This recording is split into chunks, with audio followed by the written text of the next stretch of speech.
Martial Peak, Chapter 5971, Personal Guard and Reinforcements. Dozens of heaven-destroying, earth-shattering attacks surged forward, causing even space to shatter. But at the center of this onslaught, Zhang, she remained calm and composed without any hint of panic. She raised the broadsword in her hand and lightly tapped the void in front of her. As the void warped, a void corridor was instantly formed. No one knew where the void corridor led, but a powerful aura was rapidly approaching from within the dark passage, surpassing even that of any royal lord or Ninth Order master. All the royal lords paled at the sight and became even more fierce in their attacks. However, before their attacks could land, a figure appeared from the void corridor, then two, then three. In the blink of an eye, 8 figures had emerged from the passage, guarding the space surrounding Zhang Shi. Only now did the royal lords who had come close realize the true faces of these unexpected guests. Small stone race masters. Many small stone race soldiers had appeared on the battlefield previously. They seemed to be peculiar creatures controlled by the human race that could fight alongside the humans. However, their strength was not generally too high, and after a series of intense battles, almost all from the small stone race had been killed. Even the royal lords never expected that this woman who appeared out of nowhere could also control the small stone race. And for the small stone race, she's summoned to be so ridiculously powerful. The aura emanating from each of these small stone race masters was comparable to that of a Ninth Order master, or possibly even more powerful. Moreover, there were 8 of them. These were Zhang, she's personal guard, a force that had never been seen before. Xianxia was the only one who knew about the existence of these Ninth Order small stone race masters. When he went to the chaotic dead territory last time, he had experienced their might, and he knew that they were created through the harmonization of yin and yang by Zhang, she using her Heaven's Order bloodline. However, even Xianxia did not fully know how many Ninth Order small stone race masters had been born in the chaotic dead territory. He only had an estimate. Back then, he had also attempted to bring them under him through the great sun and moon marks, but he had unfortunately failed. At that time, he speculated that the only person who could control them was Zhang Shi. So, even though he thought it was a pity, he ultimately gave up on them. As it turned out, he was right. There were a total of 8 Ninth Order small stone race masters, and their auras were linked as soon as they appeared, instantly forming a magnificent battle formation. At the center of this battle formation was Zhang Shi, who was being protected by them. The eyes of the Ninth Order masters who rushed over were bulging when they saw this, with Yang Lai exclaiming, "An 8 trigrams formation!" The simplest battle formations was the 3 fortunes formation, followed by the 4 symbols, 5 elements, 6 paths, 7 stars, 8 trigrams, and finally the 9 palaces. The increase of each stage was based on the increase of cultivators involved. The stronger the battle formation, and the higher the cultivations of those involved, the harder it was to form. Perhaps there were some parties who could cooperate intimately under the high-rank open heaven realms that were able to form the 8 trigrams or even 9 palaces formations, but once the cultivation level reached the high-rank open heaven realms, it was difficult for higher battle formations to be formed. In the existing records, the highest battle formation that 7th Order masters could form was the 9 palaces formation, which was a miracle achieved by the Dawn Squad under Xianxia's leadership. Besides him, nobody else in the 7th Order had achieved such a feat. Even the 8 trigrams formation was difficult to maintain for 7th Order masters because the pressure on the person acting as the core was too much. Meanwhile, the strongest battle formation that 8th Order masters could form was the 8 trigrams formation, which was used to kill pseudo-royal lords. However, every time 8th Order masters formed such a battle formation, the backlash resulted in some, if not all of them, perishing. From this, it can be seen that it was extremely difficult for high-rank open heaven realm masters to form higher-level battle formations. As for the 9th Order masters, generally, no one would form a battle formation, not because it was impossible. At the very least, the simplest 3 fortunes formation could be maintained, but because there were only so many 9th Order masters. Even if forming a battle formation could make one stronger, it also consumed manpower and reduced flexibility. The Ninth Order Masters were already the strongest fighting force of the human race, so rather than concentrating all their power in one formation, it was better to let them act independently, which could better bring out their abilities. Theoretically, however, Ninth Order Masters should be able to form 4 symbols formations, but anything higher may not be possible unless they had someone like Xianxia to act as the formation core. With his divine dragon body, he should be able to bear the burden of a 5 elements formation. As for a 6 paths formation, the possibility most likely only existed in theory. But what were the Ninth Order Masters witnessing at this moment? 8 Ninth Order Small Stone Race Masters had instantly formed an 8 trigrams formation. Even though they were separate individuals, they could perfectly form into a single entity without any strain. Such an incredible feat would be hard to believe if one did not witness it with their own eyes.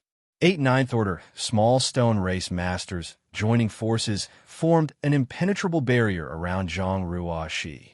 Despite the attacks of the dozens of royal lords connecting as was expected, their heaven-destroying, earth-shattering techniques could not even budge the small stone race in the slightest. One should know that an attack of this level would injure even a giant spirit god. The royal lords were shocked beyond measure, but before they could react, a bright sword beam began to flicker, and the figure of Zhang, who was protected in the center by her personal guards, suddenly blurred. This just happened to be a moment when the royal lords were putting their all into delivering their most powerful attacks, so they did not have time to circulate energy into defending themselves. As a sword light flickered, black blood and heads flew. In an instant, the auras of nearly 10 royal lords swelled up before fading away. The surviving royal lords all retreated in shock. They had been living in the primordial heavens, source grand restriction for their entire lives, so they had little understanding of the human race. However, they had been fighting against the giant spirit gods for months now, and they had the assumption that the giant spirit gods were the last trump cards of the humans. It was not until this moment that they realized that there was a more terrifying existence in this world besides the giant spirit gods. An existence of this level was something that perhaps only the Supreme One could defeat. The surviving royal lords wanted to escape, but soon enough they realized that they were not only being pursued by the Winged Woman, but also by the Ninth Order Small Stone Race Masters. The moment Zhang she took action, so did the 8, who had formed the 8 trigrams formation. They spread out the battle formation and all charged towards the royal lords. The royal lords were caught in an extremely unlucky situation, but even though they had been injured by the purifying light before, they still had the heritage of royal lords and were not afraid of a single Ninth Order Small Stone Race Master. However, they soon realized that something was not right as they clashed with these Small Stone Race Masters. There was something unusual about the strength displayed by them, and it seemed to far exceed what should be expected. Upon closer inspection, they were shocked to discover that the aura of these Small Stone Race Masters were still closely connected to each other despite the fact that all of them were seemingly fighting alone. Most crucially, their auras were constantly changing, and they could form different battle formations at any time or switch which one served as the core of that battle formation at will.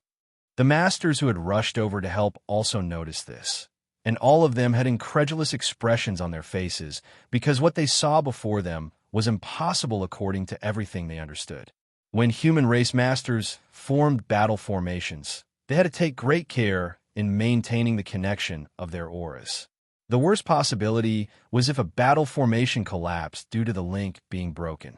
Each time humans assumed battle formations, the masters had to divert some of their attention to maintaining its operation. However, when they looked at these Ninth Order Small Stone Race Masters, it seemed that their control over their auras had reached an instinctual level. They could disperse or form any battle formation in an instant. One might think they were alone, but in fact, they had 7 other brothers behind them who could help to crush their enemies at any time. They were just like parts of a single entity. As the group of human masters watched on, they felt both amazed and ashamed. They had no idea how these Ninth-Order Small Stone Race Masters did it, but they knew that the humans could never achieve such a thing. Even if they had full and complete trust in each other, each individual among their race had their own way of thinking.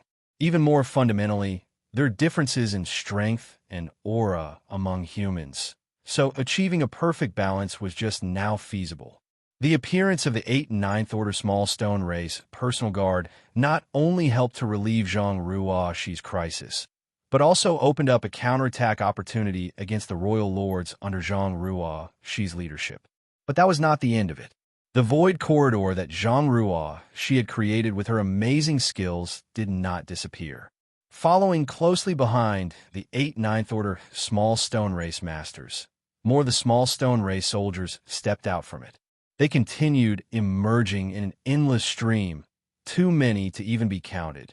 In just a short amount of time, an army of millions had gathered outside the Void Corridor. Even though there weren't many masters among them, their numbers were still a sight to behold. And all this was just the beginning. As even more emerged, they soon began covering the void, filling one's field of vision. Previously, when they were facing the constant influx of Black Ink clan reinforcements from the primordial heavens source grand restriction, the human race were at a loss, and there were even those who wished that they had their own reinforcements, too. At this moment, that seemingly impossible wish was being fulfilled. Moreover, these small stone race soldiers were somewhat different from the ones that the humans had encountered before. Due to their low sentience, the small stone race acted almost entirely on instinct. This meant that without being refined and controlled by the humans, they were just like scattered sand, and it was difficult for them to unleash their full potential in large-scale warfare. However, those that walked out of the Void Corridor at this moment had formed one imposing and uniform army. The first small stone race army to come out did not blindly charge at the Black Ink clan, but scattered apart to guard the Void Corridor, so that even more of their companions could emerge. It was as if someone was commanding and controlling them. Many human race masters who realized this turned their gaze to the figure who was slaughtering the royal lords and drawing an endless stream of wails from them. She was perhaps the only person who could command and control so many of them. The chaotic, dead territory. Mi Jingluan realized where the Void Corridor led to. For so many small stone race masters to come out, the place the Void Corridor was connected with had to be the chaotic, dead territory, a paradise for the small stone race. According to Xianxia, the burning light and serene glimmer had nurtured countless of them, and the ones he brought out and handed to the human race were simply scavenged from the chaotic, dead territory. Assist them in guarding the Void Corridor. Mi Jingluan made an immediate decision and changed his previous order. Martial Peak, Chapter 5972, Racial Superiority. Zhang Ruoxi no longer needed help from the humans to save her, but whether it be the Void Corridor that was connected to the chaotic dead territory or the opening at the primordial heavens source grand restriction, those places needed to be guarded, and they were also the key locations that would help the human race army turn defeat into victory. Everyone was glad, since the two entrances were not far away from each other, so they would not have to scatter their forces too much to guard both points. At the same time as when Mi Jingluan gave his order, some of the masters from the Black Ink clan realized that things were taking a bad turn for them. Large armies of small stone race were constantly pouring out of the Void Corridor that led who knew where.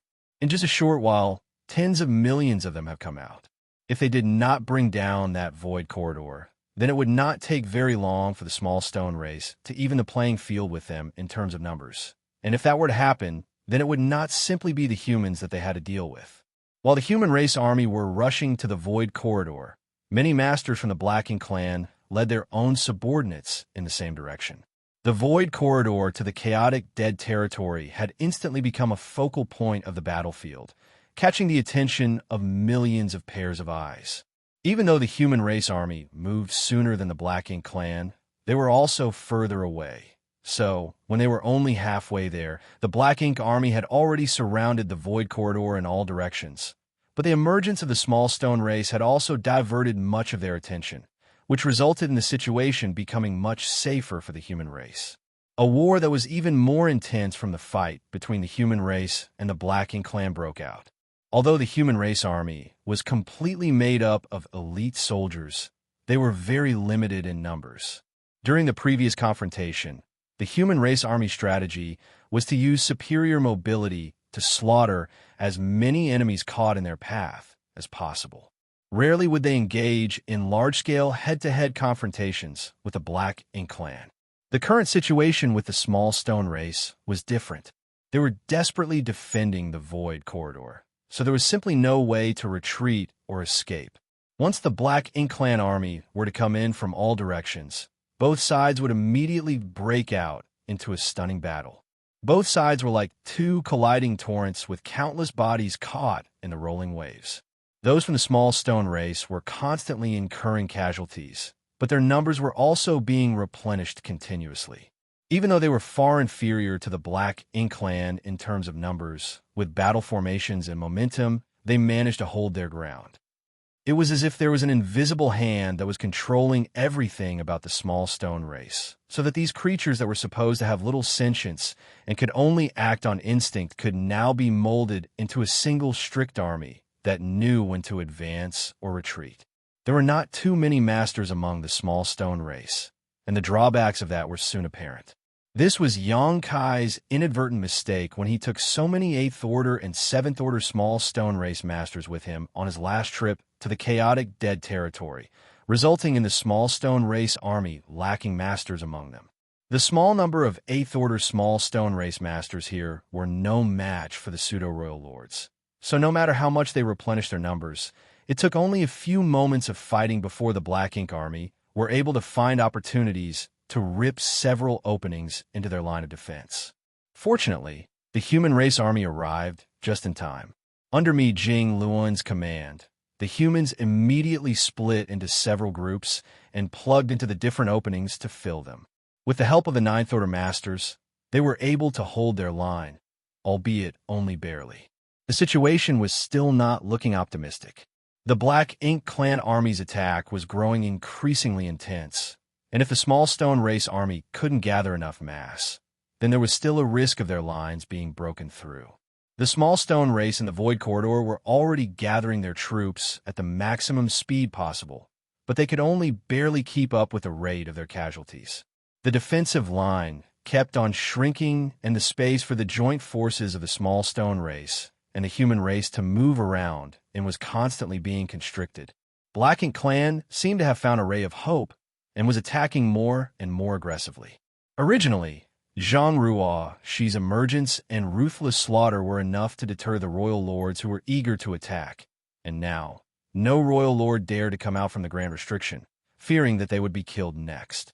However, one royal lord saw the situation from the opening of the Grand Restriction and rushed out without care to hold back the 9th Order Masters and put pressure on the opposing forces.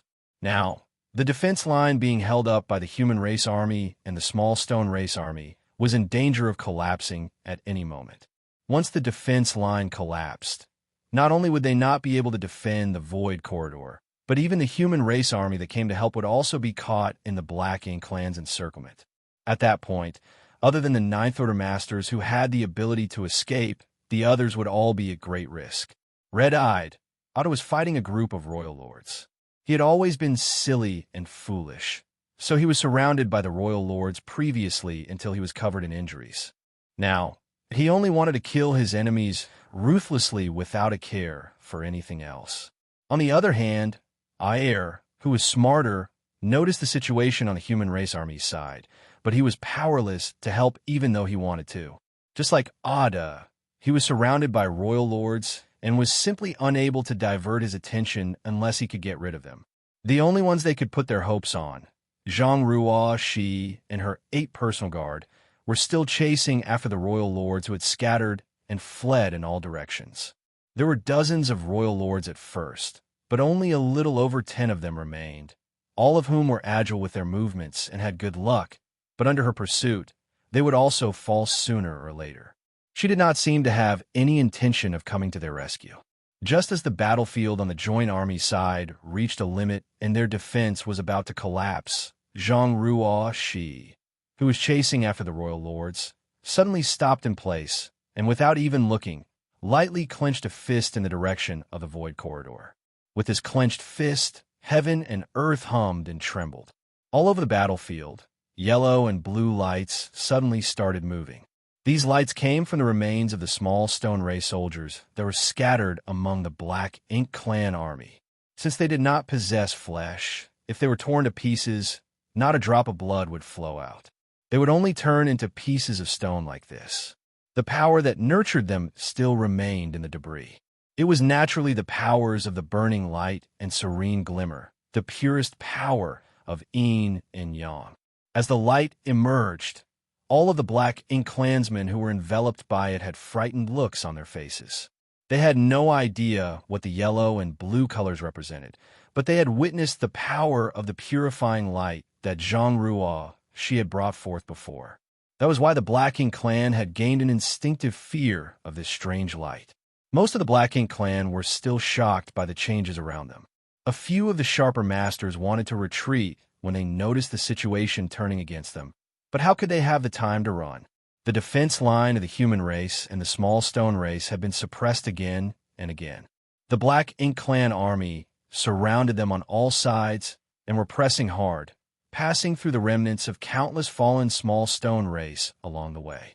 It could be said that the Black Ink clan's frontline army was now fighting amidst a sea of the small stone ray soldiers' broken remains. The yellow and blue colors swirled together, quickly turning into a dazzling pure white light that was scattered at first, but in the blink of an eye, condensed together. The white light was like an ocean, covering the vast battlefield. From within that white light, the countless screams and wails from the Black Ink clan rang out. Regardless of their cultivation, all of their bodies began to sizzle as if they had fallen into a wok of boiling oil, and following that phenomenon, the Black Ink strength in their body began to dissipate and become purified.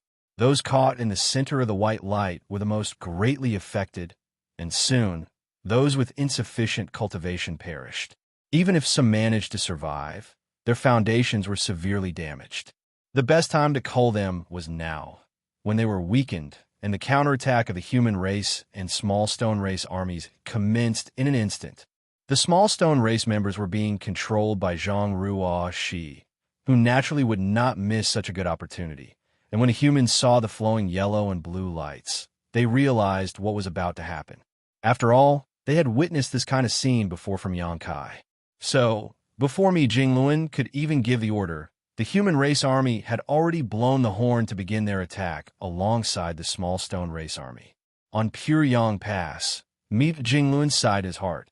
No wonder Zhang she said that she was taught everything she knew by Xianxia. This manner of dealing with her enemies is carved from the same mold.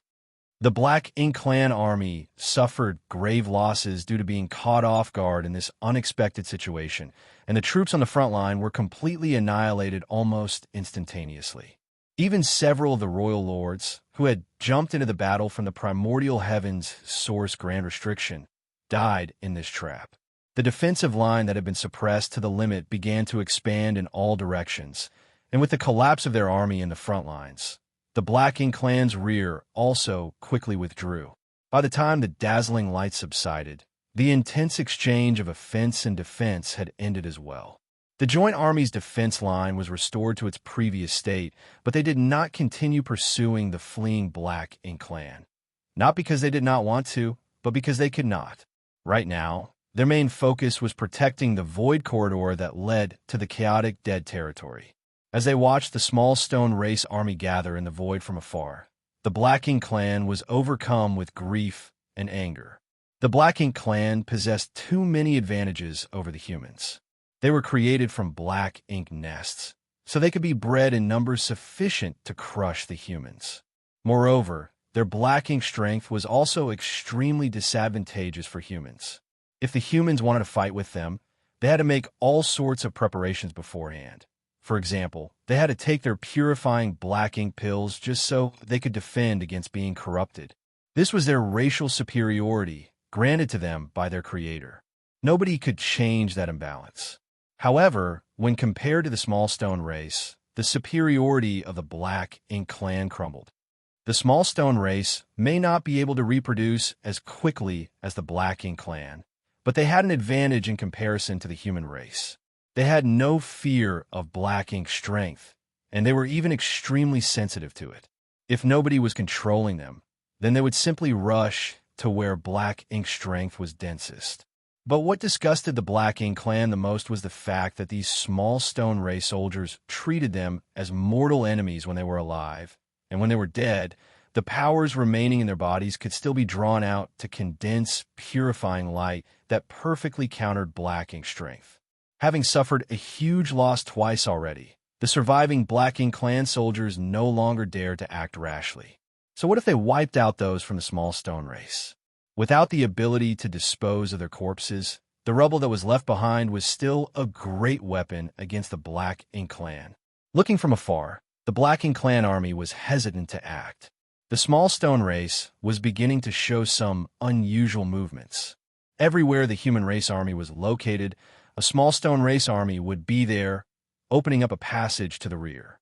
Initially, the humans did not understand what they were trying to do, but soon the humans realized and reacted. The small stone race army had taken the initiative to open a passage to the void corridor so as to allow the human race army to head inside to guard it. At the same time, the small stone race army surrounded the interior, the area around the void corridor, in layers so that the human race army had the chance to recuperate peacefully for a while. Martial Peak, Chapter 5973, Vigorous. This was clearly Zhang Ruo's intention. It was simply impossible for those of the small stone race to decide on such an action by themselves with their low sentience. Many of the human race masters were overjoyed. After months of fighting such a fierce battle, they hardly had any time to rest and recuperate. Each army was about to reach their limits, and even the Ninth Order masters were no longer at their peak. Otherwise, Mi Jinglun would not have had the idea of withdrawing the whole army previously. No one could have thought that a safe place for them to rest and readjust their conditions would still be able to exist in the middle of such an intense battlefield, even though this time to recuperate would not last for long. In these circumstances, any time they had for recuperation was precious. So, after they understood what the small stone race army's intentions were, the human race army did not hesitate to retreat to the direction of the void corridor. The openings were once again filled in by the densely packed troops of the small stone race army. Looking at the small stone race figures that filled the void in all directions, the humans could not help but feel a sense of security, and the tension that had been building up in their minds over months had also eased up completely. A large number of pills were distributed, as well as various combat supplies. This time, the human race no longer held any reservations. They used up all the supplies that they had been saving up since this was their last battle. This battle was about the survival of their race, and if they were to win, they would remain the masters of this world, but if they were to lose, then there would be no humans left. What was the point of rationing supplies at these times? Naturally, they should restore the strength of their army as much as possible in preparation for the final battle. Soldiers of the small stone race were still constantly coming out of the void corridor, and their number was growing bigger and bigger. The surviving Black Ink clansmen would not dare to act rashly anymore. Masters from the Black Ink clan were all looking at the small stone race, all of them feeling a throbbing headache over the situation. Moreover, what they had to deal with now was not only the joint forces of the small stone race and human race army. When Ada and Ayer were joined by the 8 Ninth Order small stone race masters on the other side of the battlefield, the royal lords who were attacking the 2 giant spirit gods were caught off guard. They were all so shocked that their souls nearly left their bodies. The 8 small stone race masters had appeared, so that woman must not be far behind. It was only then that the Black Ink clan discovered, to their horror, that all the royal lords who had participated in the attack against Zhang Ruo had fallen. This sent chills down the spines of all the royal lords.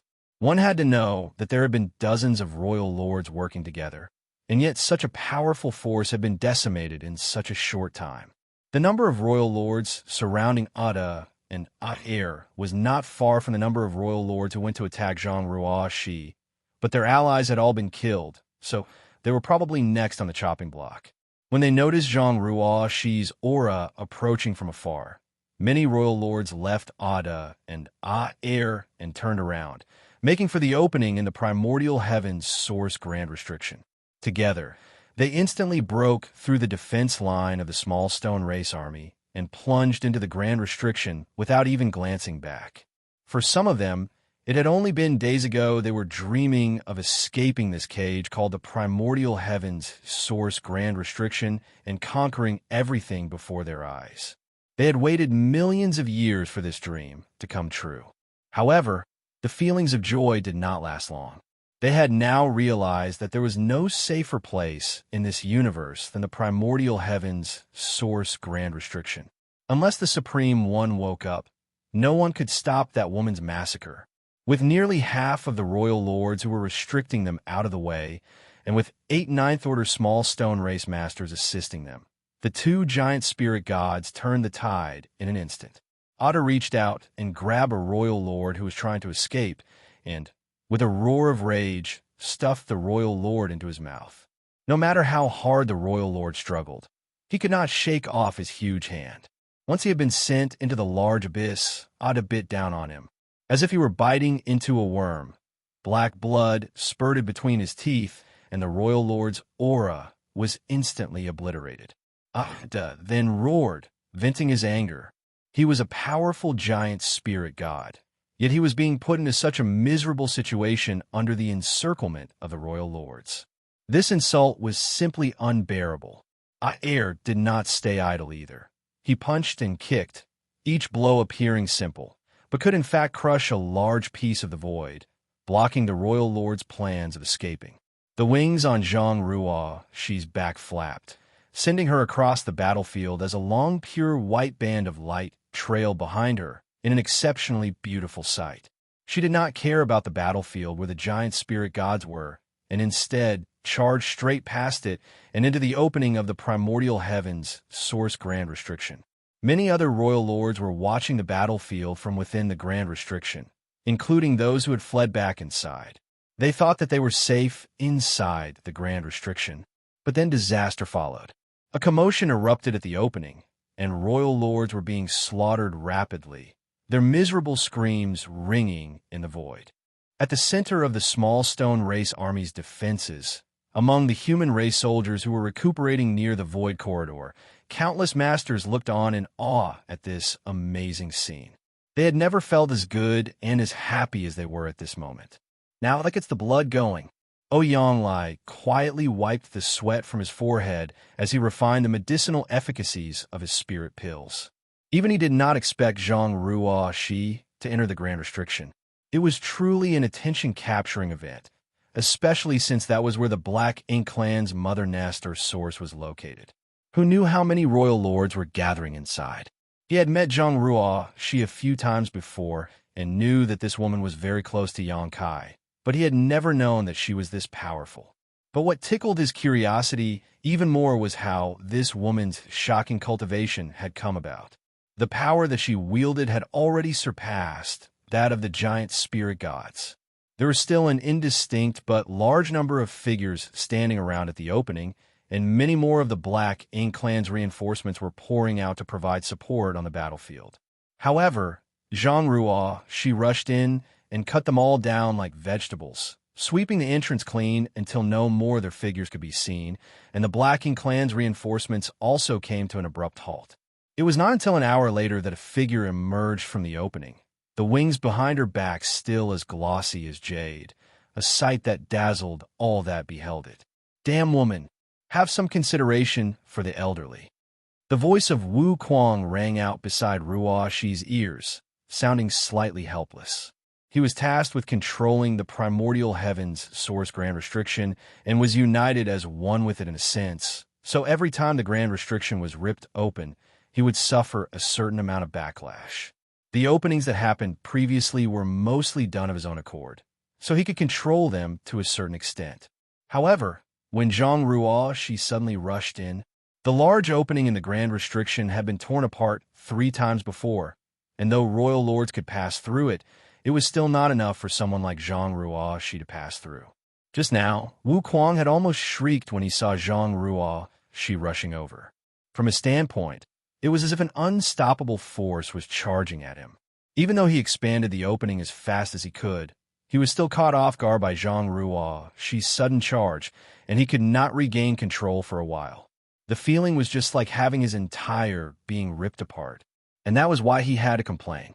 Zhang Ruo she smiled, more or less understanding Wu Kuang's meaning. She then apologized. "Forgive me, Senior. It was Junior who was reckless." She was strong, beautiful, had a sweet voice and a pleasant demeanor. So what could Wu Kuang say? After holding it in for a while, he let out a sigh and muttered, "You did well." While others could not see what was going on inside the Grand Restriction, he could still feel a thing or two since he was in control of it. Within an hour of Zhang Ruo she entering the Grand Restriction, no less than 30 royal lords had been executed. As for the weaker black Ink clansmen, countless had perished. If not for the fact that the Grand Restriction was indeed unsuitable for long fights, Zhang Ruo she would not have come out so quickly. Instead, she would probably have continued fighting for as long as possible before re-emerging. Senior is too generous. Junior has only done what was necessary. She looked up into the void. In the hours since she disappeared, something else had changed on the battlefield. The most obvious one was the fact that Ada and Air had finally been freed from their predicament. The two giant spirit gods had been besieged by dozens of royal lords and were having trouble getting out. But thanks to Zhang Ruo she's deterrent, nearly half of the enemies had fled back into the Grand Restriction. The remaining half were no match for the two giant spirit gods and the 8 Ninth Order small stone race masters, and were soon smashed into pulp. At the same time, the small stone race army, which had been guarding the void corridor all this while, began to move as well. Up until then, they had been firmly guarding the space around the void corridor and even had the strength left to provide a sanctuary for the tired human race soldiers to rest and recuperate. But as time passed, more and more small stone race soldiers emerged from the passage. There were now over 100 million of them, and even more continued to pour out. No one had any guesses as to just how many small stone race soldiers there were gathered at the other end of the void corridor still. The number of troops that the small stone race had already surpassed that of the surviving Black Ink clan army. So, they attacked with determination. Divisions of the small stone race army launched themselves like rockets in the direction of the Black Ink clan army, holding them down in an endless spree of slaughter. A battle broke out again, but this time, the attacking and defending parties were reversed. In a short time that passed, the small stone race had already amassed enough forces to confront the Black Ink clan head-on. The Black Ink clan was still massive in number, but they were being purged at an astonishing rate, demonstrating that they were also exhausted and defenseless. The smartest option now would be to make a strategic retreat. But where else could they retreat to other than the Primordial Heaven's source Grand Restriction? The void within Primordial Heaven's source Grand Restriction was their home, their foundation, but even if they could escape, the Primordial Heaven's source Grand Restriction could not move. To retreat back to the Primordial Heaven's source Grand Restriction, they had to first break through the small stone race army's blockade. As a result, the Black Ink clan army had no choice but to fight. As for the consequences that could arise from killing them, the Black Ink clan lacked the energy to care right now. By the time Zhang Ruo she showed up, the two armies had already been fighting for a while, and while the small stone race army had suffered some losses, the Black Ink clan had suffered much more than them. This could not be helped as though the small stone race army did not have many masters compared to the Black Ink clan. They had the help of 2 giant spirit gods and 8 Ninth Order small stone race masters. The Black Ink clan's defense lines held for less than an incense stick of time before the 2 giant spirit gods killed their way through and began wreaking havoc on them. The same was true of the 8 Ninth Order small stone race masters. Even the royal lords who were lucky enough to survive the initial culling could not hold out long against them. On the other hand, the humans, the ones who started this war, were resting at ease with the strong protection provided by the small stone race army. This gave the Ninth Order masters that were led by Mi Jing Luan mixed feelings in their hearts. Martial Peak, Chapter 5974, Long-Term Goal. Strictly speaking, this second crusade was taking place despite the human race not being fully prepared. Readiness was not a matter of willpower, but rather an accumulation of strength. It was easy to see just by the results alone. Without the help of Zhang Ruo Shi and the small stone race army, the human race would have been defeated already. The original plan was for Mi Jingluan to withdraw with the army and wait for Xianxia to return before leading the survivors to a new, distant world.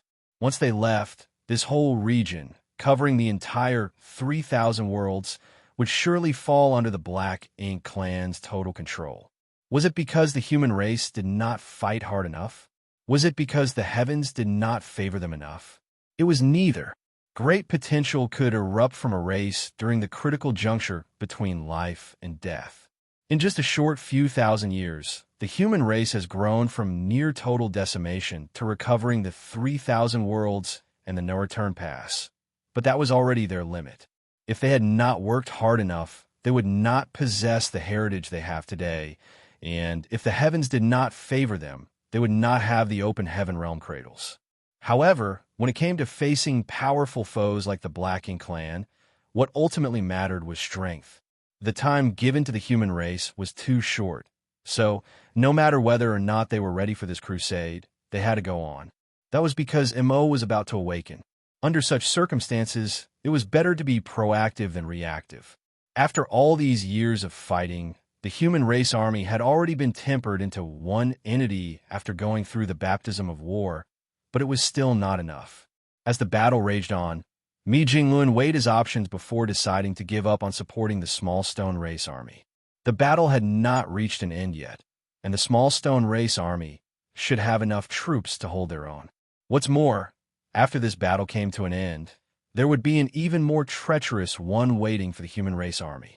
The current human race army had to recover its strength for that impending moment. On the battlefield, cloud after dazzling cloud of purifying light erupted and filled the vast void, dispersing not only the scattered Black Ink strength, but also the Black Ink clan soldiers that were enveloped in it, severely damaging their foundation. The current situation on the battlefield was extremely bad for the Black Ink clan. The primordial heaven's source grand restriction was no longer providing reinforcements, and even the royal lords did not dare to go near the opening to check out the situation for fear of being seen by Zhang Ruo Shi and drawing her wrath upon themselves. On the other hand, the small stone race soldiers still had a steady stream of reinforcements pouring endlessly out of the void corridor and entering the battlefield. Even though the Black Ink clan had tens of millions of troops left, it was still difficult to hold off their enemies effectively after losing the few royal lords and pseudo-royal lords they had to the 8 Ninth Order small stone race masters. The 2 giant spirit gods rampaged, and the 8 Ninth Order small stone race masters were also advancing like they were chopping down bamboo. Division after division of uniform small stone race troops swarmed in from all directions. The circle was constantly shrinking, and lives from the Black Ink clan dissipated alongside its progress. It wouldn't be long before the small stone race army was able to wipe out the Black Ink clan forces scattered outside of the primordial heavens source grand restriction. On the 2306th world, where Xianxia was suppressing and sealing Mo's source, a large battle was similarly going on. Mu's shadow was holding back the many Black Ink disciples of this world on her own so that Xianxia could suppress and seal the source piece in peace. Summoning the profound source gate, a slit cracked open from the gate. Within its suppressing and sealing territory, Mo's source piece poured out. As with all the times before it, the source piece seemed to be pulled by an inexplicable force towards the open gate. Xianxia had witnessed this scene many times before and was not the least bit surprised. According to Mu, the profound source gate was a supreme treasure born alongside the universe, outside which the primordial light was born and behind which the primordial darkness was nurtured. The primordial light was symbolic of all the brightness and wonderfulness of this universe. Not bound by the profound source gate, it left after its inception, but the darkness born within the profound source gate could not as easily escape. That was until the primordial darkness gained sentience of its own after accumulating for endless years. That was Mo. For Mo, the profound source gate had the natural power to suppress and seal it, which was why Mu hid the profound source gate in the primordial world. Only the profound source gate could suppress and seal Mo's source. Each of the previous attempts was uneventful. Once the profound source gate was summoned and opened up, the source piece would be drawn into it and sealed. But this time, things were not quite the same. Xianxia could clearly sense Mo's source piece struggling violently, as if it had a consciousness of its own, trying to escape the pull of the profound source gate. However, it was still only a small piece of a whole, and in the end, it could not resist the profound source gate's power. As the source piece was about to pour through the gate, a pair of eyes suddenly opened in the darkness. The eyes were so indescribably black that they seemed to contain all the darkness in existence. Even Xianxia could not help but feel a chill run through his body as they stared at him. Fortunately, it was just for a moment before the source piece disappeared into the gate, and the chilling sensation disappeared without a trace. We're reaching the limit. Xianxia had a feeling. He had traveled through more than 2,000 worlds on his journey, and had managed to suppress and seal almost 1,000 pieces of Mo's source. Mu had divided Mo's source into 3,000 pieces and sealed them into 3,000 different universe worlds. And through his journey, Xianxia managed to suppress and seal a lot of them despite all the twists and turns he encountered along his way. This amount was almost 30% of Mo's source pieces, which was already a very fruitful number. The more source pieces that were suppressed and sealed, the greater of an impact there would be on Mo. Even if Mo were to awaken completely at this moment, its strength would still drop drastically from its peak due to its compromised source. But it was still not enough. After all, Mo was said to be in the legendary creation realm. Without facing it directly, nobody could predict just how powerful it really was. Even without 30% of its sources, its remaining strength was still great enough that it was not something the current human race could contend with. Xianxia was slightly relieved to have gotten some news about Zhang she from Wuquang. Wuquang's thread of consciousness only had a faint connection to his true self outside, so his perception of things was not very clear. So not only did Xianxia find his information to be unbelievable, but even Wuquang himself could not be sure. Regardless, he had to speed things up on his end. Before Mo awakened, he had to suppress and seal as many of the source pieces as possible, even if it was just one more. Senior, Xianxia turned around and shouted as he withdrew the profound source gate. Hearing this, Mu, who was helping to ward off the countless black ink disciples, rushed to his side and raised her palm, gracefully patting downwards. Following that, amidst the furious roars of the many black ink disciples, Xianxia's body turned into a stream of light and took off into the sky. In the primordial world, Little 11th's illness was getting worse. His small body was as cold as ice one moment and as hot as magma the next.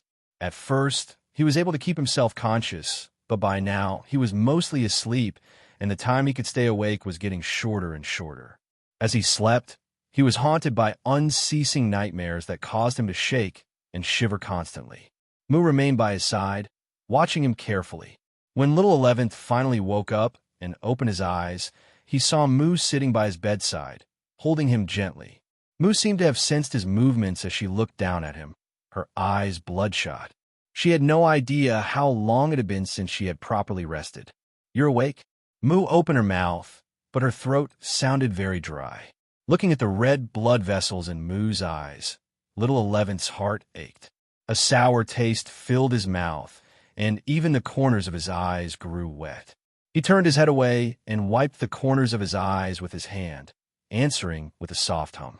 Mu placed her hand on Little 11th's forehead and felt it carefully for a moment before saying joyfully, "Your fever has gone down. How are you feeling now?" Little 11th was silent for a moment before saying, "Much better." Mu smiled and withdrew her hand. "Good. Get some more sleep, and you should get better then." Little 11th opened his mouth. "Sick sister, I don't want to sleep." He had slept enough already. Then what do you want to do? I want some kanji.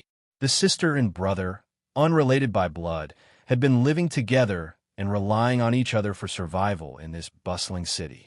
Mu had cooked many delicious foods for little 11th, but what he wanted most at this moment was the plain rice kanji cooked by her. This was the first food he had eaten since waking up in this world. Sure, Mu raised her hand and gave him an affectionate tickle on the nose before getting up. In that case, wait here for a while. Little 11th fell silent. Very soon, the kanji was ready. Mu brought in the pot of cooked kanji and was just about to serve little 11th a bowl when she saw him get out of bed, sit by the table, and pull the pot closer to himself. Mu laughed. You're planning to eat that much? Be careful, or you'll spoil your tummy. Little 11th huffed. I want to eat. It's not like my tummy is weak. Mu was helpless. Good, good. You can have it all. If you can't finish it, then you better watch out, or I'll spank your bottom. Little 11th couldn't help but clench his but a little and blushed. I'm not a child anymore. Stop spanking me for no reason. As soon as he finished speaking, Mu pressed on his nose with a finger, immediately creating a pig's nose on little 11th's face. Little 11th shook his head in annoyance and sniffled. You're so childish. You're always doing these childish things. Mu covered her lips and giggled, but she stopped teasing him, instead handing over the wooden spoon she brought. Little 11th picked up the bowl and held the clay pot in his arms, digging into his meal. Mu sat by quietly, watching him, saying from time to time, eat slowly and be careful so you don't burn yourself. It's not like anyone is going to steal it from you. From time to time, she would help him wipe the corners of his mouth. The freshly cooked kanji was so hot that little 11th kept sucking his breath. Even his face had grown red, and his head was steaming from the heat. It took about an hour, but he did manage to finish it eventually. Even the bottom of the pot was scraped clean without a drop left behind. Mu peered into the pot and joked, if you ate nicely like that every time, I could save the effort of washing the dishes.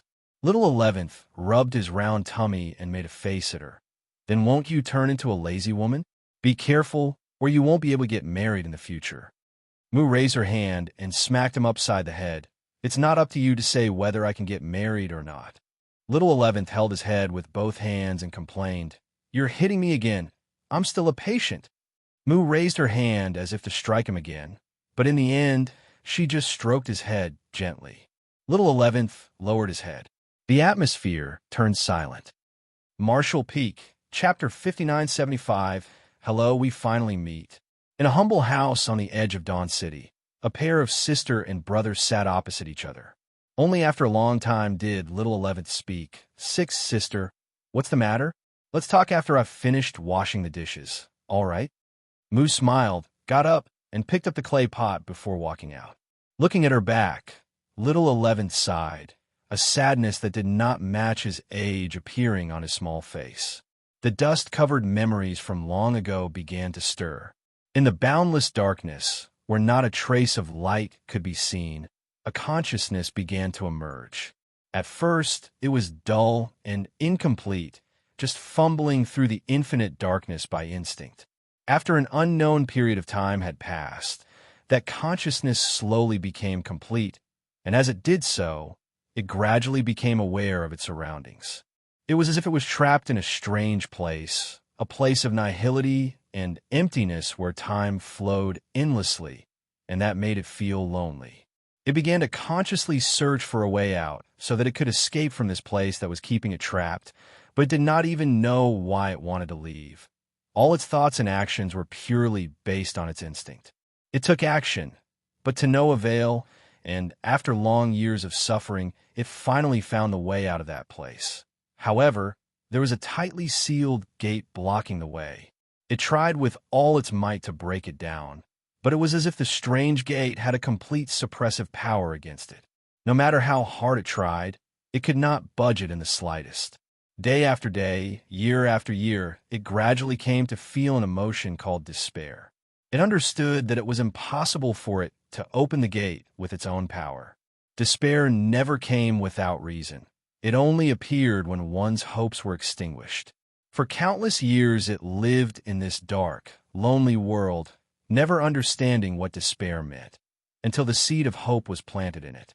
Ironically, from the same gate it found, countless years of hard work came to nothing in the end, and the ultimate decision to give up was overwhelmingly frustrating. Perhaps it was destined to live in this dark world forever, it thought. That was until one day, it suddenly heard some strange noises when it was sleeping peacefully behind the gate. Until then, it had never even known that such a thing as sound existed in this world. Where it lived, not only was there no light, there was not even a hint of sound. Complete and utter silence. It was awoken from its slumber and listened to the sweet sound of that voice. At that time, it had no idea what that voice was saying. It was not until later that it understood that the person was knocking softly at the gate, asking in a loud voice, "Is anyone there? Hello? Is anyone home?" The flames of hope were rekindled in the ashes of despair that had been tormenting it for countless years. It fought hard to make as much noise as possible from behind the gate, hoping that it could reach the outside. The person at the gate must have noticed it and said gleefully, "Ah, someone's home? Could you please open the gate?" But how could it? It would have done so already if it could. Moreover, it could not even understand what the person was saying at the time. All it could do was keep on making noise in order to make its presence known, praying in its heart that the owner of that voice would not leave no matter what. It had been alone for countless years, and even if it could never leave this desolate world, it was happy as long as the voice outside that gate would not fade away and if it could listen to it in silence. "Are you unable to get out?" The person at the gate began to ask again, seemingly having guessed its situation. The response was always some dull thumping sounds. "I understand now. You're trapped." It dawned on the person outside the gate. How pitiful. In that case, let me give you a hand. The next thing it felt was that the gate, which had always remained still, began to shake. It was taken aback, yet excited at the same time. But in the end, the gate still did not open. After a long time, that pleasant-sounding voice emerged from outside the gate again. "This gate seems to be an innate supreme treasure. I'm not able to open it with my current strength, but I feel that I should be able to open it once I get stronger. Can you wait in there for a while longer? I'll go and cultivate, then come back to you later." It had no idea what the voice was saying. All it knew was that the person left after speaking those words. Its hopes were crushed yet again, and it continued to sink into this dead world, where the boundless despair that enveloped it also continued to make it stronger. It was not until many years later that the voice appeared once more. Overjoyed, it made some noise at the gate as soon as possible. Sure enough, the voice that had once appeared noticed its presence and spoke a few words to it, then fiddled with the gate for a while before leaving again for the second time. But this time, it no longer despaired. It vaguely understood what the person beyond the gate was trying to do. So even in the midst of the boundless world of desolation, it was full of hope and expectation. And so it waited and waited.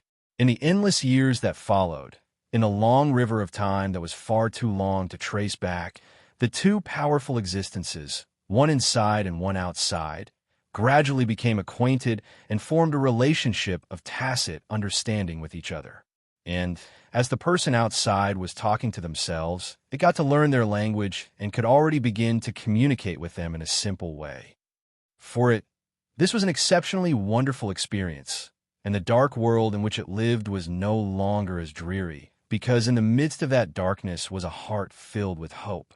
It remembered vividly the conversation that took place between them, even when that person outside the gate arrived for the 7th time to try and let it out but failed. "I've already cultivated into the peak of the 9th order, but how come this gate still won't open? How annoying." Annoying. It repeated, not so much frustrated as happy. Its greatest wish was no longer to open the gate and leave this place, but to have someone to accompany it outside the gate and talk to it. That alone was enough to satisfy it. Being able to hear her speak filled it with so much joy each time that it would roll around behind that gate for days on end. I have to figure out a way, but the 9th order should already be the upper limit of the open heaven realm. What must I do to break through even further above that? The person behind the gate sounded worried. There was nothing it could do to help in these circumstances. It did not even know what the 9th order was or what the open heaven realm meant. "This won't do, I have to go." The humans are currently in a bad situation since the great monsters are not easy to deal with. But rest assured, none of them are as powerful as I am. I'll come back for you once the situation stabilizes. Maybe then I'll be able to open this gate and let you out." Hearing that person's words, it knew that she would be leaving again. Even though it was reluctant to part with her, it couldn't stop her.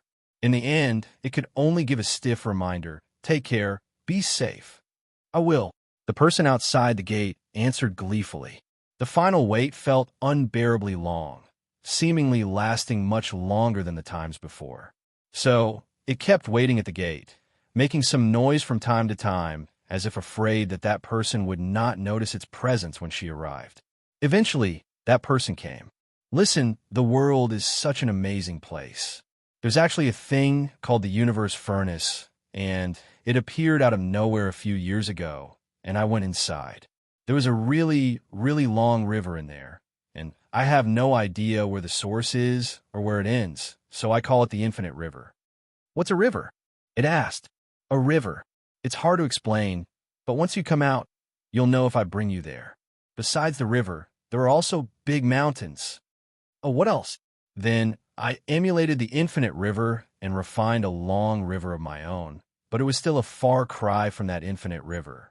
Still, I am now much stronger than before, and I have a very strong feeling that I will be able to open the gate this time. And so it responded, "You say that every time you come here, but then you fail every time." The person outside sounded disgruntled. "Wow, you've actually learned to insult me. That makes me mad." "No, I wasn't trying to." It felt guilty and apologized in a panic. The person outside the gate giggled. The sound of her laughter sounded even better than before. "I was just kidding. You're so gullible." After making sure that she wasn't really angry, it finally felt at ease. "All right, I'm going to open the gate now. So stand back, or I might accidentally hurt you," said the person outside the gate. And so it moved away from the gate as it was told. And the next thing it knew, the tightly closed gate began to rumble and shake even more violently than ever before. It was sure from this that the person on the other side had indeed increased their strength greatly and became much stronger than previously. This also helped to give it more confidence in that person, thinking that there might actually be hope of the gate opening this time. Hope came quickly, and with a violent movement outside, the gate that had been tightly shut all this time parted to either side, gradually revealing an opening. When the light from the outside pierced through the darkness, it couldn't help but lose itself for a moment, staring in awe at the light that it had never seen before with both mind and body trembling. So this was the legendary light. Even a being born in darkness, like it had an innate yearning and thirst for such light. Just this ray of light taught it that the world outside was countless times more exciting than the place where it was born. "It won't open any more than this," the person outside the gate yelled in a strained voice. "This is the limit. Quickly, get into my space-time river, I'll pull you out." As soon as she spoke, a great river came tumbling through the opening, pouring into the endless darkness. It dared not hesitate and plunged headlong into the river. Immediately afterwards, it felt a mysterious force drawing it towards the opening in the gate. Almost at the very moment that it exited the opening, the gate that had been opened closed shut again. The space-time river, which she had yet to fully withdraw, was even cut off, and part of it was left in the darkness forever. However, it was oblivious to such a thing happening. It was fighting its way up the river, and the moment that light filled its vision, it finally saw the figure that had been accompanying it outside the gate for countless years. There was a touch of crimson at the corner of that person's mouth. She wiped it away as if it were nothing. Grinning, she looked at the black blob that had floated out from her space-time river and greeted it with familiarity. "Hello. We meet at last." "Sullivan, this just makes a mess of the whole story." So, it was not the 10 that found Mo. These two met beforehand. "Not sure how I can fix this equals." "Equals okay." So, I went back and changed it in a way that made Mu hesitate to say what had happened. Since we have Zhang also telling the same story as Mu, let's just pretend that the 10 agreed upon this story so that Mu won't get blamed. Marshall Peak, Chapter 5976, Siblings. Speaking of which, I haven't asked for your name yet. My name is Mu, what's yours? It would never forget their first meeting.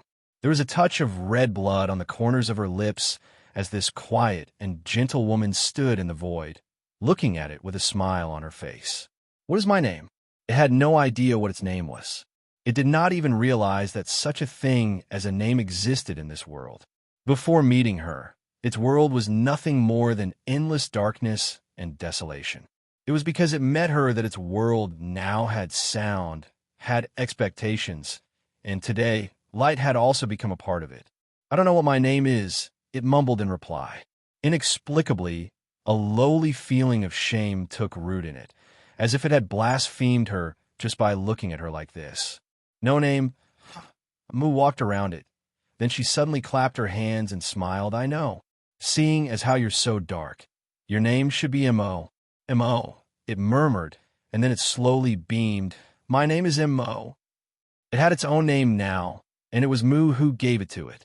It was determined not to lose it in its life, and one day, it would let everyone know its name. But soon, it realized that its appearance was not quite the same as Mu's. Mu had arms and legs, a head and a body, and she was even wearing pretty clothes. She was such a pretty person. It also wished that it. As those thoughts ran through its mind, the round black blob, without a fixed shape, began to warp, gradually transforming until it looked just like Mu. Mu looked at it in surprise. You can even assume human form, but this won't do. You can't look like me. Mo was puzzled why. Mu kindly explained, because everyone is unique in this world.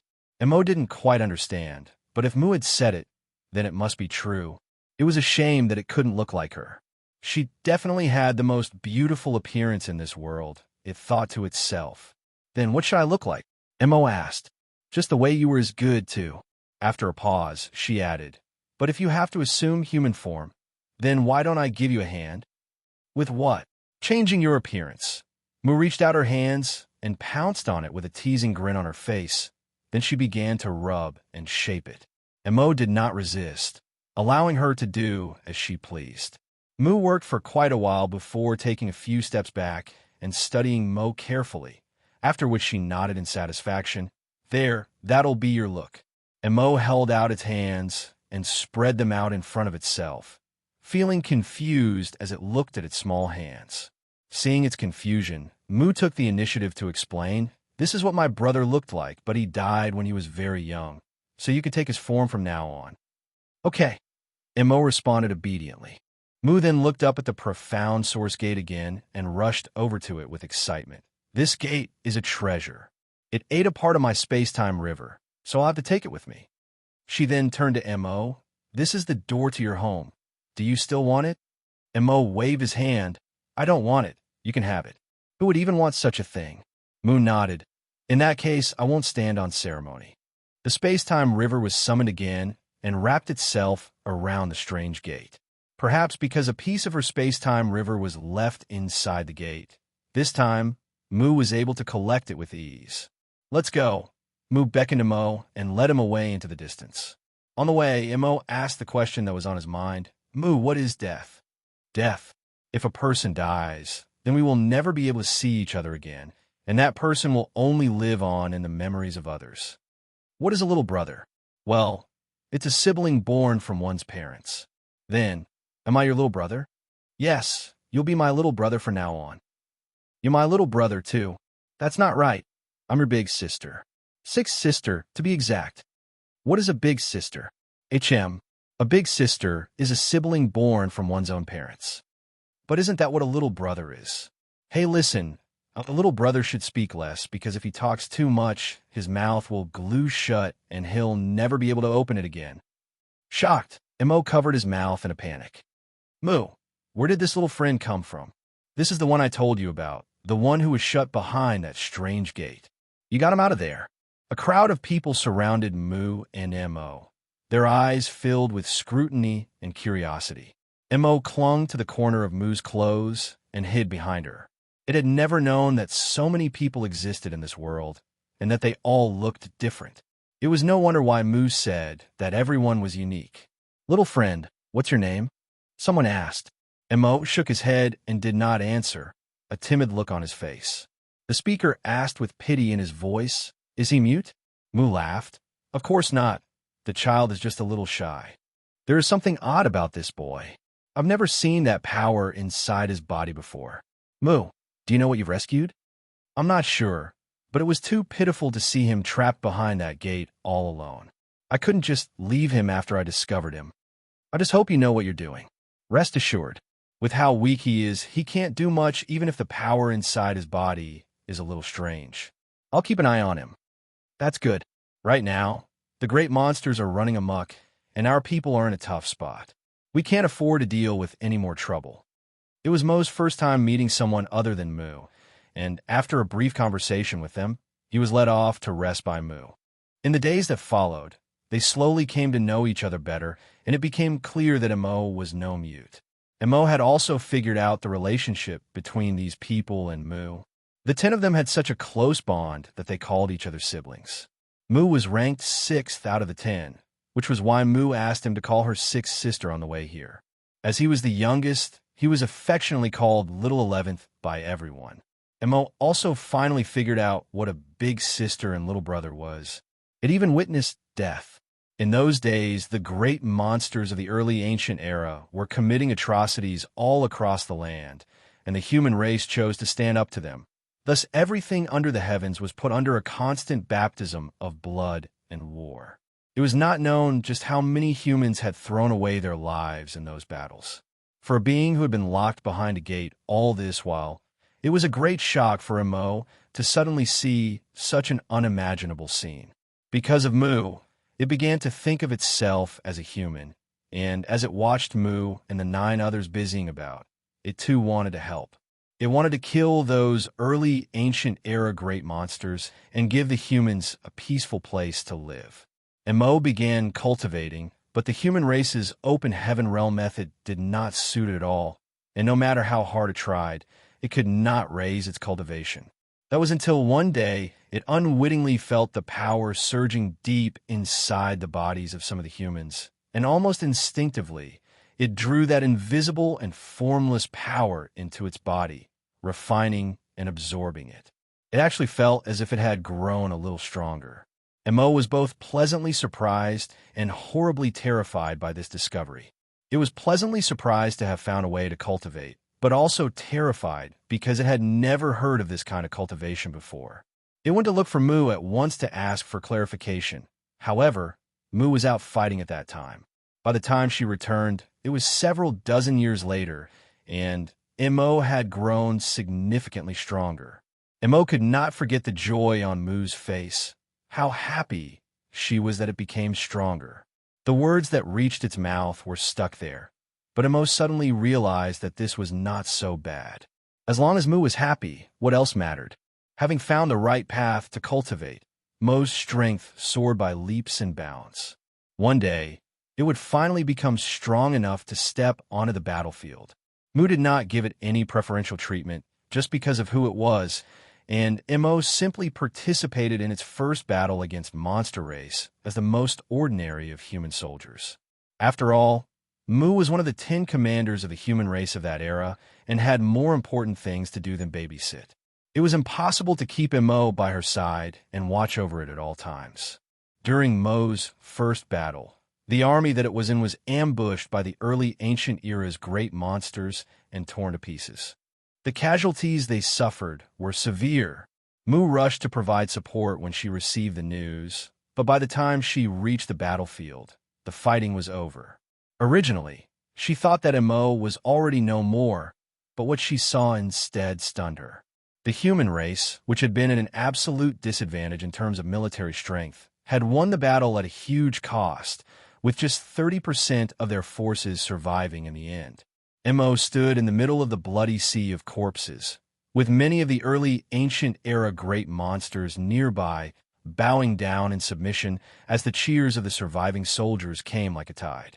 It was only after this that Mu learnt that Mo had used its power at the most critical moment, causing monster race masters to change sides, leading to their eventual victory.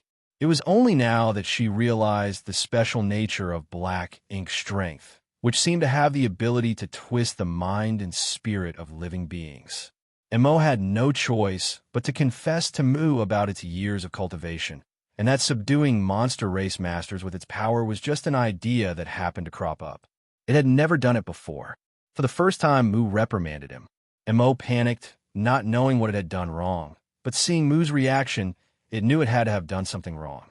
After scolding Mu couldn't help but sigh, saying that it wasn't its fault before leaving with a grimace.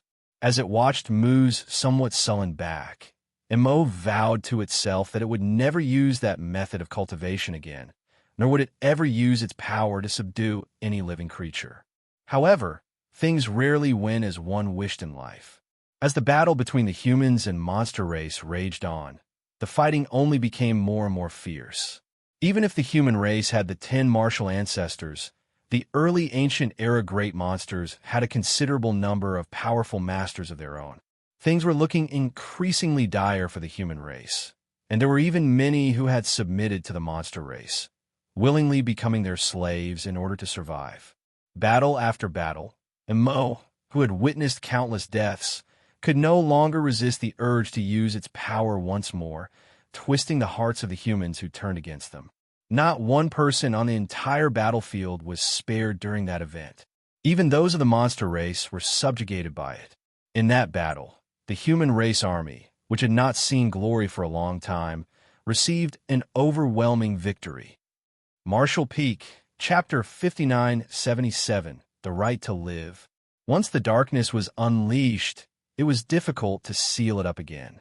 While the 10 martial ancestors were fighting against the early ancient era great monsters at the forefront of the battlefield, Missouri subordinated batch after batch of helpers, leading the human race at the back and obtaining victory in every battle. As time passed, it became stronger and stronger. Mo had achieved what it vowed to do back then, to spread its name and make itself known to all of the humans. There was not much that it wanted from this. Mo just wished to end this war as soon as possible. Then Mu would have more time to accompany it again. It was willing to use any means to achieve that goal, bestowing great power on the humans who feared and avoided the war so that they could become fearless. It even began to spread its power to the various universe worlds so that those people could become strong as quickly as possible. All its hard work and dedication had been worthwhile. Mu and the other 10 martial ancestors slayed many of the early ancient era great monsters at the battlefront, achieving a full victory. Meanwhile, the human race army that Mo led was also very successful on each battlefield. The living space for monster race was constantly being shrunk. The human race was about to usher in their final victory. Mo was overjoyed to see Mu again, whom it had not been able to see for many years.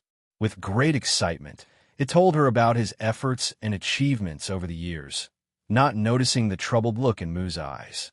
Mo made a wish in front of Mu that they would never have to be separated again once the war was over.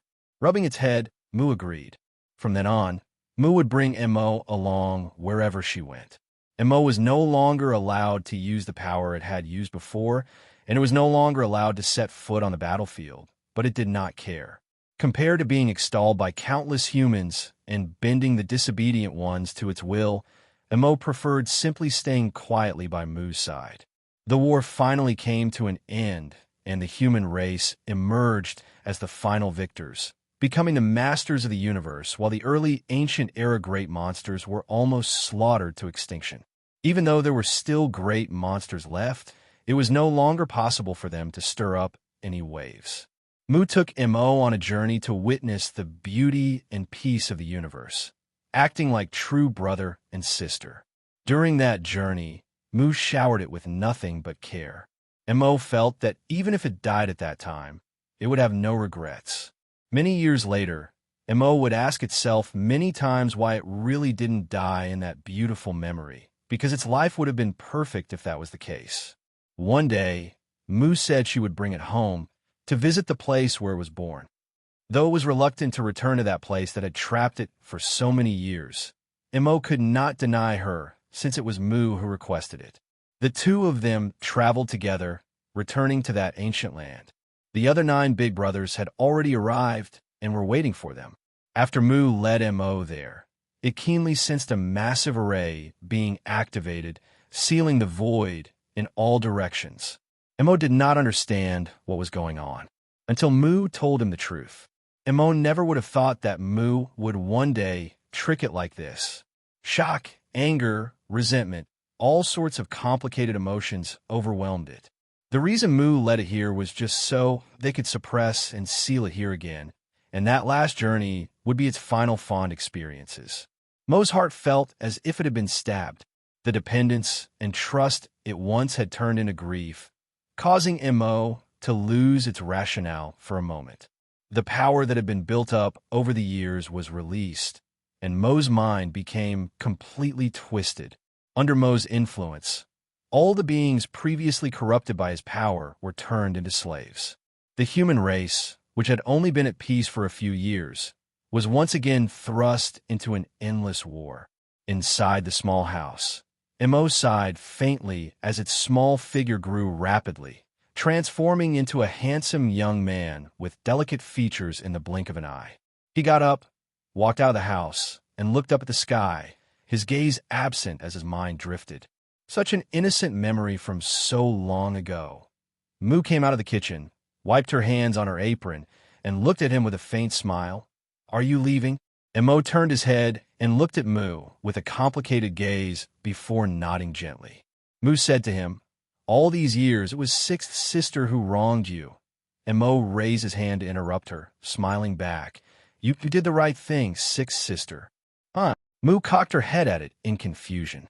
Mo said, "I was too young then, mistakenly believing that I had full control of that power, but it proved to be too much for me to grasp. If you hadn't suppressed and sealed me back then, I'm afraid the human race would be no more." Mu was stunned for a moment. Then, as if understanding something, her face paled slightly. "You mean," Mo sighed, "that power is the root. I'm only its consciousness that has been born through many long years of accumulation. Even though you have taught me about all the wonderful things in the universe, in the end, not everything is good in this world. No matter the kind of consciousness it birthed, its power will continue to grow, and one day, even that consciousness will become its slave. When that happens, only one instinct will remain: to conquer and enslave everything. Just as the birth of the Black Ink cult was inevitable in this world, so too was all this predestined." Hearing those words from it, Mu finally understood. So, when the power was suppressed and sealed once more, it instead led you to rediscover yourself. "Exactly," Mo grinned. "Then now," Mo shook its head, "it will all return soon. Sixth Sister, you have already fulfilled your promise. For that, I thank you." Mo looked up at Mu, tears faintly welling in his eyes. Mu promised back then that she would accompany him forever and keep him by her side wherever she went, and she had done exactly that and more. While she was alive, she was constantly watching over the primordial heaven's source grand restriction, and even in her death, the shadow she left behind continued to keep Mo company. Mu tried to make one last effort. "If you like, we could go on like this." Mo shook his head sadly. "I can't stop it. And besides, since I was born, I too should fight for my right to live." These words caused Mu's heart to clench. Every living being had the right to live since birth, to pursue the good things in life. But what if the existence of this being was in itself a sin? Mo looked at Mu with a deep gaze, as if he wanted to brand the figure before him into the deepest part of his mind, into his life, never to be forgotten. He then murmured softly, "Besides, a world without Sixth Sister no longer needs to exist." Mo opened his arms as if to embrace the entire world. Winds rose and clouds surged. A black ray of light suddenly descended and entered Mo's body, causing his aura to swell explosively. This was followed by a second, then a third. All the inhabitants of Dawn City looked up in shock, only to see an endless stream of black light coming from nowhere in the sky, falling incessantly towards a certain spot in the city where a terrifying aura was surging. The inside of the holy temple of the Light Spirit religion was a chaotic mess. The Order Lords wanted to go and find out what was going on, but they could barely even move their bodies when they felt that terrible power. Everyone's eyes were filled with horror. The turbulent wind blew the small house down, but Mu stood still, completely untouched, as Mo had enveloped her in a force that was protecting her. In the 2639th world, Xianxia managed to repel the attacking black ink disciples together with Mu's shadow, but not without difficulty. Just as he was about to use the profound source gate to suppress and seal Mo's source piece, the seal opened by itself before he could even act, and the piece inside turned into a black light that rushed into the sky, disappearing in the blink of an eye. Xianxia looked on in astonishment at what had just happened. Mu's shadow paled, and she raised her hand, pressing her palm against Xianxia's chest before urging, "He has woken up. Quickly go to the primordial world. That is the source of my power. Find a shadow I left there, and she will tell you what to do." Mo has awakened. Despite knowing that this would happen, Xianxia could not help but feel his chest tightening when the time finally came. Was it finally time to face the strongest existence in this universe? Xianxia then silently comforted himself. Somewhere between 30% and 40% of Mo's source should be suppressed and sealed, so in other words, its black ink strength had also been weakened by that much. Even so, was there anyone among them who could be a match for Mo? If there was no way to defeat Mo, then all their previous efforts would be in vain. It was too late to ask any more questions, though, so under the pull of Mu's power, he disappeared in a flash of light. By this time, the battle outside the primordial heavens' source grand restriction had subsided. Zhang she had arrived, bringing with her not only the 8th Ninth Order Small Stone Race personal guard, but also a large army of hundreds of millions from the Small Stone Race soldiers. The Black Ink clan at the opening of the grand restriction no longer dared to come out to fight, so how could the ones left outside be any match for the humans? The Small Stone Race regiments cut through the battlefield one by one, firstly dividing the Black Ink clan army before gradually pecking away at their forces. With the two giant spirit gods rampaging through the battlefield, the Black Ink clan army was soon decimated. If this were the past, then the Black Ink clan army might have fled if they were being so steeply suppressed. But this place was the primordial heavens source grand restriction, where the source of the Black Ink clan was. So where could they flee to? If they fought with their lives on the line, they could at least weaken the enemy and take some pressure off those still inside the grand restriction. With this consideration in mind, the only end for those outside the grand restriction was death. The human race soldiers who were still recuperating watched this scene from afar with mixed feelings. What should have been a certain defeat had been turned around by the Small Stone Race army, but this victory did not dictate the final outcome. It may take an even more grueling and brutal battle to actually win this war. Gotcha! Suddenly, a strange sound came from the void. Before the human race masters could figure out what was happening, they heard Wu Kuang's grave voice call out, "Watch out! The grand restriction is about to break." Gotcha! The sound began to overlap more and more. The human race army stopped for a moment before immediately getting into formation.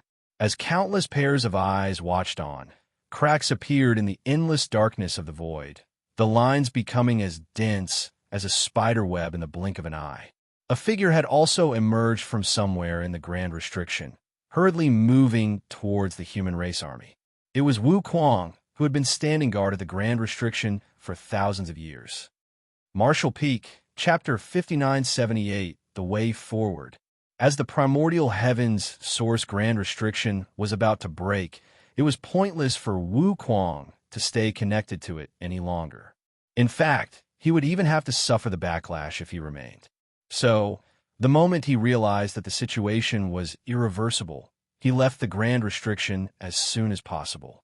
With this, he could at least ensure that he would not be injured. As for Xianxia, who still remained inside, he was no longer able to provide much help to him regardless. What caught the attention of the many Ninth Order Masters, however, was the aura that Wu Kuang was displaying at this moment. Wu Kuang's existence was known only to a few human race masters. They knew that he was sent here by Xianxia to guard the primordial heavens source grand restriction, but no one knows how strong he was not even Yang Kai. After all, when he sent Wu Kuang here, he was only in the 7th Order Open Heaven realm. Even though he later broke through to the 8th Order and then the 9th Order, no one had any close contact with him, so they could only speculate on his strength. At this moment, Wu Kuang's strength was finally revealed to the world. He was at the peak of the 9th Order. He was even stronger when compared to Xiao and Wu Qing, the oldest veteran masters of the human race. In the situation they were facing, having another peak 9th Order master would be of great help. However, something unexpected happened before the humans could even rejoice. Wu Kuang's departure from the Grand Restriction sped up its destruction. Even more cracks appeared, and soon, the primordial heaven's source Grand Restriction, which had persisted for millions of years, shattered like a broken mirror. Glowing dots of light filled the void, and as the light dissipated, boundless black filled one's vision. The blackness seemed to possess a life of its own, writhing and rolling as the auras of an uncountable number of beings could be felt inside of it. Before the Grand Restriction broke, the Black Ink clan could only leave through that one opening. So even at the height of the Human Crusade Forces crisis, not too many Black Ink clan reinforcements could get out at once. This allowed them to maintain a degree of control over the situation. But now things have changed. With the complete destruction of the Grand Restriction, all of the Black Ink clansmen hiding inside of it were instantly released. No one had any idea just how many Black Ink clansmen were still hidden in that abyss of darkness. The only thing that the humans could feel glad about was the fact that they had killed many of the Black Ink clan masters before, which relieved some of the pressure they had to face at this moment. The human race army waited with bated breath, but to their surprise, not a single Black Ink clansman emerged from the sea of Black Ink strength even after some time had passed. They seemed to be fearful of something. Soon, the human race masters realized what it was. It was Zhang Ruo, she that the Black Ink clan was afraid of. The power she had shown earlier was beyond comprehension, surpassing even that of the giant spirit gods, allowing her to kill royal lords like she was cutting melons or chopping vegetables. At the moment, Zhang Ruo, she stood at the very forefront of the small stone race army. Despite standing alone, her presence was still intimidating enough that the Black Ink clan did not dare to move rashly. Even though the white wings spread behind her back were small in the face of the darkness that covered everything the eye could see, the light emitting from her was far too bright for any darkness to truly cover. The 9th Order Masters could not help but feel a little embarrassed at this. If Zhang Ruo, she had not soared across the skies to their aid, their second crusade would have already failed. If that were to be the case, then they would have no choice but to retreat through the path that Yang Kai had prepared for them, to follow him to seek a new life in a new world. But who would know what that new world would be like? In front of the massive enemy army, Zhang Ruo, she remained calm and steady. On the other hand, in the void before her, the Black Ink strength surged. The Black Ink clan were too terrified to even move. The power of a single person could actually be so terrifying. All of a sudden, Zhang Ruo, she's expression changed. Her eyes narrowed slightly as she stared into the depths of the black abyss. Seemingly noticing something, her wings flapped behind her, and she turned into a stream of white light, instantly disappearing into the sea of darkness. From afar, a voice reached me, Jingluan's ears. "Sir is inside. I'll go and check on him." In an instant, the Black Ink ocean became even more agitated. It was clear that Zhang Ruo, she was not merely going over to check out the situation. Inside the void that was filled with all the Black Ink clansmen, she couldn't reach Yang Kai without cutting a bloody path through them. In the primordial world, the aftermath of the chaos in Dawn City was still lingering. Just now, everyone saw a figure at the edge of the city, soaring into the skies before disappearing without a trace. And after that person disappeared, the black lights that fell from the sky also disappeared. Even though the unusual phenomenon was gone, the panic it caused would not ease for some time. The Saintess and Li Fei Yu looked in that direction together, a pondering look in their eyes. They knew that the first Saintess lived in seclusion at that location, and they had a sneaking suspicion that what they saw was related to her. Shortly after Mo departed, Yang Kai returned to this place, drawn by the power of Mu's shadow. The first thing he saw was Mu, who was standing in front of the small house. "Senior!" Xianxia shouted. Mu turned to look in his direction, seemingly expecting him. "You're here. Where's little 11th?" Xianxia looked around, though he had a vague guess when he did not see his small figure around. "Sure enough," Mu replied, "he has awakened, and the sealed source pieces have all returned one after the other.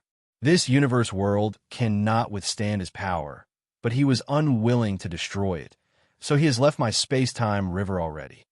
Xianxia nodded lightly. "I understand. The final battle was upon him, and he had done all that he could. Whether they won or lost would depend on the final fight. Senior, since Imo has awakened, it is time for me to go. The power that the human race has at this time may not be enough to hold him back, but we will do our best. The last shadow of yours I met told me to come back and see you, and that you would show me the way forward, so I hope that Senior can enlighten me." "You have already found your way forward." Mu looked at him with a smile in her gaze. "Huh?" Xianxia did not understand. "You've chosen the same path that I have," Mu added. Xianxia was thoughtful, condensing 10,000 grandaos in one's own body and manifesting the space-time river. Mu nodded lightly. "As I told you before, everyone has their own space-time river, which starts flowing from the day they are born and ends at the day they die. However, since the start of time, few have been able to manifest their space-time river. I was the first, while you're the second." Saying so, she suddenly asked Xianxia a question. "The open heaven realm method cultivated by the human race is flawed. You must have noticed, yes?" Xianxia nodded. "The ninth order is the limit of the open heaven realm method, but I had a vague feeling that the ninth order open heaven realm is not the end of martial Tao. There should be a higher realm above the ninth order, above the open heaven realm." "There is indeed a higher realm above the ninth order." Mu gave him an affirmative answer. Xianxia was astonished. "Has Senior reached it?" Embarrassedly, Mu shook her head. "If I had reached it, the human race would not be in this predicament today. Even though I have not reached it, I did touch upon it." Xianxia could not help but praise her in his heart, as expected of the strongest among the martial ancestors. Zhang told him back then that the martial ancestors were still only in the ninth order, but they were stronger as they had gone further along the path. It was just that they had still yet to leave the bounds of the open heaven realm. However, Mu told him today that she had touched the profound realm above the open heaven realm. Even if she had only touched it and not reached it, it was still an extraordinary achievement. Mu recalled an old memory and slowly began. The open heaven realm method was born out of necessity at a time when the human race was in a difficult situation. The early ancient era great monsters were rampaging throughout the universe, and without the open heaven realm method, the human race would have been nothing but food and slaves for them. During that time, the heavens were quietly beginning to favor the human race, so it devised a way out for them, the open heaven realm method. Only with it can the human race give rise to a constant stream of masters, which gave them the capital to contend with the early ancient era great monsters. However, even the heavens have their selfishness. For example, the primordial world. Once one's cultivation surpasses the immortal ascension realm, they would receive its repulsion and hostility. That is the selfishness of the primordial world. One can also see it as its instinct for self-preservation. The universe is not unchanging, as its blessings were first concentrated on the divine spirits, before moving to the early ancient air monster race, then finally to us, the human race. Over time, the three races became the favorite of the heavens and were given the right to dominate all beneath it. She turned to Xianxia. "Why do you think this happened?" Xianxia pondered for a moment. If one race becomes too powerful, then they're no longer fearful of the heavens. And once the power they hold becomes strong enough to oppose it, it creates a sense of crisis in the heavens. Hence, there will be a transfer of its blessing. He had considered such a thing before, so he was able to give a quick answer to Mu's question. Mu nodded precisely. The universe lives, and it has its own will. Principles are a part of its will, but it is not the same as us living beings. It is above us, as all beings are under its will. If any power that surpasses its control were to come to be, it would move to remedy the situation, but does not take action itself, and it certainly does not have the power to do so. So, it uses the power of other beings to restore order from chaos and ensure that everything remains on the predetermined path. This is reflected in history from long ago, when the early ancient era monster race overthrew the divine spirits, and when the human race freed itself from the slavery of the early ancient era monster race. But Senior, what does this have to do with my path? Xianxia looked perplexed. Mu continued, naturally it is all related. Because the open heaven realm method was a gift willed by the heavens, it is also a kind of shackle. It is impossible to break free from these shackles of the open heaven realm method by using the open heaven realm method. In fact, there is only one place in existence that the heavens cannot cover, and everything that happens and is obtained there is not under the control of the heavens. Xianxia's eyes lit up, and he blurted out, "The universe furnace." He could just about understand what Mu was getting at now. I've never understood what the universe furnace is, but it is definitely a place beyond the heavens' influence, Mu asserted. Xianxia thought to himself, of course the heavens can't interfere with it, because the universe itself was created inside the universe furnace. It could even be considered the origin of the heavens. He had coincidentally seen the true face of the universe furnace and witnessed the process of it taking in chaos and splitting heaven and earth apart. He wanted to discuss all this with Mu, but time was running out, and he could not figure out a way to explain everything in a timely manner. So he had no choice but to endure the urge for now. You and I have ventured into the universe furnace, and we have seen the infinite river that flows through it, which led to us condensing our own space-time rivers. Mu turned to Xianxia. The space-time river is your path forward. Marshall Peak, Chapter 5979, Final Gift. The space-time river is my path forward.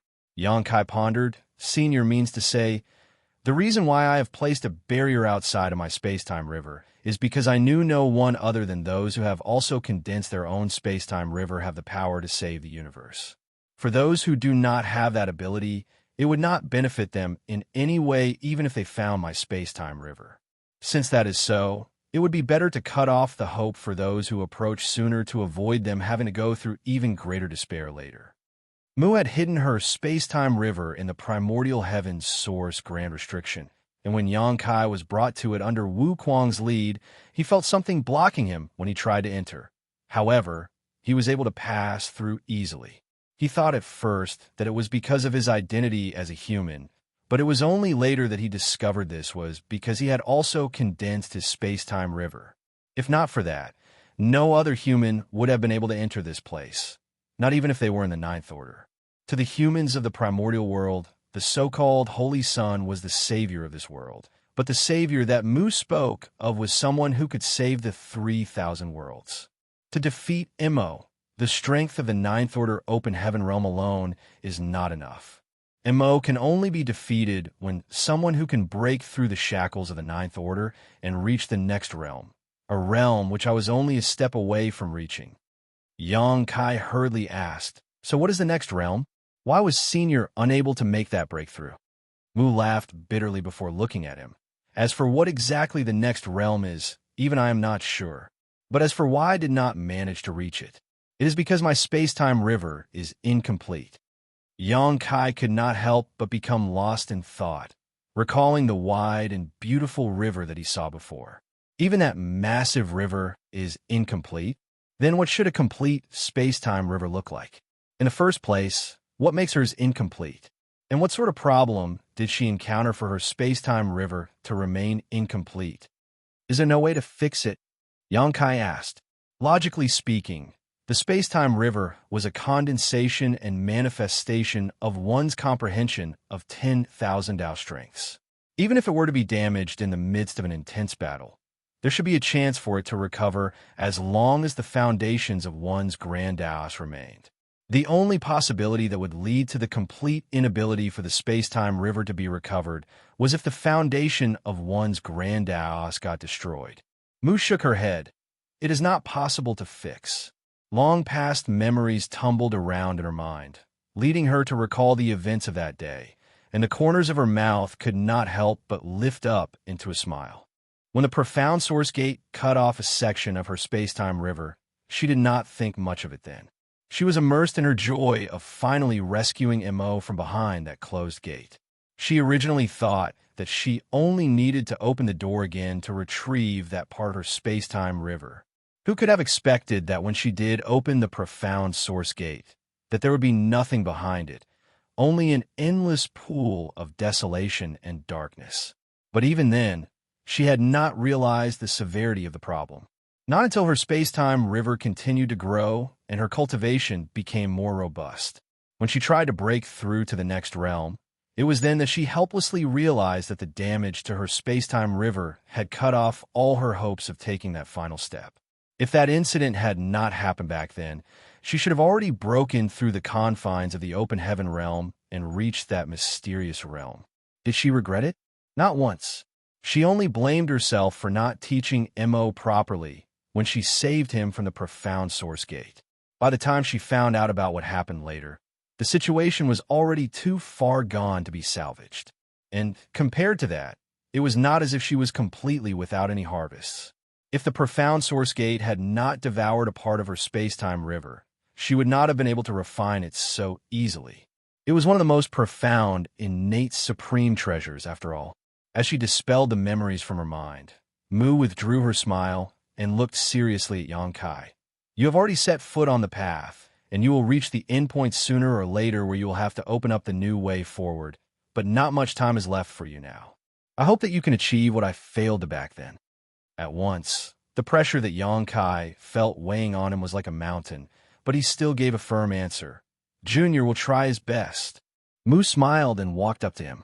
Just like the other shadows that Xianxia encountered in the many universe worlds, she gently pressed her hand to his chest. Go. Put an end to it all. The human race has suffered since the late ancient era until now. As the favored children of heaven, it is time for us to have our own peaceful world to live in. The reason why Xianxia came back here was because the previous shadow had sent him here, but after talking for so long, Xianxia still did not get a clear answer from Mu. What did he have to do in order to defeat the current Mo? Mu did tell him that he had to make a breakthrough to the next realm, but he had not even reached the door to the next realm yet. How could he make a quick breakthrough at such an urgent time? Mu continued to smile at him as her figure gradually started to fade. I left you something. You will find out what to do soon enough. As she disappeared, Xianxia's body rose involuntarily into the sky and soon plunged into the vast and beautiful space-time river. This time, however, he did not feel anything pulling him. He had traveled across about 90% of the 3,000 universe worlds in order to suppress and seal the pieces of Mo's source, and he had succeeded in sealing more than 1,000 of them. Right now, Mo had already awoken.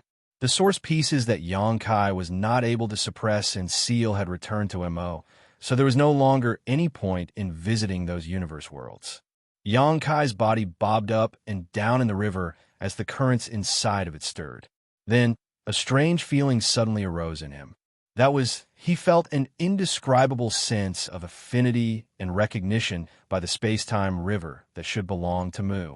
What's more, it seemed as if he was able to mobilize its power. Xianxia was astonished by this discovery.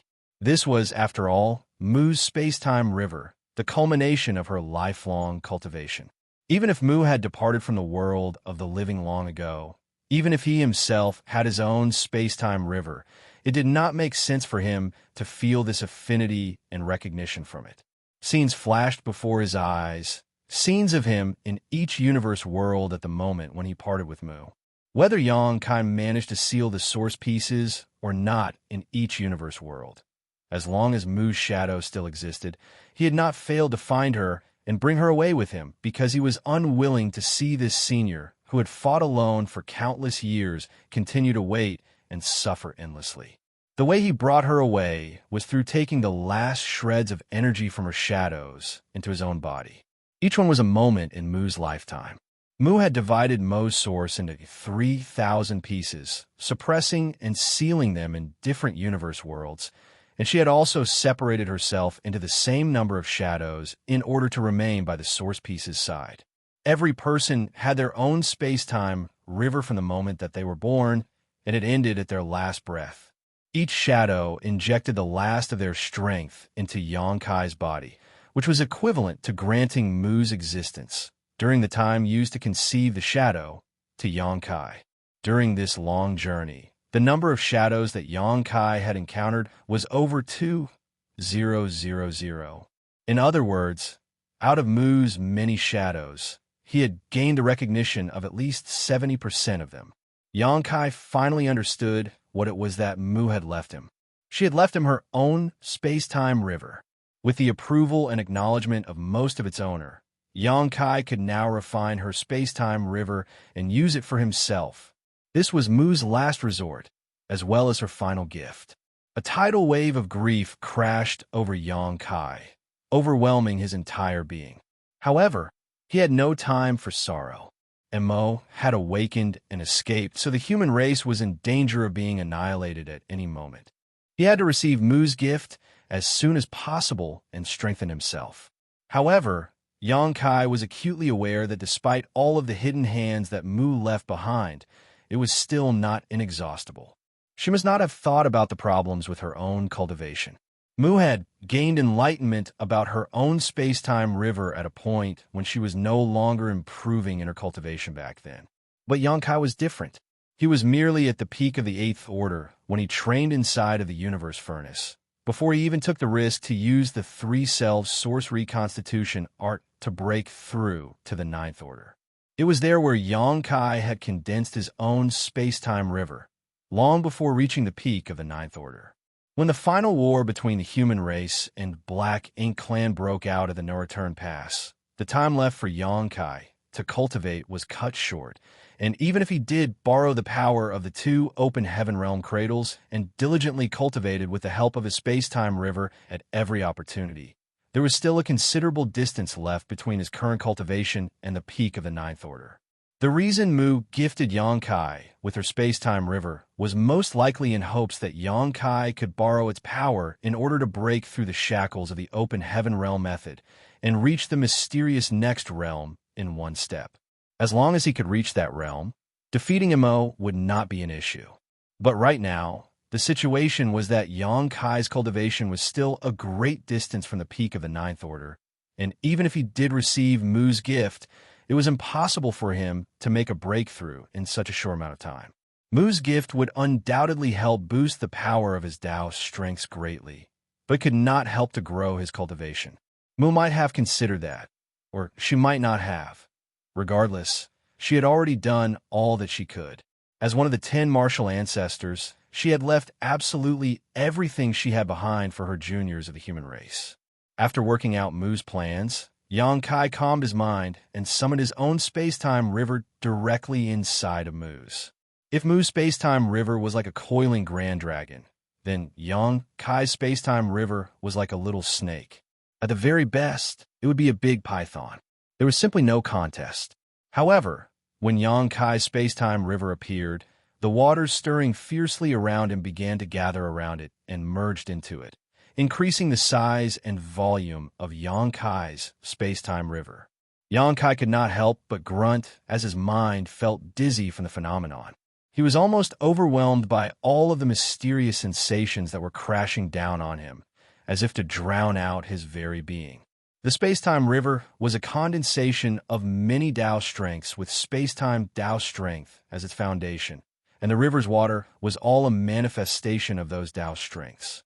With the recognition of Mu's many shadows, Xianxia did not feel any resistance when he was refining her space-time river, but its mass was simply too great, a manifestation of Mu's great attainments and insights into all the grand Taos, and all of it was being stuffed into Xianxia. A sense of crisis came over him at that instant. Xianxia realized that if he failed to withstand the impact of these Tao strengths, something terrible would happen to him. Sullivan. So, overall, for Mu and Mo's story, Mu and Mo met beforehand. A piece of Mu's space-time river got caught behind the gate. Mo met the other 9 through Mu, and they became close enough to be called Little 11th or Xianxia. While fighting the war, Mo tried to help out and corrupted his allies and enemies. The 10 found out that they fucked up and planned to seal it. Mu made a plan on how to do it. After the war, she would take Mo around and sightsee. Meanwhile, the other 9 would build the Grand Restriction. Once it was time, she led Mo inside, and they trapped it. Mo, unhappy, started the Great War of that era in an attempt to free itself.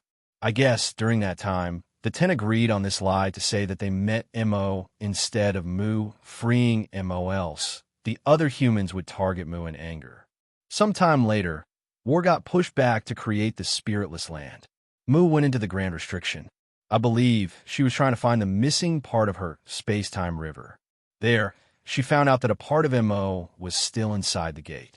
Doubt she was able to open the gate fully, but she found a better way to seal away its strength in hopes of defeating Mo anyways.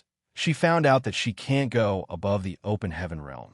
Since the space-time river is connected to one's life and death, she made the preparations to help the next guy get stronger. She had to kill herself.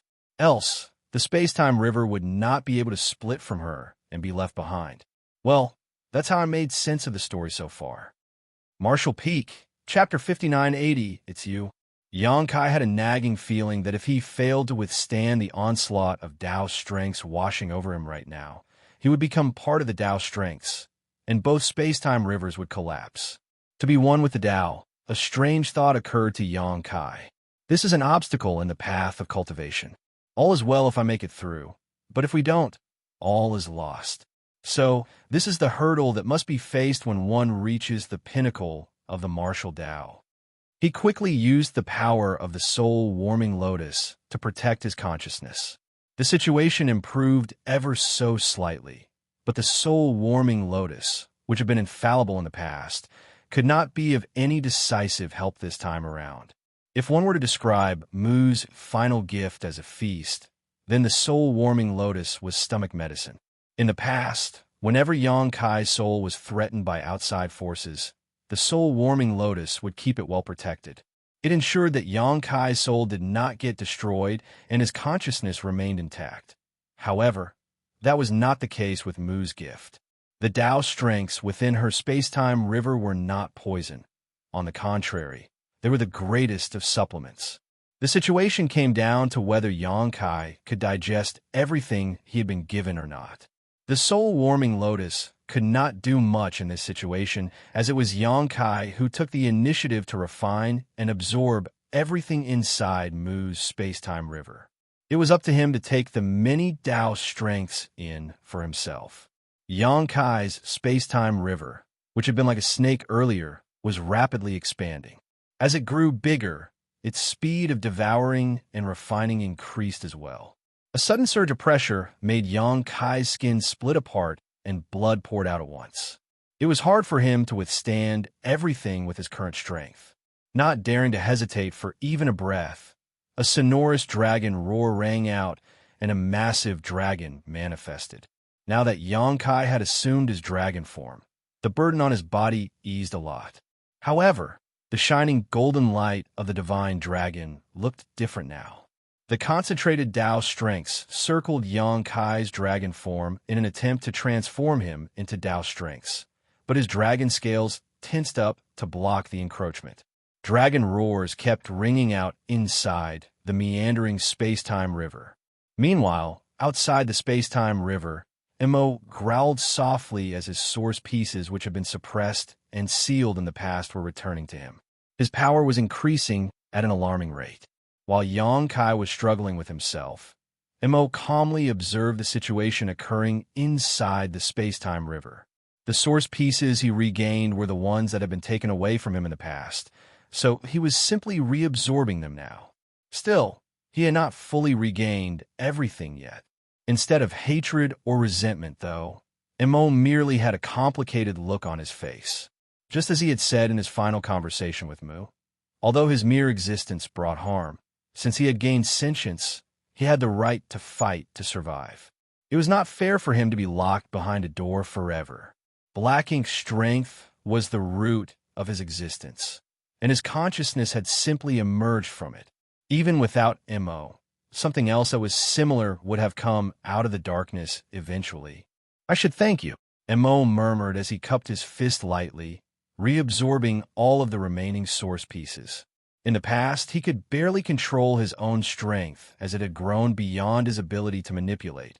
However, Xianxia's earlier efforts had sealed over 30% of his source strength behind the profound source gate. Although this weakened Mo's maximum strength, it came with the silver lining of granting him far better control of what strength remained. Thus, in Mo's current state, he was even more threatening than when he was at the peak of his power. He raised his hand and made a grabbing motion directed at the river as he snarled, "Come out." He did not want anyone to touch what Mu left behind. Previously, to protect the primordial world from destruction, Mo even voluntarily left the primordial world and jumped out of the space-time river as he feared that his overwhelming strength would destroy it. The space-time river was the final piece of Mu that remained. A dragon roar escaped from the space-time river. Xianxia, who was busy refining the Tao's strengths, suddenly felt something grabbing onto him to drag him out of the river. He did not sense Mo's presence, but he was certain it was the latter's doing. All along, Xianxia had been curious to know the extent of Mo's power, about what the legendary creation realm was like. At last, Xianxia personally experienced just how terrifying Mo's might was. Mo's strength remained this immense despite the two of them being separated by two space-time rivers. Without the space-time rivers, Xianxia estimated that he, a ninth-order master and a divine dragon, would not be able to withstand more than 3 of Mo's attacks before he perished. "I can't let him drag me out." There was a chance for him to put up a fight if he remained hidden inside Mu's space-time river. But if he did get pulled out, he was doomed to die. Xianxia knew what he had to do, and with a roar, he began harnessing the strength of the space-time rivers in a frenzied manner to attempt to cut off the force that was constraining him. Even though the force came from outside the rivers, it could not be cut off so easily. Furthermore, Xianxia could not wield his full strength in his present condition. His space-time river was busy refining the Tao's strengths from Mu's river, and as the complex and mysterious mix of Tao strength surged, much of his focus was diverted to protecting his soul to avoid being refined into Tao strengths himself. Both parties had their reasons for holding back, so for the moment, it was a stalemate. Outside the river, Mo's eyes flashed with surprise. He did not think that Xianxia would be able to put up a fight, but he doubled down and called out impatiently, "Come out on your own, or else I don't mind heading in myself." Mo did not want to destroy the final memory he had of Mu. He knew that some shadows of Mu remained inside the space-time river, so he wanted to preserve them. If he entered the space-time river, he was undoubtedly going to inflict irreparable harm, and the shadows could very well be destroyed. This was not an outcome he could accept. However, all Mo received in response was even more ferocious dragon roars that came from within the river. Mo's eyes flashed with displeasure. "How stubborn. I'm giving you one last chance. I can promise you that once this battle is over, I'll give the humans a great territory where they can carry on living free of the corruption from Black Ink strength, which will never enter that great territory." This was the most it was willing to compromise. Mu was gone, and the remaining humans no longer mattered to him. He was only willing to give the humans the space of a single great territory for their race to survive for the sake of protecting Mu's space-time river. In your dreams, the dragon roar exploded out of the space-time river. Through the restriction of the Tao strengths, Mo could vaguely see a pair of large golden eyes staring in its direction. "Foolish impudence." Mo coldly snorted in response. He then took a step forward to enter the space-time river. However, as soon as he stepped into the river, the water surged and the power of all the Tao strengths rushed about to block his path. He had to pause outside the river instead. It looked as if Mo was stuck outside the river as endless waves crashed down upon him, but he was still slowly making his way forward. Mo could not be stopped. Xianxia's expression hardened. He had refined quite a lot of the Tao strength from Mu's space-time river in a short span of time and strengthened his own space-time river greatly. He was even able to use a bit of the strength from Mu's river itself. But even so, it was not his strength, so he could not wield it freely. He had no way of keeping Mo out if the latter chose to force his way in.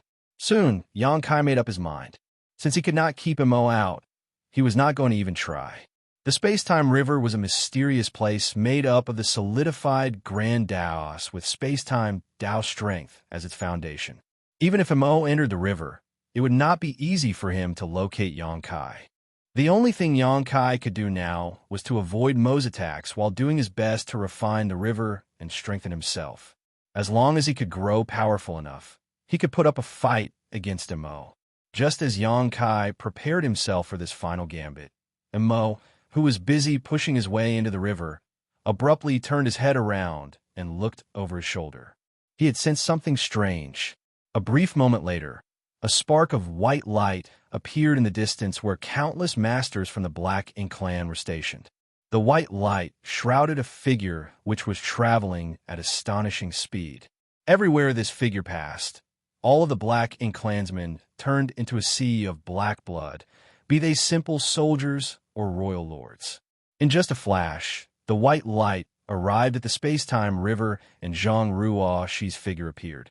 She looked around and immediately established the situation, her eyes flashing darkly as they fixed on Mo. When their eyes met, Mo froze in place. He did not expect a master like her to exist. Based on the information he had, the strongest humans were only the Ninth Order Masters, and even among their other allies, the strongest were merely giant spirit gods. Yet, the woman who just arrived had an aura that seemed even stronger than that of a giant spirit god. When Mo sensed the clean and pure strength of the new arrival, his expression suddenly contorted as he roared, "It's you!" He recognized the source of that strength. Zhang Ruoxi understood what Mo meant. When the burning light and serene glimmers strength finally harmonized in the chaotic dead territory, the memories of her Heaven's Order bloodline began awakening. So she was not completely clueless about the events of the ancient past. Thus, when she heard what Mo said, she coolly replied, "Yes and no. It is. It's you." Mo's expression had changed rather drastically. Even when Xianxia suppressed and sealed over 30% of his source, he took everything in stride and could even thank the latter. However, when Mo saw Zhang Ruoxi, the darkness hidden deep within him overtook everything else. He leapt out of the space-time river and murderously flew over to Zhang Ruoxi. But all of a sudden, he stopped and shook his head as he muttered, "No, that can't be." Black Ink's strength continued to surge through him before he suddenly lifted his head and leveled a vicious glare at Zhang Ruoxi and bellowed, "No, it is you." Mo behaved as if he had lost his mind, and he began to mumble and contradict himself, seemingly completely out of sorts. All of a sudden, he flashed forwards and reappeared in front of Zhang Ruoxi, sending his fist flying as he roared, "Why?" Martial Peak, Chapter 5981, Light and Darkness. When a gate formed, primordial light and primordial darkness came into existence. From then on, their paths differed entirely. The primordial light signified all that was good and wonderful in the universe, and as soon as it was born, it left and became the colors of everything in existence. On the other hand, the primordial darkness remained suppressed and sealed behind the gate. Time went on, and even when it developed its own consciousness, it could not escape. It was stuck in an endless sea of darkness and loneliness. Even the primordial darkness craved the light. If it had not been for Mu's pity and its own persistent efforts, it would still be suppressed and sealed inside the gate right now, with no hope of ever getting out. Why? We both came into existence together. So why did the primordial light get to leave while the darkness, had to remain in isolation? Mo sent his fist crashing down at Zhang Ruoxi, but his interrogative cry for an answer was not directed at her. It was directed at the heavenly way which had been so unfair. Zhang Ruoxi's Heaven's Order sword rose to block Mo's furious strike, which sent her flying away in a flash of white light. A mere breath later, she flew back and stood in front of Mo, her brow furrowed as she studied him. She could sense that there was something amiss about Mo's present state. Just as Mo had previously said to Mu and the humans had made the right choice when they suppressed and sealed him inside the primordial heaven's source grand restriction. As his power grew, his consciousness was barely able to control his own power. If Mu and the other humans had not suppressed and sealed him, everything would have already been wiped from existence. Xianxia traversed across over 2,000 universe worlds and suppressed and sealed about a third of Mo's source strength. Although this weakened Mo's maximum power, it proved to be of great help to Mo as well, for he was now able to have full control over his strength. However, when Mo saw Zhang she and sensed her power which entirely opposed its own, black ink strength consumed his mind. Light and darkness had always been opposing forms of existence. The separation of the gate was the only reason why both came into existence at the same time. Now that both of these opposing powers stood before each other, it turned into a battle that would not end until one was vanquished. Black ink strength surged and gathered into an endless sea that seemed to drown out the entire void before charging straight at Zhang she and completely shrouding her. Zhang she's wings flickered behind her as her heaven's order sword lightly tapped the spot at her feet. All at once, light burst forth and vanquished the spreading darkness. However, Mo seized his chance to draw nearer, swinging both his fists down at Zhang. She blocked with her sword but was once again sent tumbling. After her many years of hard cultivation back in the chaotic dead territory, her power had grown by leaps and bounds thanks to her heaven's order bloodline, as well as the power of the sun's burning light and moon's serene glimmer. In terms of pure prowess alone, she was stronger than a giant spirit god, and no royal lord could withstand more than 3 attacks from her. That being said, now that she was up against Mo's frenzied attacks, she was at a complete disadvantage and could not even hold her ground against him. The primordial light had left as soon as it came into existence. It then split the power of yin and yang from itself. Afterwards, it crashed into what would become the divine spirit ancestral land and brought forth the many divine spirits and a human woman who possessed the heavens order bloodline. If Zhang she could have gathered the pure power of yin and yang and all of the divine spirits. Then with the help of the heavens order bloodline, she could have brought forth the full power of the primordial light once more. Alas, too many divine spirits had perished, and the surviving ones numbered far too few in comparison to their peak. Even if Zhang she wanted to try and bring forth the true power of the primordial light, there was no way for her to accomplish that. In other words, the strength she possessed now was incomplete. However, black ink strength was incomplete as well. Zhang she could sense the many gaps in Mo's source. Nevertheless, even in this state, Mo was still the one with the upper hand as he had continued to grow stronger over millions of years. After just a brief exchange, Zhang she knew full well that she was not Mo's equal. She could only hold out for another half hour or so before she would be defeated. And from the ruthless, murderous look on Mo's face right now, if she were to be defeated, death was the only outcome that awaited her. She had no choice. Zhang she let out a soft sigh, and after blocking yet another one of Mo's attacks, she raised her hand and made a grabbing motion as she cried out, "Come!" A devastating battle had broken out outside the primordial heavens source grand restriction. When Zhang she was around, her strength alone had been enough to deter the Black Ink clan, making them fearfully hide in the darkness. However, once she left, the Black Ink clan sensed that their Supreme One had regained its power, so they jumped into action. They emerged from the darkness and challenged the Small Stone Race army. All at once, brutal fights exploded across the void. The Small Stone Race army numbered in the hundreds of millions, but the Black Ink clan army that emerged from the endless darkness far surpassed even that. This was the result of Mo's accumulation over millions of years, so it was impossible to imagine just how many masters from the Black Ink clan there were right now. There was no lack of royal lords either.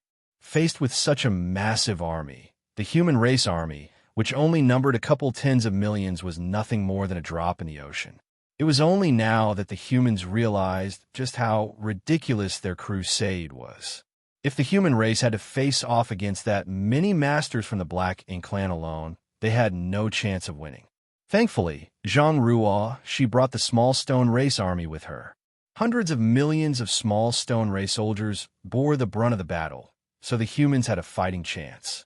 Though the human race army was far smaller in number, it consisted entirely of elite masters whose strength could not be underestimated. Under Mi Jingluan's command, the human army moved in an organized fashion to attack the Black Ink clan and grind down their power.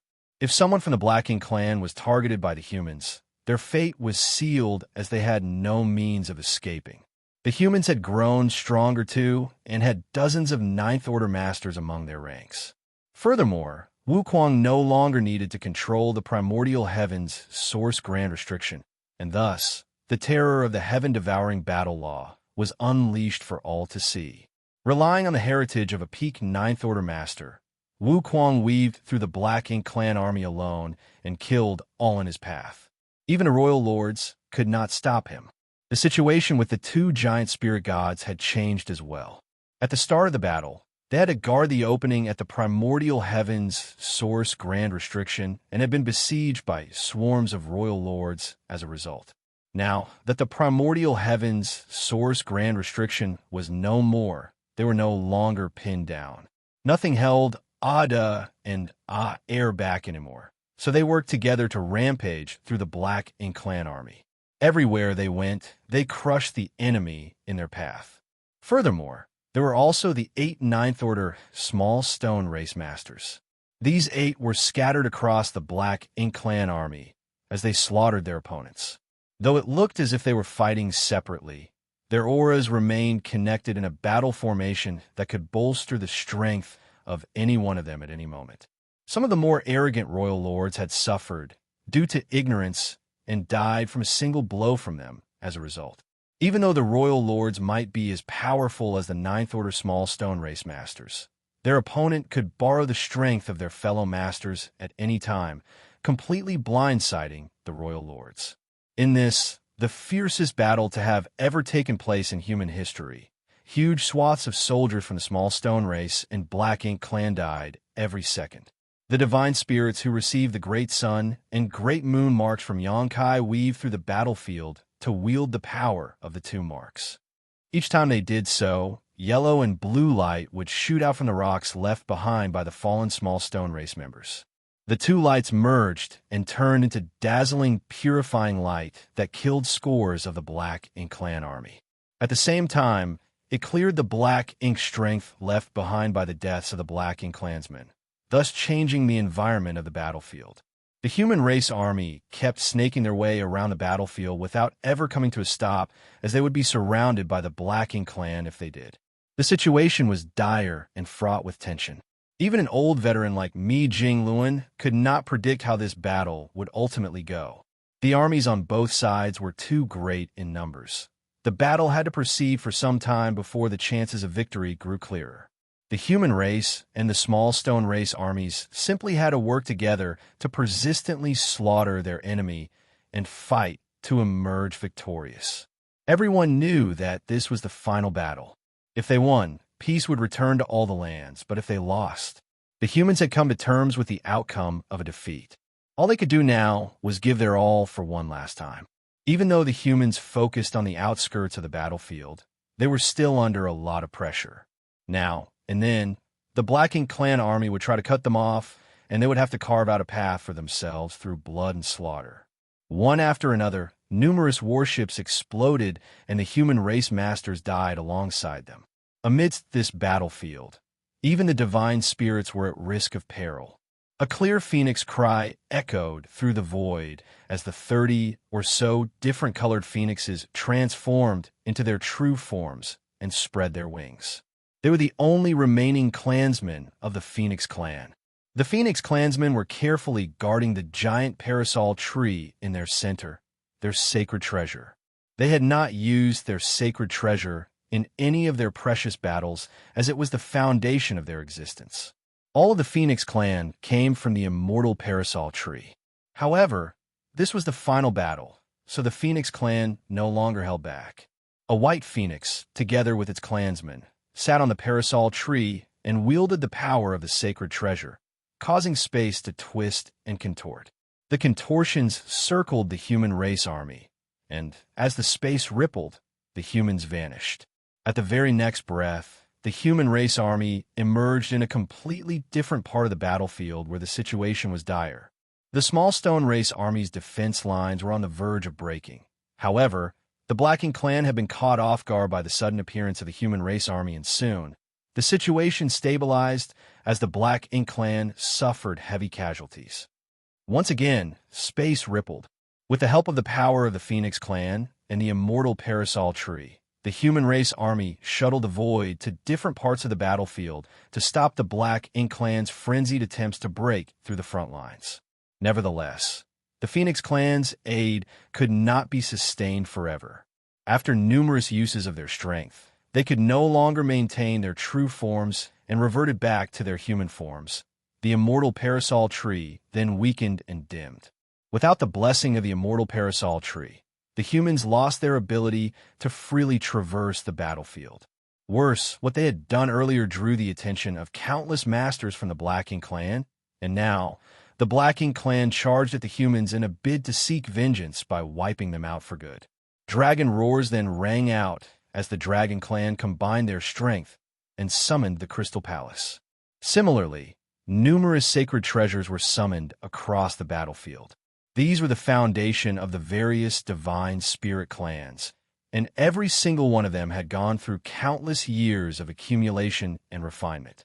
The divine spirits would not summon them unless their very existence was threatened. Martial Peak, Chapter 5982, 9 Palaces Formation. The divine spirits harnessed the power of their sacred treasures to aid the human race army in the fight to slaughter their common enemy. There were also 2 giant spirit gods and 8 ninth-order small stone race masters thundering across the battlefield. Meanwhile, the small stone race army, which numbered hundreds of millions, staunchly held the front lines. As a result, compared to the small stone race and the humans, the Black Ink clan suffered far greater casualties on the battlefield. At some point, the human race masters began to see glimmers of hope for a victorious outcome. Alas, their hopes were soon dashed. The 8 ninth-order small stone race masters who had been busy exterminating the enemy seemed to have been summoned by someone. With their aura connected, they charged through the Black Ink clan army and headed deep within the darkness. Soon, they disappeared from sight. No one knew where they went exactly. However, Zhang, she had gone off in that direction earlier, and terrifying shockwaves were now rippling out from that area. Atop the tattered Pure Yang Pass, Mi Jingluan's heart sank as he realized that Zhang, she must have encountered some kind of trouble. Based on the strength Zhang she exhibited earlier, the only threat against her had to be Mo. The primordial heavens source grand restriction had been destroyed, and Mo had awakened. Thus, the battle reached its final, most critical climax. The departure of the 8 and 9th order small stone races greatly eased the pressure on the Black Ink clan. The 8 of them had focused on killing off-territory lords and royal lords, with many of the latter suffering or even dying to the targeted attacks. Now that the 9th order small stone race masters left the battlefield, there were only the 2 giant spirit gods remaining, and Ada and Air could not kill off the royal lords as swiftly as the 8 9th order small stone race masters. In the end, size was the deciding factor. Naturally, the 9th order small stone race masters were weaker than the giant spirit gods, but they were the same size as humans and could move around deftly. Any royal lord they had their eyes on could not escape from them. The same could not be said for the giant spirit gods. They were too massive, and though their strength was unparalleled, they were not nearly as nimble or flexible. Each time they attacked, large swaths of the Black Ink clansmen would die, but those who reacted in time could still escape. Thus, now that the 8 and 9th order small stone race masters left the battlefield, the royal lords were a lot less hindered and could do much more, such as grouping up to besiege the human race army. The Black Ink clan realized that even though the small stone race army made up the majority on the battlefield, the humans were the true driving force behind the battle. Furthermore, compared to the hundreds of millions of small stone race soldiers, it was easier to wipe out the humans, who only numbered in the tens of millions. As long as they killed off all the humans, they would emerge victorious, regardless of the casualties they suffered. All at once, the human race army was under great pressure as they became the primary targets of the Black Ink clan. Deep inside the void, the intense battle between Zhang Ruoxi and Mo continued. It was the first time that the primordial light and darkness were together again since the dawn of creation, and as they clashed, the universe seemed to shatter and break. Mo seemed to have lost all reason as the fury that built up throughout all the eons poured out at once, leaving Zhang Ruoxi with barely any room to fight back. From a distance, the light and darkness could be seen clashing, with the ocean of darkness keeping the light completely surrounded. Only a feeble flicker of light could be seen coming from the center of the conflict. Darkness was constantly clawing at the light, and it looked as if the latter would be extinguished at any moment. Despite having over 30% of his source suppressed and sealed, Mo's might was still immeasurable and impossible to imagine. At the very least, he was more than what Zhang Ruoxi could handle. Earlier on, she estimated that she could hold out for half an hour, but now that they were well and truly engaged, she realized she had underestimated her opponent. The power of the primordial light had been dispersed, much of it disappearing with the death of the divine spirits. All that was left were the heavens, order bloodline, and the power of the yin and yang. Therefore, the primordial light had lost even more of its strength than Mo. As the fight went on, Mo grew fiercer. Black Ink's strength surged, and it looked as if he was on the verge of completely devouring Zhang Ruoxi.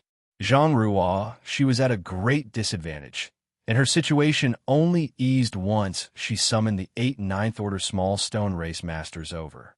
They left the main battlefield and swiftly headed straight over to Zhang Ruoxi. From a distance, their connected auras linked up with Zhang Ruoxi's, and a battle formation was instantly formed. Previously, the 8 trigrams formation formed by the 8 Ninth Order Small Stone Race Masters had stunned the human race masters, but if they saw what was happening now, they would have no words to describe their shock and awe. Zhang Ruoxi and the 8 Ninth Order Small Stone Race Masters formed a 9 Palaces formation, the most powerful of all battle formations. Zhang Ruoxi acted as the core, while the 8 Ninth Order Small Stone Race Masters formed the base. All at once, Ruoxi's power soared, and she was no longer cornered without any means of fighting back. The flash of light expanded amid the darkness and broke free of its restraints. It now had the power to fight back and cover a greater area in brightness. Mo sensed this change and grew even more furious, unleashing even more concentrated Black Ink strength from his body. The two continued to clash, and each time light and darkness collided, darkness would spread out behind Mo, while light and the 8 Ninth Order Small Stone Race Masters followed closely behind Zhang Ruoxi. Time and time again, the two smashed against each other, neither side showing any signs of backing down. With each clash, the void crumbled and shattered. A battle of such immense power had never occurred before, and it would never occur again. This was a battle between the primordial forces of existence. The intense fight went on for hours, with no side able to overwhelm the other. With the help of the battle formation with her small stone race personal guard, Zhang Ruoxi could finally oppose Mo on even footing. Nevertheless, this was merely a battle formation and not her own strength. The prolonged fight not only continued to add to the pressure that Zhang Ruoxi faced, but even the Ninth Order Small Stone Race Masters were struggling. The Ninth Order Small Stone Race Masters had tough bodies, weaker than Yang Kai's Divine Dragon physique, but not by much. Under normal circumstances, they would not be facing any issues. However, the long and intense fight proved to be a burden that was slowly exceeding their ability to bear. Cracks began to appear on the bodies of the Ninth Order Small Stone Race Masters, and as Zhang Ruoxi and Mo continued to clash, these cracks grew. Soon, the The cracks weaved across their bodies like spiderwebs. It could be seen that once the cracks reached a certain point, even the ninth-order small stone race masters would crumble into a pile of rocks. These small stone races were Ruo Shi's personal guard. They had been groomed with great difficulty and were intrinsically connected to her, so she could sense the state of every single one of them. Therefore, when she picked up on their injuries, she realized that things were looking bad for them.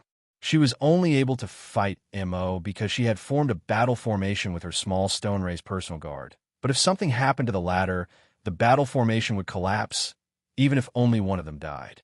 Once that happened, it would be impossible for her to hold her own against Mo. Once this thought occurred to her, Zhang Ruo Shi changed her strategy. Instead of confronting Mo head-on, she took a defensive stance to drag the fight out. She did not know what her sir was doing now, but all along, she knew that he was capable of doing things no one else could, and she held strongly to this belief. Sir can always make a miracle happen, even in a hopeless situation. Therefore, regardless of what he was doing now, she had to try and buy him enough time. Her new strategy worked. When two opponents were evenly matched, one could not accomplish much if the other was determined to prolong the fight. The intense fight turned into a chase instead. Ruo Shi and her 8 small stone race personal guard kept flitting about, and even though Mo wielded his immense power wildly, he could not pin down and suppress her. Mo, who had already lost his senses, became even more incensed, releasing bestial snarls and roars in an unending cacophony. When Mo first emerged from the space-time river, he looked no different from a regular human, apart from his black ink strength. However, when Zhang Ruo Shi showed up, the black ink strength surged and overtook his mind. At this point, Mo no longer looked human. Ruo Shi's appearance and subsequent actions seemed to have driven him mad. All of a sudden, Mo stopped chasing Zhang Ruo Shi. As Zhang Ruo Shi puzzled over this, Mo abruptly turned around and charged towards the space-time river. Ruo Shi's expression stiffened. Although Mo had been so agitated that he lost his senses, his battle instincts remained. Since Zhang Ruo Shi was equal in strength to him, he could not get rid of her, so he changed his target to Xianxia, who was still within the space-time river. Even in his blurry state, he was still determined to protect the space-time river. He was not going to let anyone touch the final trace of Mu. Upon seeing that Mo was turning back, Zhang Ruo Shi swiftly chased after him. Light flashed as she stopped him and engaged in a frontal battle again. After a brief skirmish, Ruo Shi repeated her old tactic and quickly retreated. This led to a furious Mo pursuing her in the opposite direction of the space-time river. Mo kept up the chase for a while, but when his efforts proved fruitless, he turned around again. Once again, Ruo Shi caught up to him. By doing this over and over again, she managed to occupy Mo's attention. Nonetheless, Zhang Ruo Shi knew this was only a temporary measure. She could tell that Mo was not in the right state of mind at the moment, which was why he did not notice what she was doing with her fairly crude strategy. However, with each clash, the power of the light would wipe out some of the darkness, and, similarly, the darkness would devour the light. In other words, both light and darkness were weakening each other each time they collided. Zhang Ruo Shi could clearly sense that she was greatly weakened by the many hours of fighting, and the same was true of Mo. Once the black ink strength was weakened to a certain extent, Mo would most likely regain his senses, and when that time came, she would no longer be able to use this strategy to keep him occupied. Furthermore, Ruo Shi was even more worried by the fact that the 8 ninth-order small stone race masters would not be able to hold out much longer. Their bodies were covered in cracks now, and it looked as if they would crumble at the slightest touch. She was doing her best to keep the head-on confrontations with Mo to a minimum. But if she wanted to stop Mo from heading to the space-time river, she had to resort to things that she knew she should not. Now that things had come to this, Zhang Ruo Shi had no other choice. She could only do her best to keep Mo occupied, as she fervently hoped that Xianxia sped up whatever he was doing. Otherwise, once her personal guards could no longer hold out anymore, she would not be able to stop Mo alone. Martial Peak, Chapter 5983, 9th Level. Within Mu's space-time river, Yongkai was shrouded in his own space-time river as he used it to greedily devour everything around him. The river was made out of Tao strengths.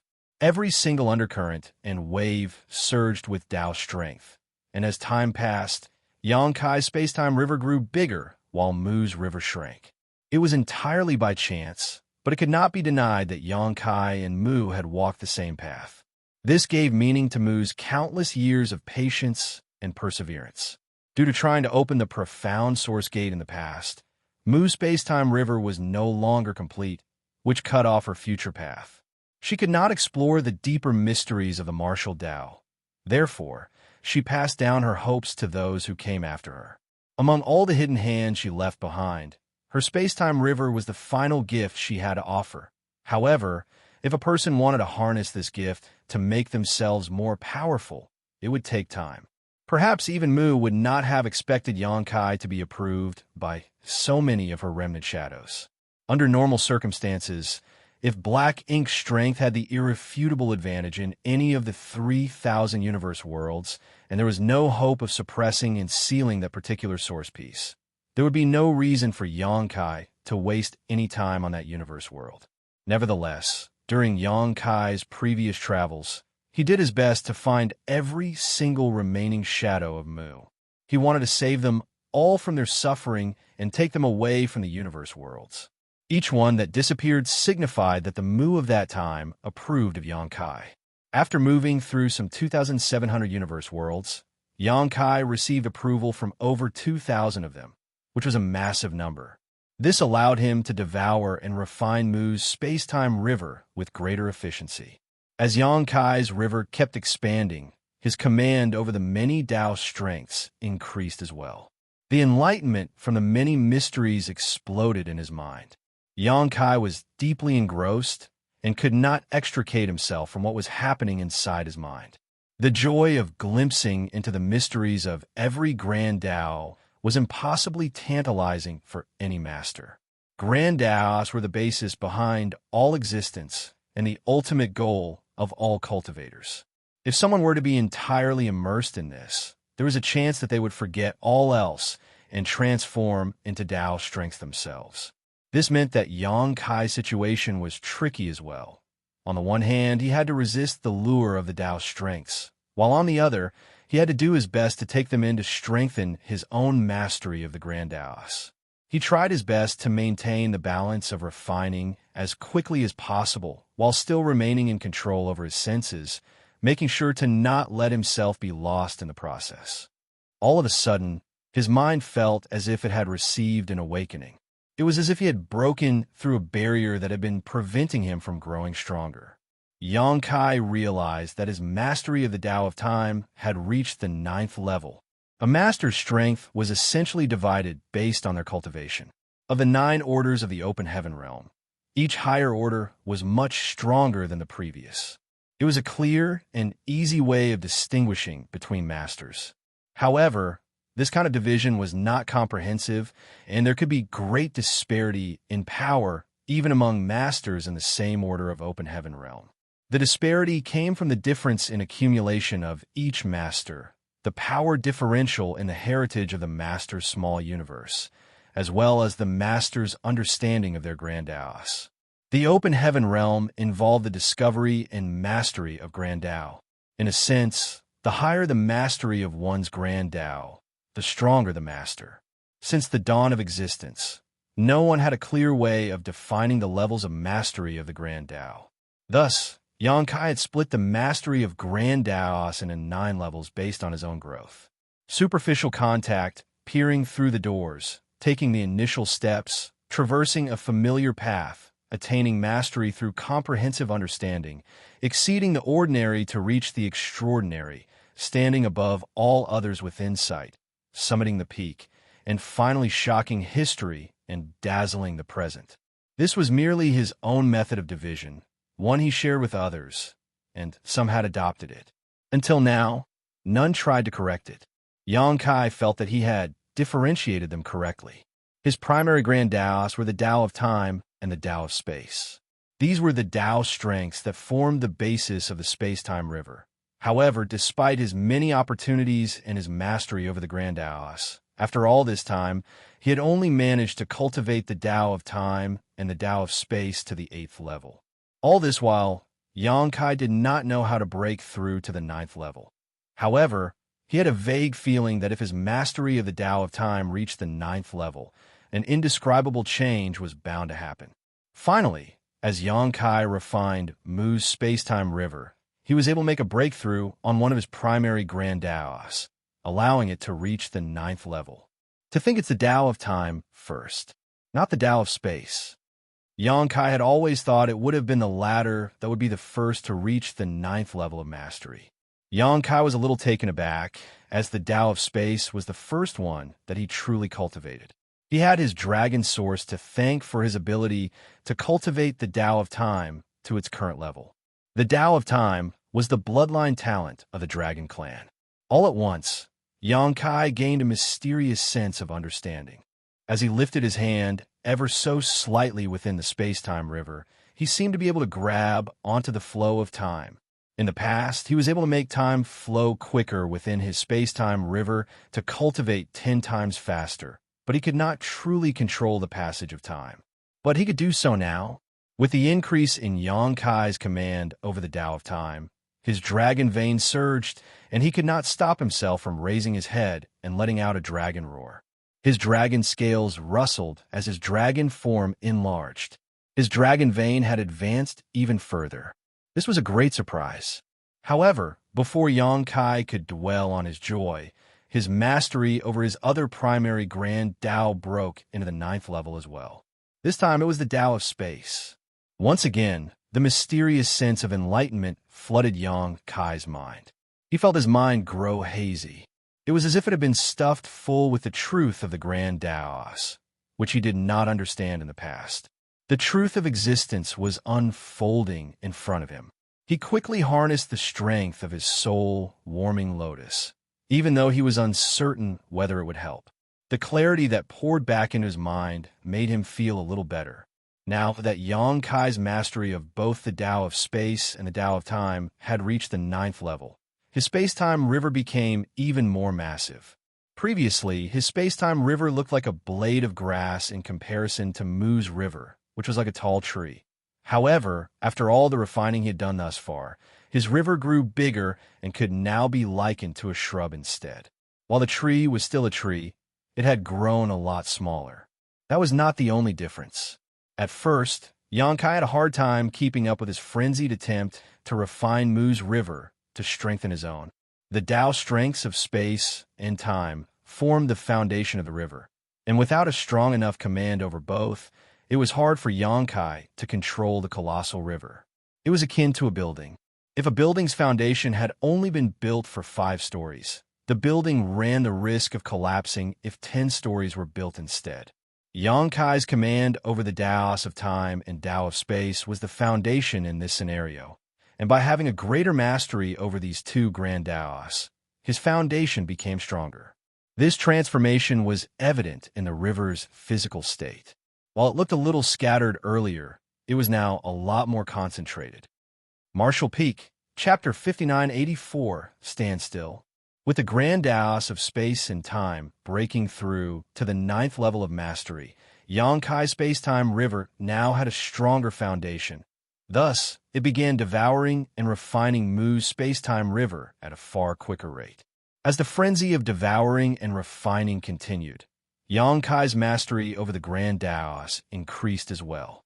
Next was a breakthrough in the Spear Dao, then a breakthrough in the Sword Dao. Breakthroughs in the Alchemic Dao, Array Dao, and Yin-Yang Dao soon followed. Xianxia's understanding of each Grand Dao rose in rapid succession.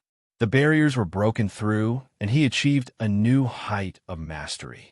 With each breakthrough, Xianxia's mind was filled with strange and wondrous enlightenment, granting him further clarity in each Grand Dao. Outside the space-time river, light and darkness continued to clash. Both the primordial light and primordial darkness did not possess their full power anymore. But as the darkness remained whole and continued to grow over the years, Imo had become a lot more powerful than Zhang Ruoxi. This held true even when Yangkai had used the profound source gate to suppress and seal a third of his source.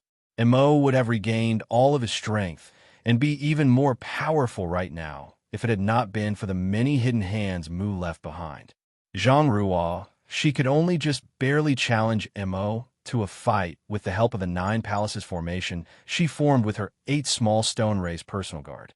In just a few hours, though, the 8 small stone race masters were littered with cracks. It looked as if they could crumble into a pile of rubble at any moment now. Zhang Ruo, she tried her best to buy time, but she did not know how much longer she could continue to hold out. All she could do was fervently hope that Yangkai could hurry up.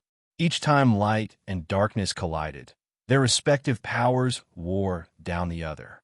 Light dispelled darkness, while darkness devoured light. Time and time again, Zhang Ruo, she, and Mo continued to weaken each other. This was most evident in the way Ruo, she's white wings had dimmed, and Mo seemed to have lost some of his prior madness. This is not a good sign. Zhang Ruo, she could tell that Mo, as the consciousness that sprung from primordial darkness, did not have full control over black ink strength. The years of growth and accumulation had made the power increase beyond Mo's ability to freely wield. That was the reason why her arrival, bearing the strength of the primordial light, had drawn out the frenzied resentment of the primordial darkness and caused Mo to lose his rationality. At the same time, Mo had an instinctive, obsessive yearning and protectiveness of Mu's space-time river. Even his subconscious would not allow anyone to touch what Mu had left behind. As black ink strength clashed with Mo's consciousness, his actions began displaying contradicting desires. At times, he fiercely chased down Zhang Ruo, but at times he turned back around to head for the space-time river. Zhang Ruo, she relied on this dichotomy to provoke Mo and keep him occupied. However, once Mo regained his senses, it would not be so easy for her to do so.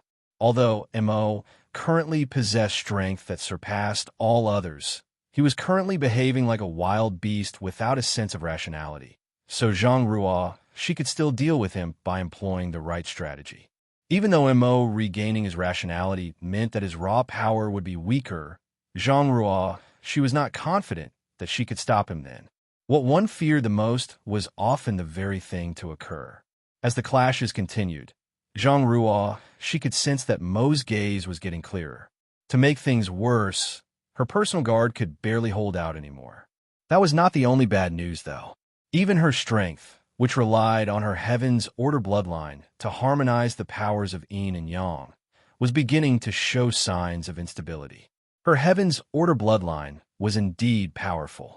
It was the only thing that could bridge the powers granted by the burning light and serene glimmer. Thanks to Zhang Ruo, she's many years of diligent cultivation, she was finally able to reconcile the two opposing powers and draw them into her. As a result, she possessed superior strength. However, her ninth order cultivation was still quite weak in comparison to the powers of the burning light and serene glimmer. She could not withstand a prolonged fight that involved such overwhelming power. On the other hand, Zhang Ruo, she dared not hold back in a fight against Mo. She went all out with every strike, and as the number of clashes increased, her power became more and more unstable. Her personal guards were in bad shape, and her strength was becoming unstable, so she knew she did not have much time left. Even so, she never once considered retreating. Instead, her eyes filled with determination as she made a decision. After yet another ferocious clash, the two figures separated. Zhang Ruo, she could clearly sense that even more cracks emerged on the bodies of the 8 personal guard behind her.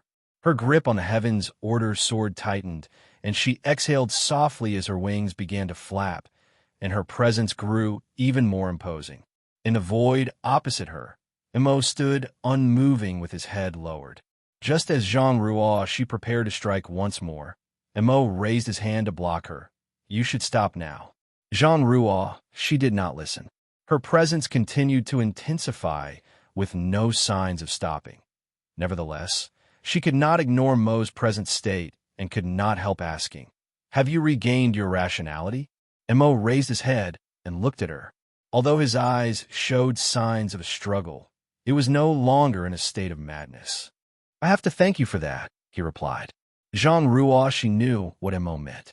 Initially, the power of primordial darkness was still too strong for Mo to bear, causing his consciousness to devolve into a frenzied state. However, as he and Zhang Ruo, she continued to clash. The powers of light and darkness ate away at each other. Both their powers were weakened in the battle. Now that Mo's consciousness could overpower his strength, he regained some rationality. "That won't be necessary," Zhang Ruo, she coolly replied. Mo's brows furrowed ever so slightly. "You will die if you use that attack." Mo could tell that Zhang Ruo, she wanted to harness all of her remaining power to engage him in a final clash that would determine life or death. "You probably won't die, but you will suffer," Zhang Ruo, she said. "That's why you should stop." "I don't wish to kill you," Mo urged. Zhang Ruo, she showed no signs of stopping. She did not respond to Mo at all. Instead, she continued to harness her power and strength to prove her determination with her actions. Cracking sounds could be heard from the 8 behind her. With this strike, the 8 of them would turn into dust. Mo's gaze turned cold as he snarled. "If you insist on dying, I am willing to fulfill your desire for death. But have you thought about what would happen to Xianxia if you died?" Zhang Ruo, she was a little startled. "Sir would be deeply saddened by my death, right? That's enough for me." Zhang Ruo, she still showed no signs of backing down. Instead, she let out a faint smile. This made Mo exasperated as he could not resist saying, "Why are human women so stubborn? You think it's worth it to die at my hands to protect him? But have you ever thought about the guilt and torture the living would have to endure? If you truly want to act in his best interests, I advise you to calm down and look at things from his perspective. You staying alive should come before everything else." Zhang Ruo, she stared at Mo in shock this time, brimming with confusion. "What's going on? The one who wields the darkest of all powers that exist is attempting to reason with me during a life and death moment." She could not help but find it unbelievable, especially since Mo made a good point. Instinctively, she suddenly felt that Mo was scheming something. "Don't look at me like that," Mo curtly snorted. "I lived among you humans for more years than you have lived. We once worked together and protected each other. There was even someone very important to me once.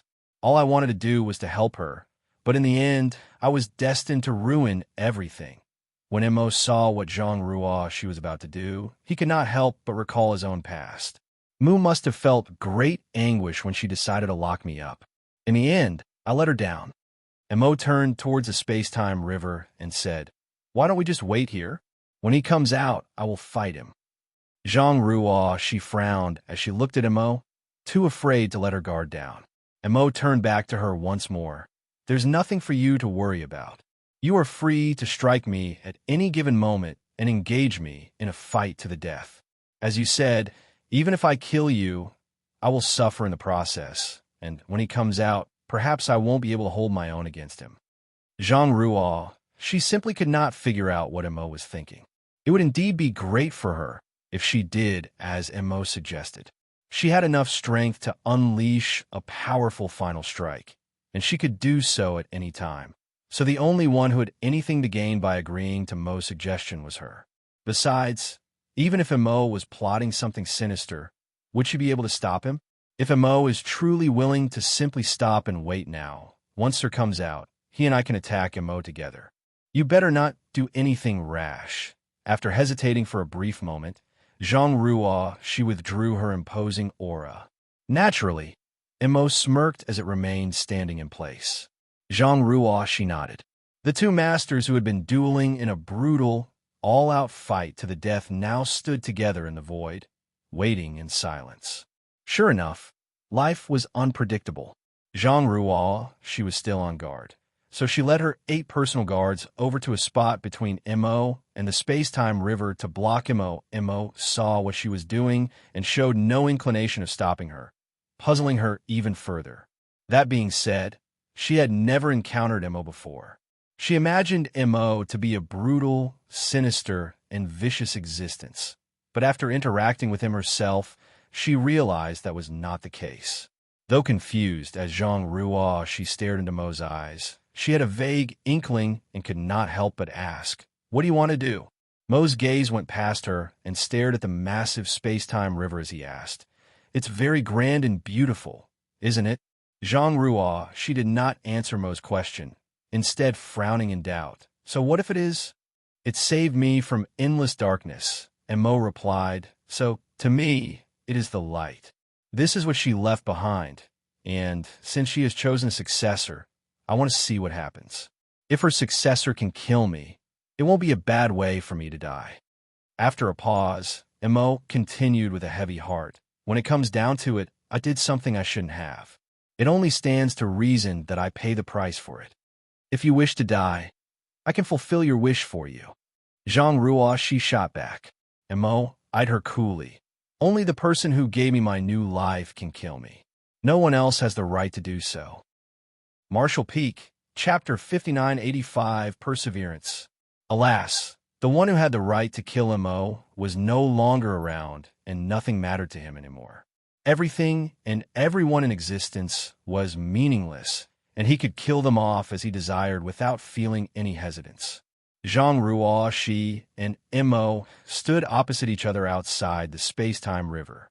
She remained vigilant at all times, but Mo did not do anything. He simply stared at the space-time river that cut through the void and watched as it churned. Meanwhile, the human race army was snaking its way through the large battlefield as it constantly attacked the Black Ink Clan army's front lines to weaken them. The humans were actually able to make good progress. Furthermore, the small stone race army was fearlessly confronting the Black Ink Clan. Many lives came to an end with every breath. A battle of this scale had never been seen before. The three parties out on the battlefield numbered into the billions when combined. The small stone race army consisted of hundreds of millions, while the Black Ink Clan army was twice as large. On the other hand, there were less than 20 million human race masters left, which was not even a tenth of either of the other two. Despite being much lower in numbers, the humans came out on top when it came to the average power.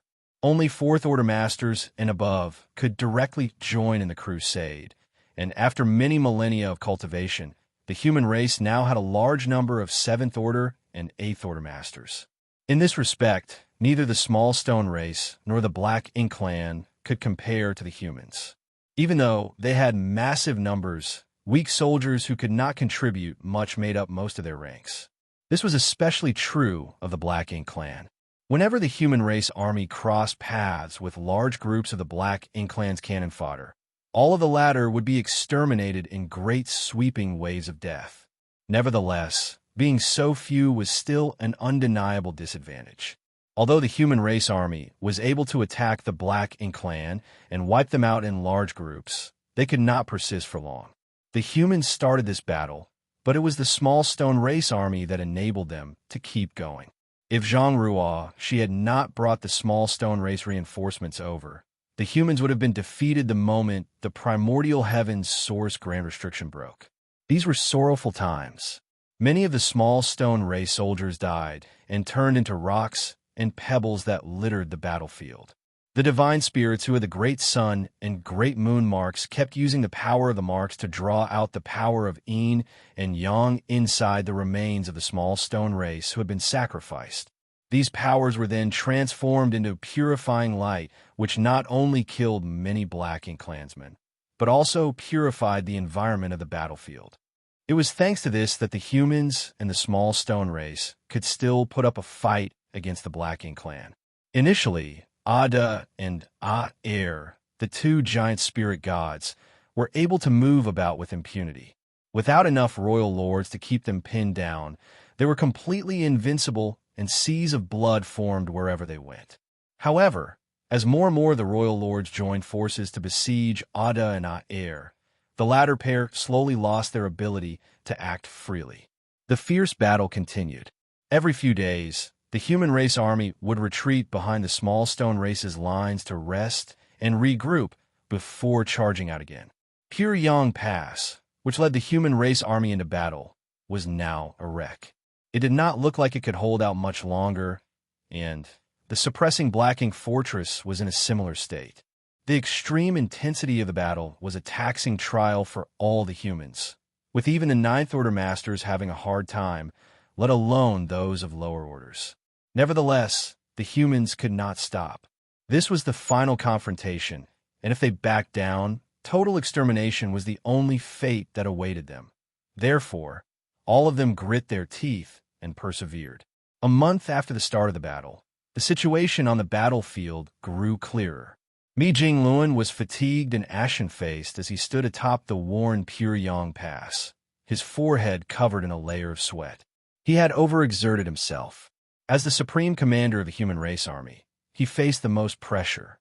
Not only did he have to keep an eye on the situation on the battlefield to promptly make the right strategic decisions, but as a Ninth Order Master, he was also in charge of controlling Puryong Pass to attack the enemy. At this point, he had expended so much energy that his foundation had suffered heavy damage. However, his sense of helplessness stemmed not from his exhaustion, but from the fact that the situation was not in the human race's favor. There were far too many of the Black Ink clansmen inside the Primordial Heavens Source Grand Restriction, twice as many as there were small Stone Ray soldiers, and after a month-long battle, the Black Ink clan was beginning to show signs of suppressing the former. If this continued, in less than 2 weeks, the Small Stone Race Army would be defeated. Once the Small Stone Race Army was vanquished, the humans would not be able to survive. They were bound to follow the Small Stone Race Army to their deaths. Mi Jingluan could not be resigned to this.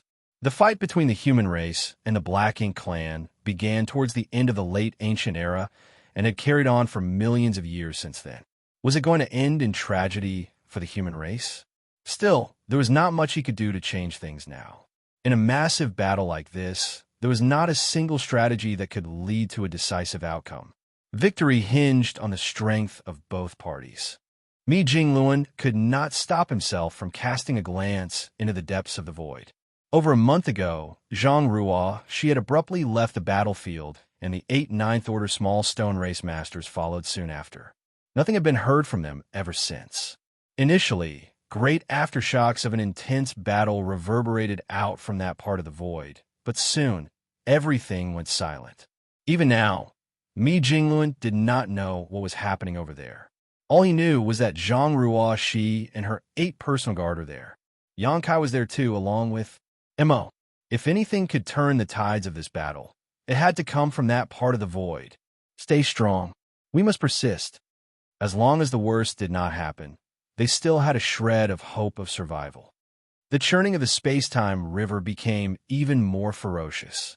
After a month of devouring and refining Mu's space-time river, Xianxia's space-time river had grown unimaginably large, while Mu's river, which was outside his, was turning into an empty shell. Thanks to this final gift, Xianxia's space-time river had enlarged to the point where it could rival that of Mu's. Outside the river, Zhang she and her 8 personal guards were still in a battle formation. They were intrinsically connected and kept their guards up the whole time. Thankfully, throughout this whole time, Mo did not move. He merely stood quietly and waited. At last, a resounding splash sounded, and the space-time river which had meandered across the void for countless eons was completely destroyed. It was replaced by another river that was comparable to it, but the new one was churning even more ferociously, and its water seemed even more forceful. This was not a sign that Xianxia had surpassed Mu in strength. Instead, it was a result of his inability to fully control this sudden growth in strength. If Xianxia had full control over the power of his river, it would be completely still and silent, not causing such a huge commotion like now. Zhang she had to fight the urge to turn around and look, her expression grim. Just a moment ago, she clearly sensed a flash of murderous intent coming from Mo, and Mo did not bother to hide it all. Apart from the clear murderous intent, Zhang she also picked up a sense of hatred and regret. As she sensed the churning of the Tao strengths behind her, she knew that Xianxia had succeeded, though she had no idea what he did. Martial Peak, Chapter 5986, The Might of a Creator. Amidst the churning waves, Xianxia's figure appeared as the Tao strengths surged around him. Based on strength alone, he was stronger than both Mo and Zhang Ruoxi after their earlier fight.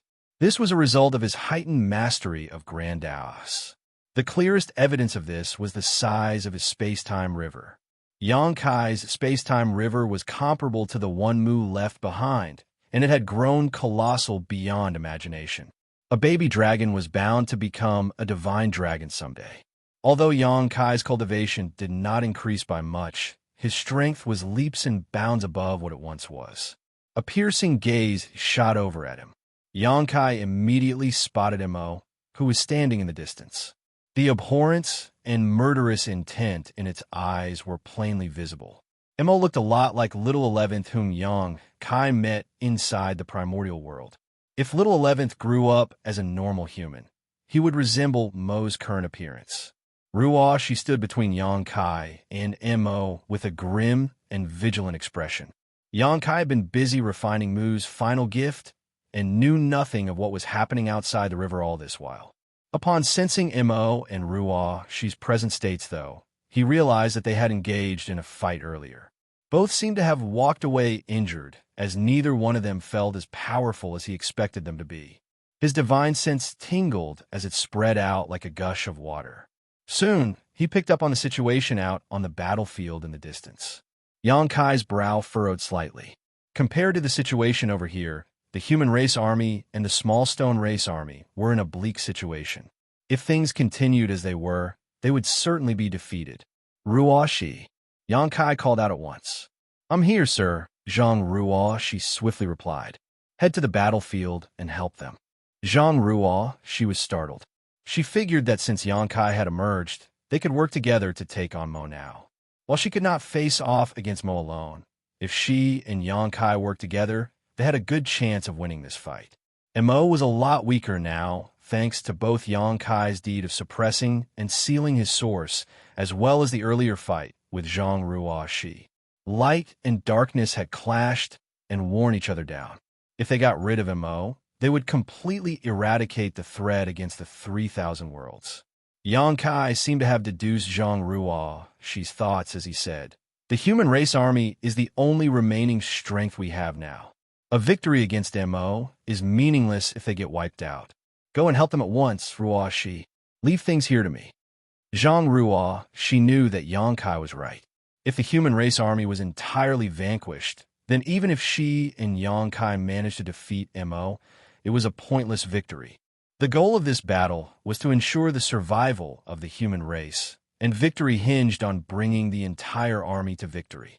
She clenched her jaw and said, "Be careful, sir. I'll come back as soon as possible."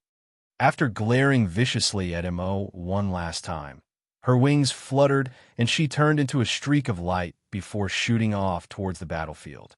Once she left, Mo and Xianxia were left alone in the void. "A wise decision," Mo remarked. Xianxia quirked his eyebrows. "How so?" "She's in a poor state right now," Mo commented with a faint smile. "You asked her to leave to save her life, right?" Xianxia's brow was tightly knitted. "I thought I was going up against an evil being who has lost all its rationality.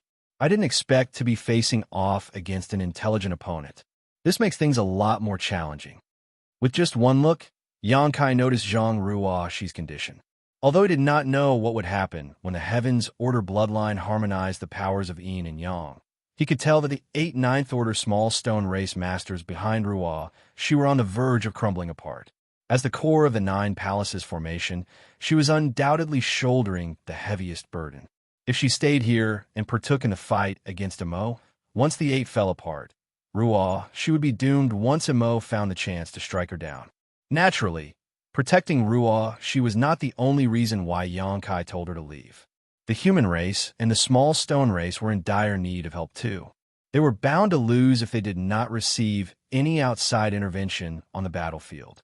Now that Zhang Ruoxi had gone back to the battlefield, it was unlikely for her to be involved in any fight as taxing as the one against Mo earlier. As long as she was careful and ensured that her 8 personal guards did not die, she would not be in any grave danger. That being said, Xianxia was taken aback by the current Mo. As Xianxia said, he thought he would be facing an evil being without any sense of rationality. However, Mo was evidently able to think and act calmly.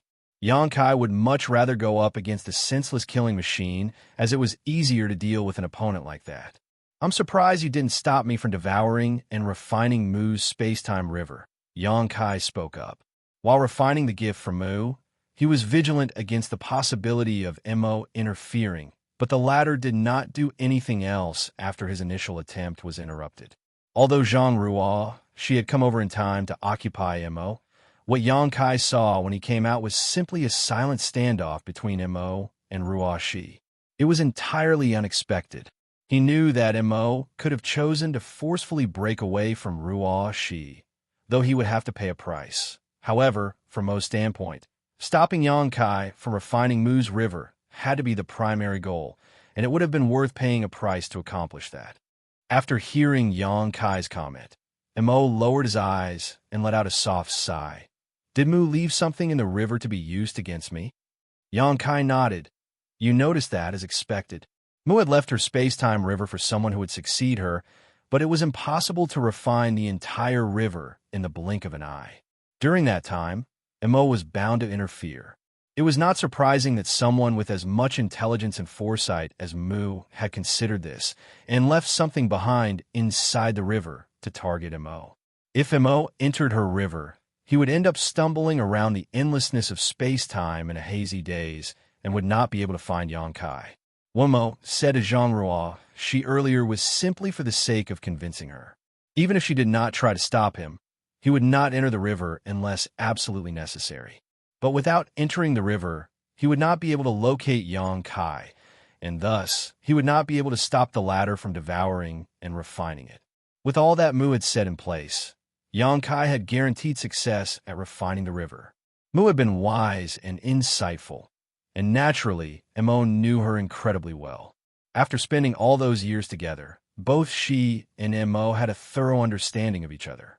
Just as Mu predicted the possibility of Mo entering the river, Mo also figured that Mu would have left behind countermeasures to deal with him as well. It was yet another confrontation after all these years that resulted in a stalemate. Xianxia was the only one who benefited from the situation. He had a major leap in his mastery over the 10,000 Grand Daos, and his space-time river had grown to an indescribable size. Even if you obtained the power Mu left behind, so what? Mo's eyes were filled with disdain. Do you think that's enough for you to defeat me? Xianxia smirked. Let me see what someone in the creator realm can do. As he spoke, he raised both his hands, and the space-time river beneath him began churning violently. It was as if the river turned into a rampaging dragon as the waves crashed in thunderous splashes while Dao's strength surged. All at once, scores of rope-like water dragons formed from Dao's strength shot out of the river and flew straight at Mo. Mo raised his fist and punched forcefully at the void. The space in front of him shattered, and the myriad of void cracks that formed as a result turned into a barrier that blocked the onslaught of the water dragons. Then Mo took a step forward and moved past the shattered space, arriving right in front of Xianxia as he stared down at him with an indifferent expression. Your ability to wield Dao strength is less than 1,000th of what Mu was capable of. Black ink's strength rippled forth, and its destructive power wrapped around Mo's fist, which came crashing down. Xianxia's eyes hardened. He could instinctively sense the might of this punch, and knew he could not allow it to make contact with him. Otherwise, death would be his only fate. The river churned and formed a layer of Dao strength that acted as a barrier. However, the Dao strength barrier only lasted for a blink of an eye before the fist shattered apart. Thankfully, that had given Xianxia enough time to summon his Azure Dragon Spear. Now that he had his weapon in hand, he harnessed the Dao strengths and sent his spear flying out at the fist. A gust of unstoppable power came at Xianxia from the front, and he felt as if he had been struck by lightning. His body froze up for a brief moment before he went flying backwards. He stumbled into his river and nearly lost his grip on the spear. Weak! Mo looked down at his fist. There was a tiny white mark left behind from the Azure Dragon Spear, but soon vanished. The invincible Azure Dragon Spear could not even scratch Mo despite Xianxia landing a strike with all his strength. This was a clear sign of the power disparity between the two. A powerful and imposing manner did not necessarily translate into true might. A real master could easily keep his power hidden and undetectable from the outside. Xianxia's outward display of dominance and imposingness was in fact a sign that he could not fully control the power he had. A figure stepped out of the river. It was Xianxia, who had been pushed back inside it earlier. His expression was grim. Even though he deduced that he was not strong enough to be Mo's equal right now, he did not expect their disparity to be this big. Is this the might of someone in the creator realm? Xianxia had suppressed and sealed over 30% of Mo's source. So what would Mo be able to do if that had not been the case? His earlier punch would have probably been enough to kill me. While Xianxia was caught up in these thoughts, Mo was already storming over. Even though Xianxia used the Tao strengths of the river to form barriers and restraints, it was not enough to stop Mo. Apart from black ink strength, yet another mysterious power was swirling around Mo. It was most likely creation force. All of the Tao strengths that came near Mo would instantly shatter without accomplishing anything.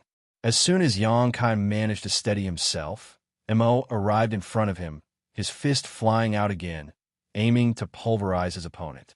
Xianxia was not about to let that happen. Waves rippled out of the Azure Dragon spear with Tao strengths, circling it as it moved forward once more. Mo did not change his attack, but the simple blow was hiding an unfathomable strength that allowed it to easily deflect Xianxia's attack before closing in on his target. Martial Peak, Chapter 5987, Absorbing Tao Strengths. In that moment of crisis, Xianxia's Azure Dragon spear suddenly vanished from his hand as he stowed it away. Following that, he grabbed Mo's shoulder with both hands and flung himself backwards in an attempt to drag Mo into the space-time river. The short exchange, just now, made it clear to Xianxia that he was unable to hold his own against Mo right now. Since that was the case, he needed to bring the fight to an advantageous environment for him, and the space-time river was an excellent choice. Xianxia was confident that as long as he was able to drag Mo into a space-time river, he would be able to unleash even more powerful attacks that could perhaps be enough to deal with this enemy. However, before Xianxia could do anything else, Mo kicked him. Xianxia felt his chest caving in as he fell into the river. Waist! Mo stood above the river. The torrential waves fiercely charged at Mo, but they would die out once they were within 10 steps of him, filling his eyes with disappointment. Mu's successor is weaker than I thought. He's not even stronger than that woman earlier who wielded a portion of the primordial light's power. At the very least, she'd been able to cause a bit of trouble for me. But Mu's successor is nothing more than a child. As Mo quietly eyed the space-time river beneath him, he lightly raised his hand. In that case, I shall destroy it all. A gust of pure and concentrated black ink strength unlike any that had been seen before poured out towards the space-time river as the might of a creator began to emerge. Any part of the river that was touched by black ink strength immediately showed signs of being corrupted by it. The river was made out of Tao strengths. Ordinarily, black ink strength from the Black Ink clan was only capable of corrupting living beings. However, as the source of black ink strength, Mo was even capable of corrupting Tao strengths. As Xianxia's body sank downwards into the river, his heart sank along with it. With just 2 strikes, he had a clear understanding of just how powerful Mo was. I definitely won't be able to defeat him. Xianxia coughed lightly, and the stench of blood filled his mouth. He was now a divine dragon with thick skin and hard flesh, impervious to most ordinary strength, but a simple kick from Mo was enough to break a few of his ribs. It had been a long time since he last suffered such injuries. The pain of his broken bones sticking into his organs cleared his mind, and in the very next breath he sensed the changes happening to his space-time river. He realized the severity of the situation. If Mo was allowed to continue what he was doing, sooner or later, his space-time river would be completely corrupted by black ink strength. He would lose all his Tao strengths, and even if he did not die, he would become crippled and useless. The urgent sense of danger consumed Yang Kai, and he knew that if he did not do something soon, it would be too late. After stabilizing himself, Yang Kai gathered his thoughts and wielded all the strength he could muster. The next instant, his body turned into an invisible black hole that devoured large amounts of the river's water. He was refining the Tao strengths and absorbing them into his body. Yang Kai had been able to put away his original space-time river and summon it out when he wanted to deal with his opponent, because he had gained the river through hard work and diligent cultivation. It was the manifestation of his own Tao strengths.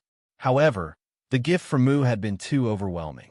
Even though he used his space-time river to devour and refine Mu's space-time river, which led to a great increase in his mastery over the 10,000 Grand Daos, he now had a problem on his hands too. He did not have full control over his new space-time river. Currently, he was like a 3-year-old who was trying to wield a massive sledgehammer. Though the sledgehammer was powerful, he could not even lift it. That was the reason why he could not fight back against Mo. It was to the point where he seemed even weaker than Zhang Ruoshi. After all, Ruoshi had diligently cultivated for some 2,000 years in the chaotic dead territory. By using her Heaven's Order bloodline to harmonize the powers of Yin and Yang to a level where she could control it, she was able to unleash all of that power freely. There is only one way for Yang Kai to deal with his current situation, and that was to refine the Tao strengths and absorb them into his body. That was the only method for him to gain control over his new space-time river and be strong enough to oppose Mo. It was an extremely dangerous move. If he were careless for even a moment, he would explode from the overwhelming power of the massive space-time river and would undoubtedly die. That was the reason why Yang Kai did not choose to do so earlier. But under the present circumstances, he had to throw caution to the wind and take the risk. As he did this, a huge vortex emerged on top of the river. It looked like a large mouth that was swallowing the water. Meanwhile, Mo was still channeling his black ink strength and corrupting the river. By doing so, Mo could even absorb the river and strengthen itself. After seeing the appearance of the vortex, though, Mo's eyes flashed with an unreadable glimmer as he scoffed. "You finally realized it?" Mo had spent many years with Mu and understood the space-time river far better than Yang Kai did, so he could immediately tell what Yang Kai was doing when he saw the movement of the river. Both of them continued to refine the power of the space-time river, which rapidly shrank before them. When it came down to it, though, this was still Yang Kai's space-time river. Thus, Mo could not refine it as quickly as Yang Kai could. It could be said that Yang Kai and Mo were devouring the river at a ratio of 7-3. Beneath the river, Yang Kai's face had turned red as his dragon vein throbbed with ferocity within him. The Tao strengths he devoured and absorbed in his body made him feel as if he were going to explode. He even had the urge to transform into a divine dragon. Nevertheless, he squashed down this thought. Although turning into a divine dragon could ease the pressure on his body, there was still a limit. It would not make a difference if he could not find a way to surpass that limit. Therefore, he chose to grit his teeth and bear it. Thankfully, he had endured a similar kind of pressure when he first started taking in the gift Mu left behind, and was now able to have a marginally easier time with it. As time passed, the massive space-time river had shrunk by about 30%. Beneath the river, Yang Kai was surrounded by Tao strengths, while above the river, Mo's aura had grown a lot stronger too. All of a sudden, Yang Kai's eyes hardened. As he continued to devour the power of the river, he raised his hands and snarled, "Rise!" The space-time river that cut across the void seemed to abruptly come to life as the water churned, and the waves came crashing down at Mo's gaze darkened as he swiftly backed off. He knew that even with his present strength, he would have a hard time if he was struck by the full force of the space-time river.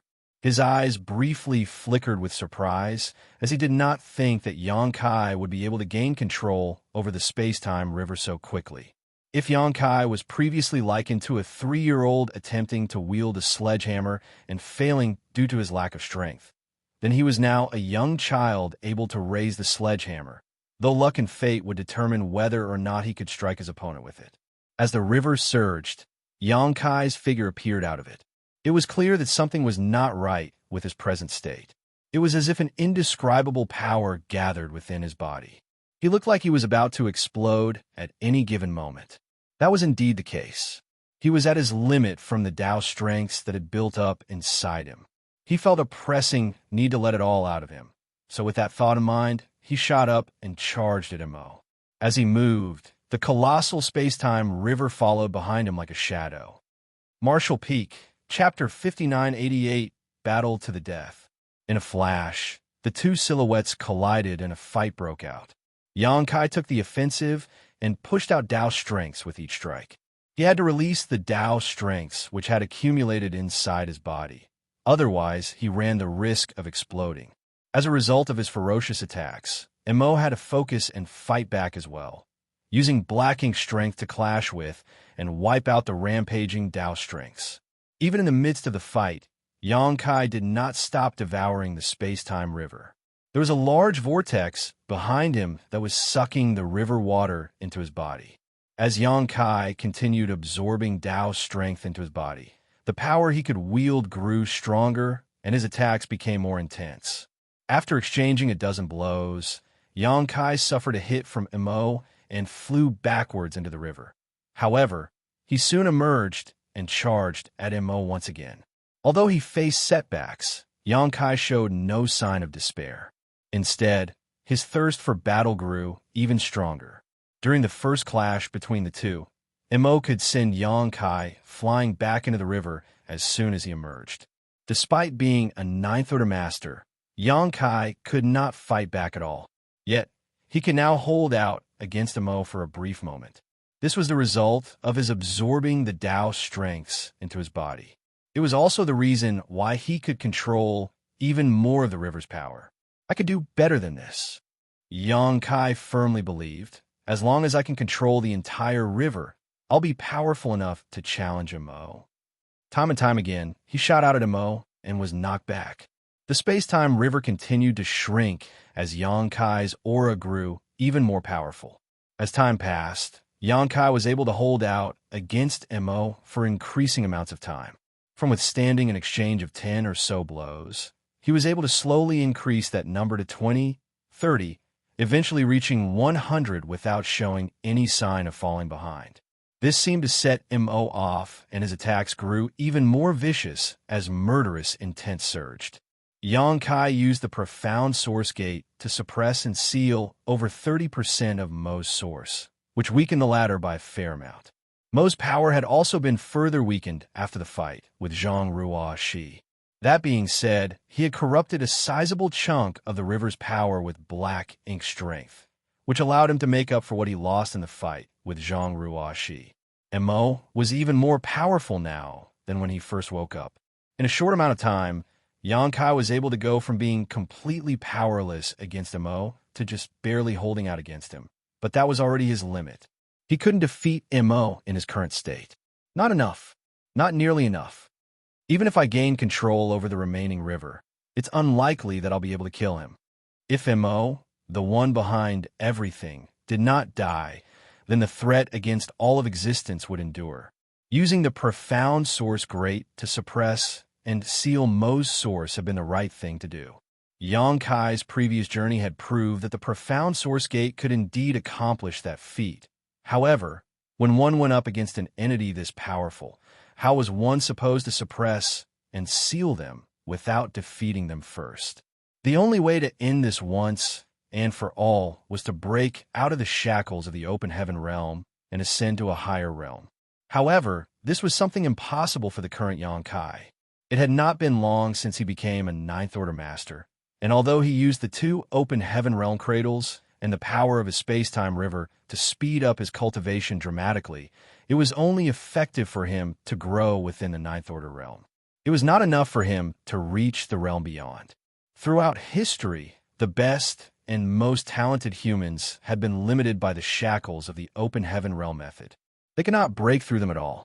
Only Mu had been able to vaguely peek into the mysteries of an even higher martial Tao. Nevertheless, Her space-time river was incomplete, and she could not step over the barriers to enter the mysterious realm she touched upon. Even though Yang Kai had received Mu's gift, it was unlikely that he could accomplish what Mu and all the human race ancestors could not in such a short time. He did not have the barest inkling of enlightenment regarding the next realm. If he wanted to break out of the shackles of the open heaven realm, at the very least, he had to familiarize himself with his present strength and continue to gain knowledge and understanding through many years of accumulation and cultivation. Since he could not overcome the shackles of the open heaven realm, he had to find another way. Yang Kai dared not allow himself to be distracted for even a moment in his battle against Imo. He was up against an opponent who could kill him off at any moment. Over and over again, Yang Kai was sent flying backwards into the river. Although he looked completely battered, his situation was slowly taking a turn for the better. Only about 30% of the space-time river behind him was left now. The moment he absorbed all of the river, he would be able to wield strength far beyond what he could before. As the intense fight had broken out between Yang Kai and Imo, the fight on the battlefield in the distant void was just as ferocious. The Black Ink clan army was too numerous, and the allied armies of the human race and the small stone race were beginning to show signs of defeat. If nothing changed, sooner or later, both armies would be completely wiped out. Once that happened, even the Ninth Order Masters could not be certain whether they could escape with their lives. Only the two giant spirit gods could most likely leave safely. This was not an outcome they could accept. Just as the battle reached its most pressing climax, a dazzling light shot out from the depths of the void. It was a familiar scene that renewed the human race master's spirits as they knew who had come. As per Yang Kai's instructions, Zhang Ruo, she rushed back to the battlefield. The moment she arrived, she turned into a bolt of light that weaved across the battlefield multiple times. The flowing light acted like a sharp blade that slaughtered countless Black Ink clan soldiers and wrecked the seemingly impenetrable formations they had set up. All at once, the humans and the small stone race were relieved of much of the pressure they had been under. Soon after that, Ruo, she headed over to Ada and Aer. The two giant spirit gods had proved to be invaluable allies to the humans, be it during the reoccupation of the No-Return Pass or the battle that broke out against the Black Ink Black Reinforcement Army. In both situations, the giant spirit gods had played pivotal roles. Ada and Aer were currently in a tough situation once again. They were surrounded and besieged by many royal lords and could not provide any help to the rest of the battlefield. Therefore, after relieving the pressure against the allied armies of the human race and the small stone race, Zhang Ruo, she chose to aid the two giant spirit gods. As long as the two giant spirit gods were unencumbered, they would be able to draw the attention of a large number of masters from the Black Ink clan. The Black Ink clan would have to send even more royal lords over to keep these two occupied, thus relieving the pressure on the rest. Ruo, she alone was enough to rampage through enemy lines and leave the royal lords scared witless, let alone when she had formed a 9 palaces formation with her 8 personal guard. In the blink of an eye, the flash of light appeared beside Aer. The 8 small stone race masters scattered around to seal the surroundings, their battle formation encapsulating a large portion of the void. The royal lords who had been attacking Aer paled in response. They had learned the hard way just how terrifying this winged woman could be. Before the primordial heaven's source grand restriction had even broken, she had charged inside alone and exterminated all the masters who lingered at the opening, which included dozens of royal lords. Her actions back then terrified the masters inside the grand restriction, so much so that they were too afraid to make any rash moves. Many royal lords had remained hidden in the darkness. They had personally witnessed how powerful Zhang Ruo she was and were afraid of her strength. This was the reason why the Black Ink clan army did not rush out the moment the grand restriction broke. They only gained the courage to leave the shelter of darkness when she rushed into the depths of the void to deal with the Supreme One. No one expected this woman to come charging back out on the battlefield at such a critical moment. Naturally, if Mi Jingluan could tell which way the battle was going, the royal lords could as well. The Black Ink Clan army had the upper hand right now, and as long as no unexpected variables were introduced, the Black Ink Clan would eventually be able to vanquish the humans and Small Stone race. When the time came, all of existence would belong to the Black Ink Clan, as the human race would be wiped out in totality. They were only a step away from their grand success, so how could the royal lords back down now? Thus, even though Zhang Ruo, she, and her personal guard were wielding the might of their 9 palaces formation, a large number of masters from the Black Ink Clan still fearlessly charged forward to stop them. Once again, the allied armies of the humans race and the Small Stone race were relieved of even more pressure. As the sword light of the heavens order sword flashed, the part of the battlefield where Zhang Ruo, she was seemingly turned into an abyss of death. Be it territory lords or royal lords, none could escape from her or even put up a fight. Each time sword light flashed, numerous masters from the Black Ink Clan perished. Their glory and dignity as masters was completely trampled on. Once someone reached a certain level of power, it became child's play for them to slaughter those in their path. In just a few moments, over 20 royal lords were killed. Heir, who had been harassed by the royal lords all this time, was finally freed from those who had been keeping him pinned down. With a loud roar, he began attacking the nearby royal lords. However, before he could truly unleash his strength, a new group of royal lords rushed over. The Black Ink Clan could tell that the allied armies no longer posed a threat to them, and they could use their advantage in numbers to keep them occupied. At this moment, the only ones who posed a threat to the Black Ink Clan were Zhang Ruo, Shi, and the 2 giant spirit gods. Thus, they had to stop these 3 no matter what, even if it cost them the lives of their royal lords. On this part of the battlefield, royal lords and territory lords fell like leaves from a tree in a howling storm. The black blood and black ink strength that escaped their corpses turned the void into a patch of darkness, which seemed to want to devour everything in its wake. Amidst it all, the sword light of the heavens order sword shone brilliantly. Despite the show of force she was putting on, Zhang Ruo, Shi's original plan, had actually been foiled. Initially, she wanted to save Heir before working together with him to extricate Ada. Then, the 3 of them could charge out onto the main battlefield and rampage. Even though the Black Ink Clan was massive in numbers, they would not be able to stop the 3 of them from slaughtering those in their path if they remained mobile. Given enough time and room to take action, these 3 powerful existences could massacre the entire Black Ink Clan army on their own. However, the Black Ink Clan promptly reacted to the situation, and Zhang Ruo, she ended up being tied down to this part of the battlefield. Even Heir, whom she had only just rescued, was once again completely surrounded by royal lords and could no longer do much. Now that it had come to this, Zhang Ruo, she acted per the hand she was dealt. Since they wanted to impede her, they would have to pay an exorbitant price. Compared to her original plan, the present situation was actually even more beneficial for the human race army. The more the masters from the Black Ink Clan focused on her, the less pressure the humans faced. In fact, if she managed to kill off enough royal lords, she would undoubtedly be helping the allied armies secure the final victory. Thus, Zhang Ruo, she was not upset by the Black Ink Clan's actions. On the contrary, it suited her just fine. The royal lords came at her one after the other. They all turned into corpses under the Heaven's Order sword. But even so, none of those from the Black Ink Clan showed any inclination to retreat. For both the human race and the Black Ink Clan, this was the final battle that would decide their fate. They could not back down no matter what. This was a make-or-break battle that would determine who would go down in history as the ultimate victor. Martial Peak, Chapter 5989, Zhang Ruo, Shi's persistence. Zhang Ruo, she persistently swung her sword, and every swing of her sword brought about significant results. Ever since her return, no fewer than 300 royal lords had died at her hands in just 2 days. That was an extremely terrifying number. It had to be said that there were only a few dozen Ninth Order masters among the human race at present. The number of royal lords was many times more than the number of Ninth Order masters.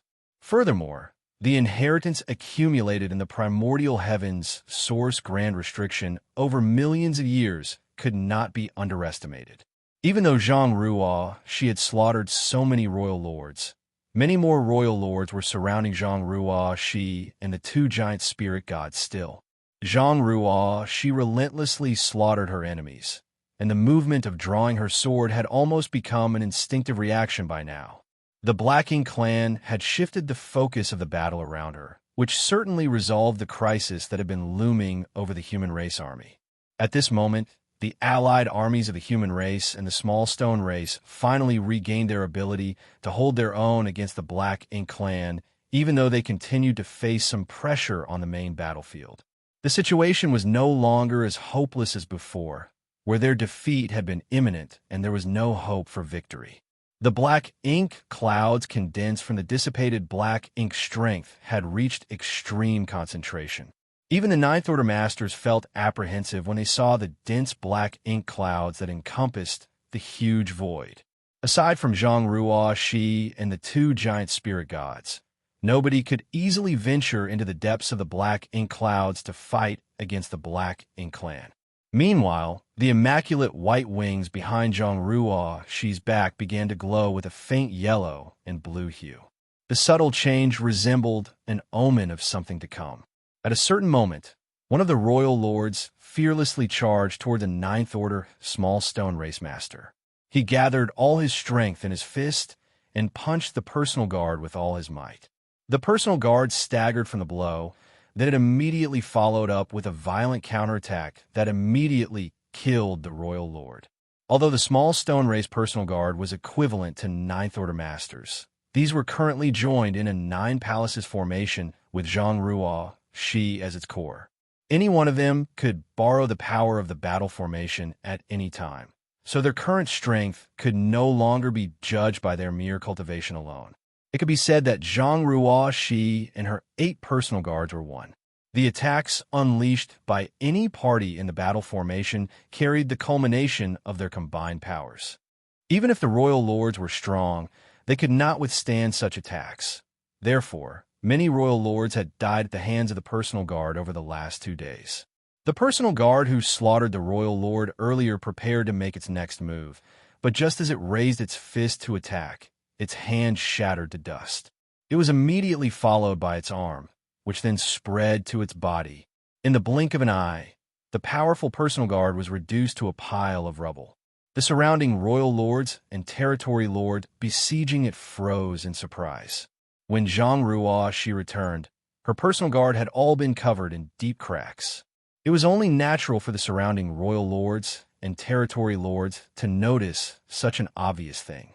They initially thought that the personal guards wouldn't last for long, which is why they targeted them, while simultaneously attacking Zhang Ruo, Shi. It was not until they paid a horrendous price that they realized one thing. These personal guards might look like they were about to fall apart at any moment, but they remained capable of unleashing a despairing amount of power with every blow. That was until this moment. In the end, the personal guard could not withstand the pressure of the drawn-out battle and shattered to pieces.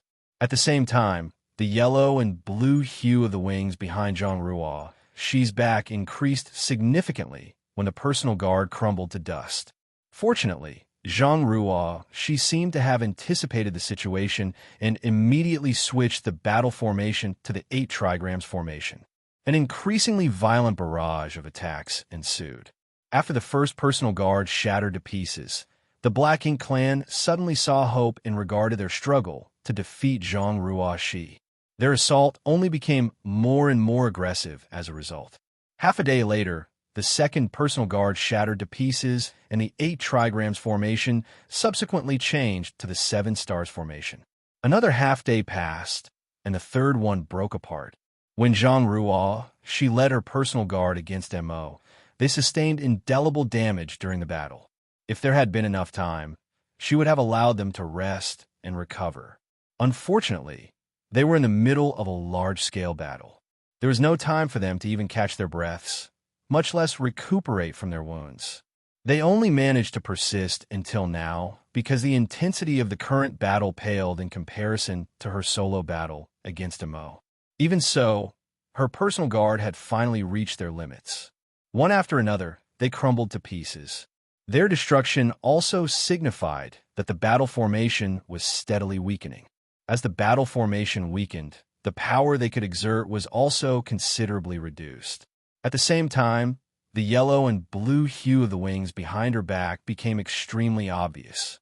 When the sixth personal guard shattered, Zhang she forcefully changed the battle formation to the most basic Three Fortunes formation.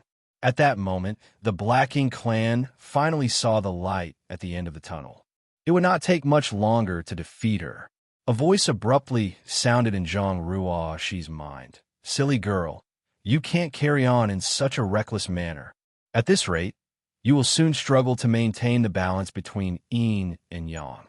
You will die if that happens." In the chaotic dead territory, Zhang she spent 2,000 years harmonizing the power of yin and yang using her heavens order bloodline. By doing so, her strength surged to unprecedented heights. She rapidly grew from an 8th Order master to a mighty existence who could fight against Mo alone. Nevertheless, she was still just a master at the peak of the 9th Order without the power she was granted by the burning light and serene glimmer. Previously, she had maintained a balance between the powers of yin and yang with her bloodline, and both Big Brother Huang and Big Sister Lan had remained sleeping deep within her body. However, they were beginning to regain consciousness as a result of her continuous fights and the deaths of her personal guard. That was not a good thing for her. The situation indicated that her bloodline was starting to have trouble maintaining a balance between the power of yin and yang. Just as Big Brother Huang said, if she were to lose control now, a master at the peak of the 9th Order like her would not be able to withstand the pressure of their rampaging power and would instantly perish. Zhang she remained silent. Forming the Three Fortunes formation with her 2 remaining personal guards, she persisted in her slaughter. At this moment, the number of Black Ink clansmen gathered around her had reduced significantly. Their numbers were far less than their initial numbers due to her desperate slaughter of her enemies. No matter how many there was bound to be a time when they were completely obliterated. At this juncture, the masters from the Black Ink clan were no longer as desperate as they were before, though. Instead, they constantly wandered around her and forced her to expend her energy while keeping themselves safe from harm. They were evidently waiting for the destruction of her 2 remaining personal guards. Once she lost the support of the battle formation, the threat she posed towards the Black Ink clan would be greatly reduced. Realizing that, Big Brother Huang sighed and said no more. He knew that Zhang she couldn't stop fighting at this time. After all, this battle was related to the survival of the entire human race. The slightest wavering would lead to their eternal doom. There was only one thing he could do for her at this moment. He attempted to cooperate with Big Sister Lan, trying to coordinate the power of the yin and yang in her body and prevent the balance between their respective strengths from being broken. Unfortunately, what they could do was extremely limited. The situation gradually developed in the direction that the Black Ink clan were hoping for. When the 7th personal guard shattered to pieces, it became impossible for Zhang she to form a battle formation with just her last personal guard. The Black Ink clan had been waiting a long time for this very moment, and they immediately swarmed forward and tore the last personal guard apart. In an instant, Zhang she sunk into the dire situation of fighting a solo battle. Meanwhile, Ada and Aer were also being restrained by many masters from the Black Ink clan. They could not break free to help her. Death slowly approached her. Just as she was at her most vulnerable, something resembling a violent torrent suddenly tore through the dense layers of the Black Ink clan army and swiftly approached the battlefield where she was located. It was none other than the human race army that had been fighting fiercely this whole time. Martial Peak, Chapter 5990, The Divine Spirits. When a human race army first departed from the No Return Pass on their second crusade, there were over 20 million masters. Unfortunately, their numbers had dwindled by more than half at this moment. What's more, their current numbers were only possible because the Small Stone Race Army had withstood the brunt of the pressure from their enemies. If not for the Small Stone Race Army, the Human Race Army would have been defeated in battle long ago. Countless heroes fell on this vast battlefield. The severed limbs and dismembered corpses of the Black Ink clan, littering the void, were basically a manifestation of their military merits. The period when Zhang Ruo, she had penetrated the depths of the void and fought with Mo, had been the most difficult for the human race army. Countless Black Ink clansmen had besieged and intercepted the humans, leading to the deaths of many brave soldiers. Even the Ninth Order Masters had suffered several casualties, with their deaths hitting morale particularly harshly. However, the pressure faced by the human race army decreased substantially when Zhang Ruo, she returned with her battle formation of personal guard. She was the reason why so many masters from the Black Ink clan were killed. In such a fierce and chaotic battlefield, the slightest negligence could be fatal. Most of the human race masters on the battlefield were unaware of Zhang Ruo, she's dire state. Be that as it may, how could me, Jingluan, who had been keeping an eye on the overall situation on the battlefield, be oblivious to her circumstances? The Black Ink clan had shifted the focus of the battle to Zhang Ruo Shi. During this period, Mi Jingluan could only watch anxiously as the personal guard around her were destroyed one by one until she fell into a critical condition. Zhang Ruo, she was undoubtedly one of the keys to winning this war. If she were defeated and killed, then the human race army would lose their only hope at victory. Therefore, she had to be protected no matter the cost. Even though that was the case, what strength did the human race army have to help her right now? Mi Jinglong racked his brains for an answer, but could not think up a good plan. Recklessly charging forward with what remained of the human race army, without a suitable plan, would not help her. In fact, his actions would only place the humans in greater danger instead. At this moment, the human race army could borrow the strength of the small stone race army to offset the pressure from their enemies. However, that was only possible thanks to the cooperation between the human race army and the small stone race army. If they charged out, they would be separated from the small stone race army. Under such circumstances, the pressure that the humans would have to withstand on their own was unfathomable. At the critical moment, a blood-drenched Xianxia suddenly rushed towards Mi Jingluan, and after a brief conversation, the latter made up his mind. Under his command, the human race army instantly condensed their forces into an attack formation, broke through the Black Ink clan's heavy encirclement, and charged toward Zhang Ruo, she like a violent storm. At this moment, many top masters from the Black Ink clan had been slaughtered by Zhang Ruo Shi, and out of those that remained, more than 100 royal lords were working together to restrain Ada and Air, while nearly 200 surrounded Zhang Ruo Shi. Therefore, the human race army was not facing much pressure at the moment. It could even be said that the Black Ink clan no longer considered the human army a worthy opponent. As long as the royal lords defeated Zhang Ruo Shi, the humans would be helpless to resist when they finally turned around to deal with them. The Black Ink clan's underestimation was the reason the human race army successfully broke out of the encirclement. The strange movements of the human race army naturally caught the attention of many masters from the Black Ink clan. They might not know what the human race army was planning, but they had finally pushed Zhang Ruo Shi to the brink of desperation after sacrificing so many of their masters. How could they allow for any external interference at this time? Dozens of royal lords immediately turned around and charged towards the human race army, while a massive number of Black Ink clan soldiers pursued the humans from the rear.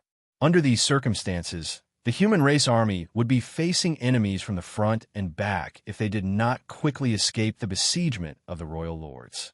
Only an extremely disastrous ending awaited them if they were engulfed by the enemy in their current state. When the royal lords took action, Zhang Ruo, she also made her move.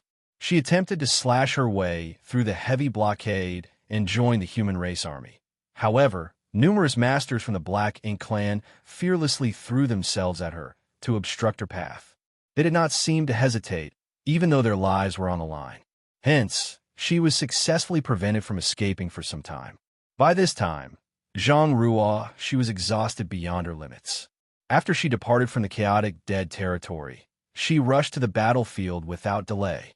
Once she arrived, she not only fought countless royal lords, but she also expended her strength to open the void corridor that connected to the chaotic dead territory.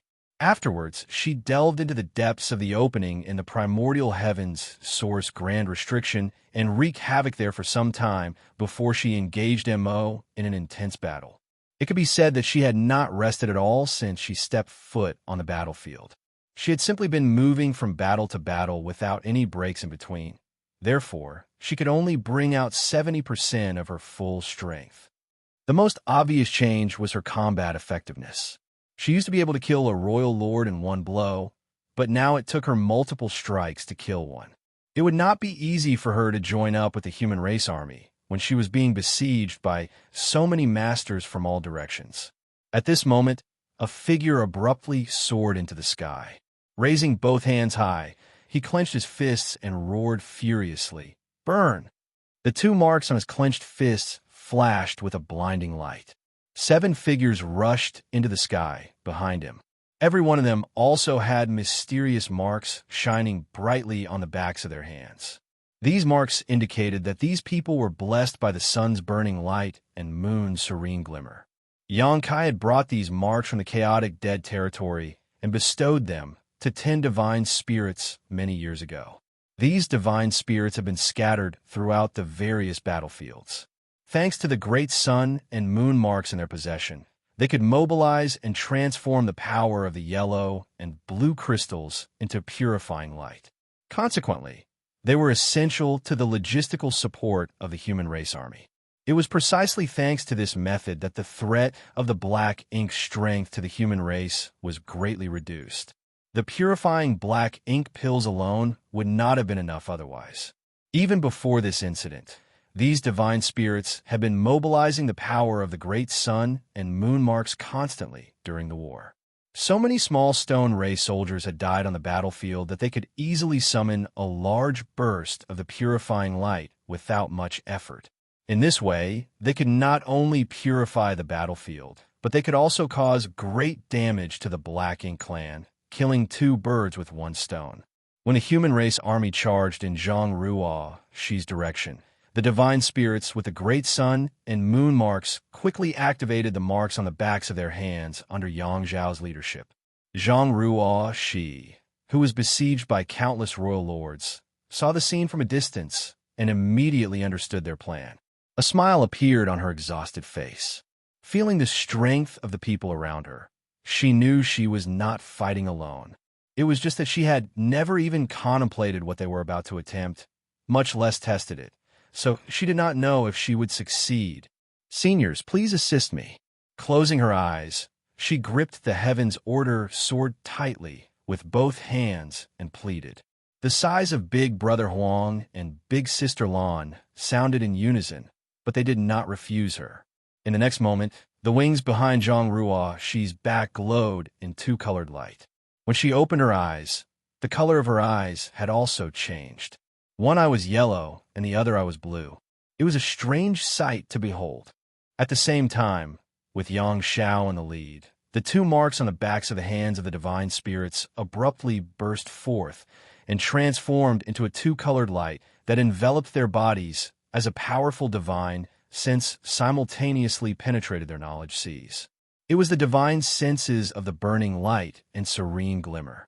Under normal circumstances, they would never allow any external divine sense to encroach on their minds. However, they abandoned all defenses at this moment and allowed the divine sense to link with their own. One by one, the eyes of the divine spirits went blank as though they had lost themselves. "Link!" Zhang Shi cried out. With herself as the source point, various rays of aura instantly connected with each other across the distance and became closely intertwined. Her aura, which had initially begun to dwindle, suddenly surged and shook the surrounding void. The royal lords paled at the sight. Success. Relief washed over Mi Jingluan at the sight. This was Yang Zhao's suggestion. When the 8 personal guards shattered to pieces, it became impossible for Zhang Shi to form a battle formation. She would never escape from the besiegement of so many masters from the Black Ink clan in her current condition, so it was only a matter of time before she suffered a tragic death. The Black Ink clan would be free to attack the human race army once Zhang Ruo Shi died, which would undoubtedly result in the human race's defeat. Be that as it may, the human race army had no extra resources to spare in their current condition. The very idea of helping Zhang Ruo Shi was nothing more than a fool's dream, unless somebody could form a new Nine Palaces formation with her. Although they had enough Ninth Order Masters to fulfill the requirements to form a Nine Palaces formation, it was not easy for them to actually pull off such a feat, even if 8 Ninth Order Masters were sent to help Zhang Ruo Shi. Even if they trusted her wholeheartedly, it would be impossible for them to join forces and form a Nine Palaces formation in such a short time. After all, this was not solely a matter of trust, but also of compatibility. That was why Xianxia had suggested attempting to form the Nine Palaces formation with the Divine Spirits, who own the Great Sun and Moon Marks instead. He believed that they might achieve a pleasantly surprising result.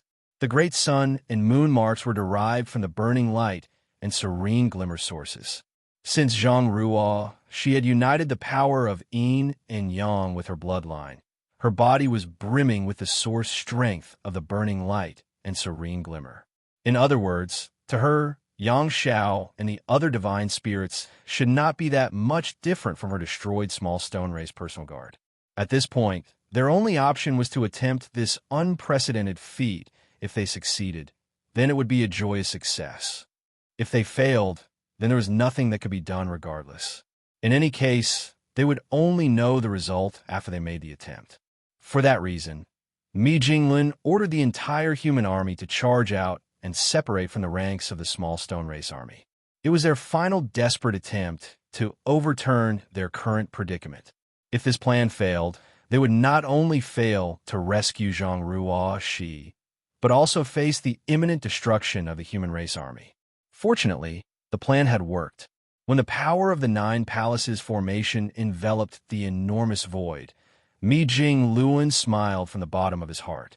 Dozens of royal lords were currently on the way to intercept the human race army and bombarded them with a storm of powerful secret techniques before they even arrived. The defenses of the human race army could be said to have fallen apart at this moment, with only the Ninth Order Masters being capable of blocking such an onslaught. Just as the Ninth Order Masters were confronting the royal lords, though, the hollow-eyed divine spirits charged forward with Xianxia in the lead. Every one of these divine spirits was enveloped in a blue and yellow light, and the aura surrounding them was so strong that the void shuddered in their presence. Xianxia headed straight towards one of the royal lords, and under that royal lord's astonished gaze, Xianxia slammed his fist forward. Half of the royal lord's body instantly exploded into mist when the punch landed. Meanwhile, Xianxia did not stop his movements and charged towards the second royal lord with a blank expression on his face. Xianxia was an ancient dragon, equivalent to a peak 8th Order Master. Naturally, killing a royal lord in one blow was the result of the battle formation and not his own strength. It was a pity that the attack cost him a heavy price. The arm he used to punch the royal lord became twisted and broke, with blood pouring out of it from multiple wounds. Most of the divine spirits displayed similar performances. With no leader coordinating their movements, the royal lords blocking the divine spirits were swiftly cut down without much resistance. The remaining royal lords were frightened and quickly moved aside to open up a path. Such a feat was only possible because Xianxia and the others were divine spirits. The physical body of each divine spirit was extremely powerful in comparison to any other existence. If they were ordinary 8th Order human masters who had supported Zhang Ruo Shi in this battle formation instead, their bodies would not have been able to withstand the backlash from launching such powerful attacks. Martial Peak, Chapter 5991, Reappearance of the Nine Palaces Formation. The 8 divine spirits broke through the heavy blockade of the royal lords and headed straight towards Zhang Ruo Shi, who did not remain idle either. At this moment, she released a powerful burst of energy and tore through the besiegement of the royal lords to join the divine spirits as soon as possible. With the power of the new Nine Palaces formation, the original crisis that loomed over her was resolved in an instant. When Zhang Ruo Shi united with the 8 divine spirits, a huge change took place in the overall situation. The human race army, escorting the divine spirits, did not stop forging ahead and instead acted like a raging current that swept across the void in a wide arc before returning to their original battlefield, via a huge detour. With tremendous help from the small stone race army, the two armies reunited once more and resumed their endless battle against the Black Ink clan army. At this point, Pure Yang Pass was completely destroyed and the suppressing Black Ink fortress had been shattered. Most of the warships were also gone, with just a few barely surviving. The human race no longer had many external aids to rely upon at this last juncture of the war. The only thing they had left was the barrier of flesh and blood. In the void, Zhang she had united with the 8 divine spirits. She gripped the heavens' order sword tightly with both hands. Surrounded by many royal lords in all directions, she murmured softly under her breath, "We won't have much time." The strength of the 8 divine spirits could not compare with her personal guard, so not only would forcefully forming a battle formation cause immense damage to the bodies of the divine spirits, but even the powerful divine sense of the burning light and serene glimmer which directed their auras caused hidden dangers. If Zhang she could not end the battle as soon as possible, the divine spirits who joined up with her would eventually explode. Even if their physical bodies somehow managed to endure, their souls might be extinguished. What's more, Xianxia and Su Yin were among the 8 divine spirits. These two were Yang Kai's important family members. She could not lose this fight. Even setting aside the weakness of the divine spirits, Zhang she could hardly last for much longer. At this very moment, she was burning the heavens' order bloodline in her body just to forcefully maintain a balance between the power of yin and yang, despite Big Brother Huang and Big Sister Lan doing everything they could to assist her. It would not be long before the balance would be broken and her bloodline was burned out entirely. Forcing down her worries, Zhang she lifted her sword and boldly charged towards her enemies, followed closely by the 8 divine spirits. The sudden burst of power left the royal lords scrambling in a panic. One after another, the royal lords fell prey to Zhang she's sword. But when she finally broke through the encirclement, she did not escape. On the contrary, she turned around and led the divine spirits to attack once more. Thanks to the 9 palaces formation, which was formed with Zhang she as the core and the 8 divine spirits as the foundation, she had once more become an unstoppable blade that repeatedly swept across the battlefield. Every charge resulted in the deaths of many royal lords. 10, 20, 30, 50. Zhang she's vision went blurry, and she could not see the scenery in front of her clearly. Furthermore, the power of yin and yang in her body was faintly showing signs of imbalance. Even so, she did not stop. She had no choice but to charge forward and swing her sword. Meanwhile, the 8 divine spirits following behind her were covered in blood. After all, the 9 palaces formation placed an extremely heavy burden on their bodies. The only reason they could maintain the formation at all was because the divine spirits had relinquished all control over their own bodies and fully surrendered themselves to become part of the battle formation. By doing so, even with their bodies on the verge of collapse, they managed to persist. The bones in Yang Zhao's arms had been shattered to pieces. Meanwhile, Su Yan's internal organs were crushed. She was also bleeding from her 7 orifices, which made her appearance extremely ghastly. After fighting for some time, Zhang she suddenly felt a change in the battle formation. One pillar of the foundation had failed. Thus, she hastily readjusted the battle formation. The 9 palaces formation became the 8 trigrams formation. Unable to withstand the pressure of the battle formation any longer, one of the divine spirits fighting behind her had exploded and died. The death distressed her greatly, causing a sharp stab of pain in her heart. Nevertheless, she did not dare to check the identity of the deceased divine spirit. She could only persist and swing her sword to cut down her enemies. At a certain point, Zhang she could no longer detect any royal lord around her. She looked around with bleary eyes, but no matter where she looked, she could find none of the masters who had previously besieged her. She had cut down all 200 royal lords. When the realization struck her, she nearly burst into tears. Her entire body was covered in countless wounds, and the fresh blood that drenched her entire body had dyed what was left of her robe scarlet. She had not been too concerned when she teamed up with her personal guard to form the battle formation. After all, her personal guard each had the strength of a Ninth Order master. Not to mention, their bodies were robust. They were capable of withstanding the pressure of the battle formation for an extended time.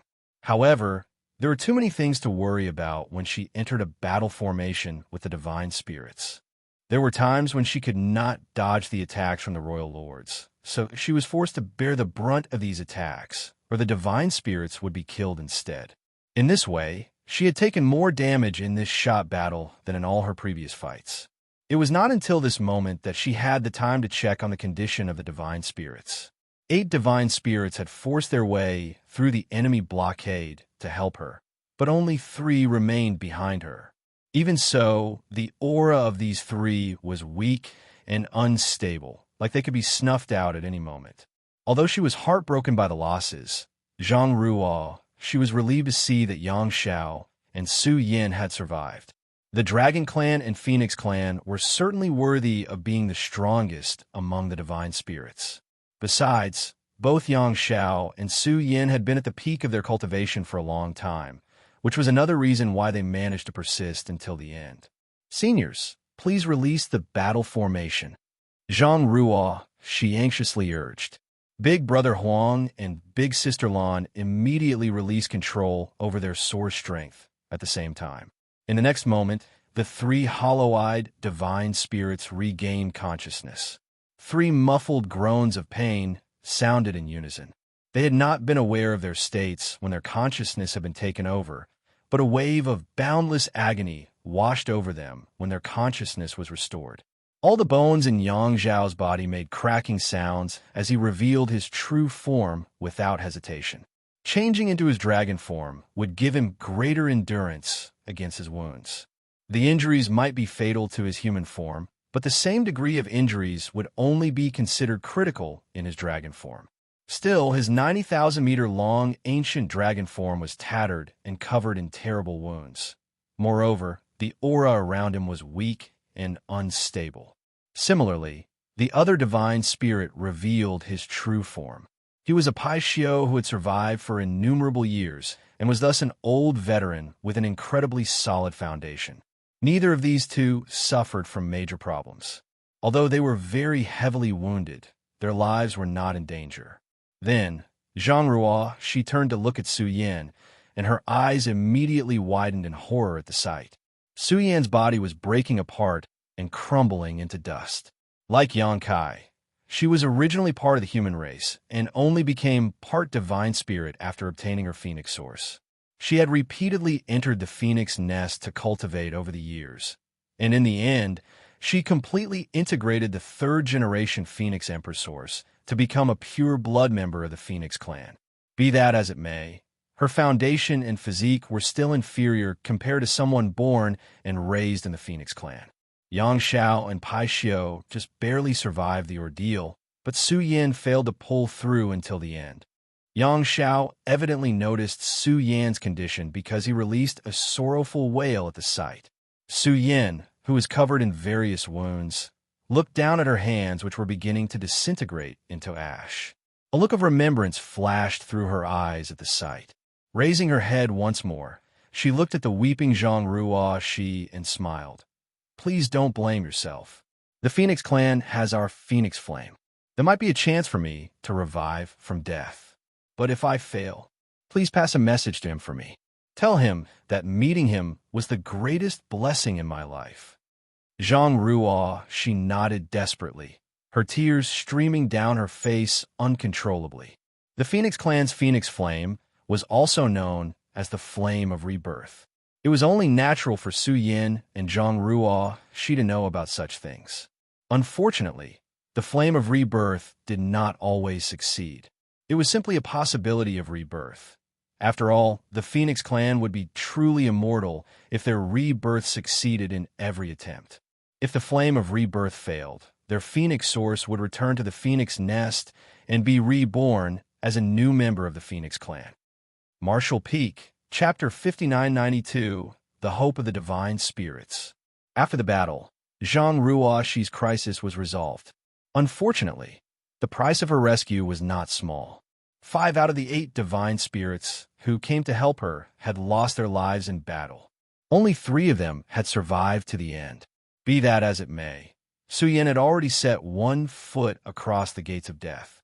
After Su Yin finished speaking to Zhang Ruoxi, her entire body dissolved into tiny points of fluorescent light, which did not dissipate into the void but condensed into a dim blue flame instead.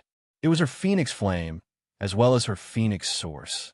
It was the inheritance she received from the 3rd-generation Phoenix Empress, who lived back in the late ancient era.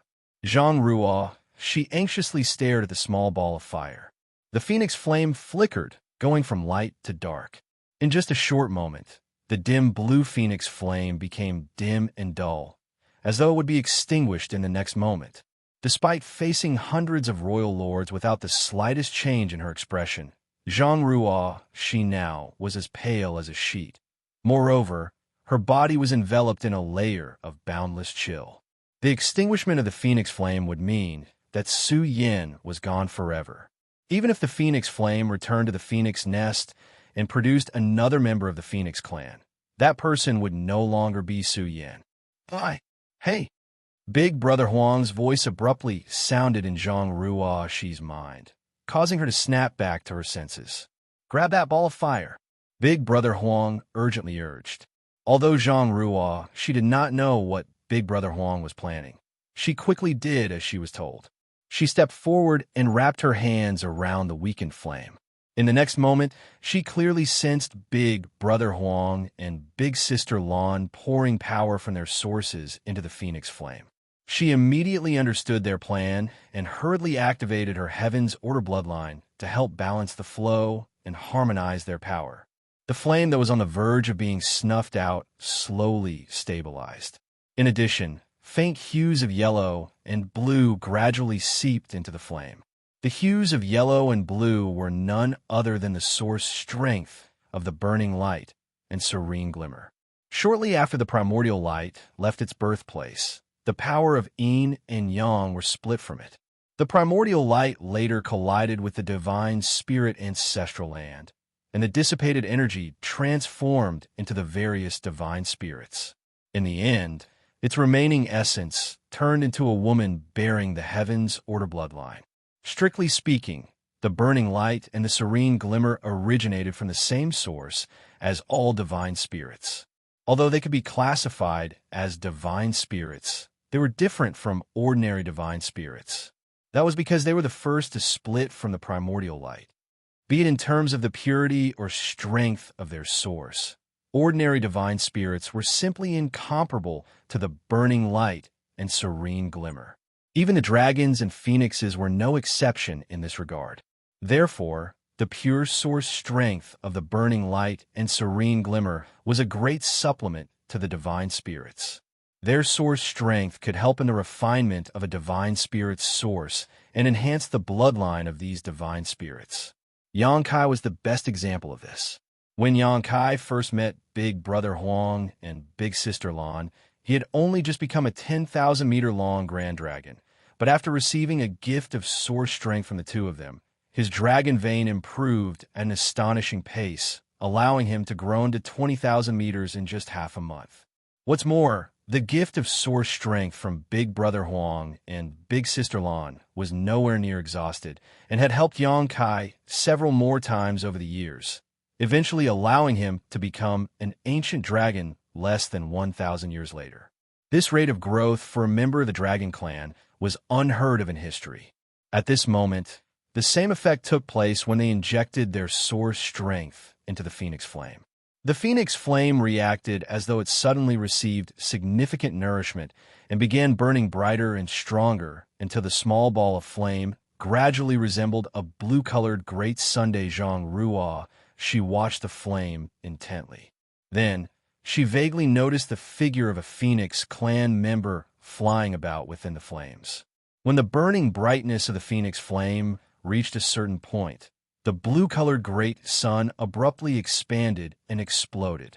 The sudden turn of events left her dumbfounded. She couldn't help thinking that something extremely awful had happened. However, she immediately revealed an expression of joyous surprise.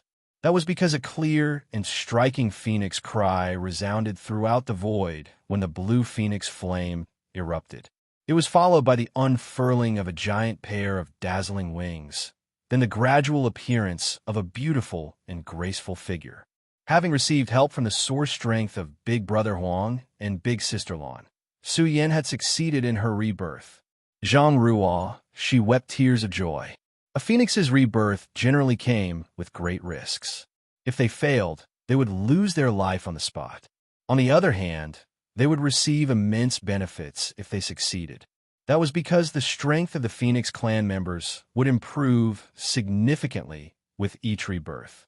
Not to mention, Su Yan received aid from the source strength of the burning light and serene glimmer during her rebirth. At this moment, her ice phoenix aura radiating from the flame of rebirth was at a height that Su Yan had never been able to achieve in the past. She would not lose, even if compared to divine dragon Fu Guang. She was now a divine spirit that was on par with a veteran Ninth Order master. While the divine spirit population was far from their peak back in the primordial era, there was no small number of them nowadays. Nevertheless, Fu Guang was the only living divine spirit who had achieved such a level of power. Naturally, Yang Kai could also be included in this list. The rest of the divine spirits were at most equivalent to peak Eighth Order masters. Although these divine spirits were generally stronger than average human race masters at the peak of the Eighth Order Open Heaven realm, that did not change the fact that they had yet to reach the highest peak of their strength. Therefore, the Phoenix clan no longer had a designated leader, much less a Phoenix Empress after the death of the former Dragon and Phoenix clan leaders during the battle in the Barren Territory. Only a Phoenix who had reached the realm of Ninth Order Masters had the right to command the Phoenix clan and vie for the position of Phoenix Empress. Su Yan had reached the peak of the Eighth Order Open Heaven realm. In addition, her Phoenix clan source had reached a realm equivalent to the Eighth Order. Having inherited the source of the third-generation Phoenix Empress, she was expected to become a Phoenix Empress in the future if she had enough time to develop and grow. The entire Phoenix clan had placed their hopes in her. Nevertheless, the enhancement of a divine spirit's bloodline and source was extremely difficult. Even though Su Yan repeatedly entered the Phoenix nest to cultivate over the years, she had remained stuck at a bottleneck. She simply could not overcome the bottleneck and advance to the final step. That was until this moment. Su Yan, who was reborn thanks to the flame of rebirth, had finally shattered her bottleneck. Her bloodline had improved significantly, allowing her to advance. She even overcame the shackles of the open heaven realm, which was nothing short of a miracle. Amidst the ringing notes of the phoenix cries, Su Yan, who had transformed into an ice phoenix, gave Zhang a slight nod of acknowledgement. Then, she turned around and charged towards the vast battlefield, leaving a long and flickering tail of blue light in her wake. Another phoenix cry sounded a moment later, and a large part of the void froze as a result. Countless black ink clansmen were turned into ice sculptures that maintained their final appearance before their deaths, drifting aimlessly in the void. Even the surviving royal lords were too intimidated by the icy aura to step forward and challenge this new enemy. They were certain that things would not end well for them if they were touched by that kind of power. At the same time, the enormous black ink cloud that had condensed above the battlefield was also enveloped in huge ice crystals. One after another, phoenix cries sounded from various directions across the battlefield. It was the Phoenix clan welcoming their newly crowned empress. Their sonorous cries pierced through space itself, sounding a horn of counterattack. Oh! A high-pitched dragon roar sounded next. Zhang Shi, who finally managed to collect her emotions, looked up into the void and saw Yang Xiao writhing around in his dragon form. The power of the dragon vein in his body fluctuated wildly, showing faint signs that he was about to break through. Moreover, he was not the only one. Pai Xiao, the final survivor, was also exhibiting similar signs. The previous battle was an arduous struggle that they had never experienced before. Although their consciousnesses had been dormant at the time, their bodies did not forget the details of the battle. The enormous pressure had brought them closer to the limits of their bloodline. Nonetheless, what truly allowed them to break through their limits was the pure source strength of the burning light and serene glimmer which had poured into them. Both Xianxia and Paixio were bearers of the great sun and moon marks, which are the manifestation of a piece of the burning light and serene glimmer source. In order to successfully form the 9 Palaces formation with Zhang Ruo Shi, Big Brother Huang, and Big Sister Lan had integrated their marks into the divine spirits and assumed control over their bodies.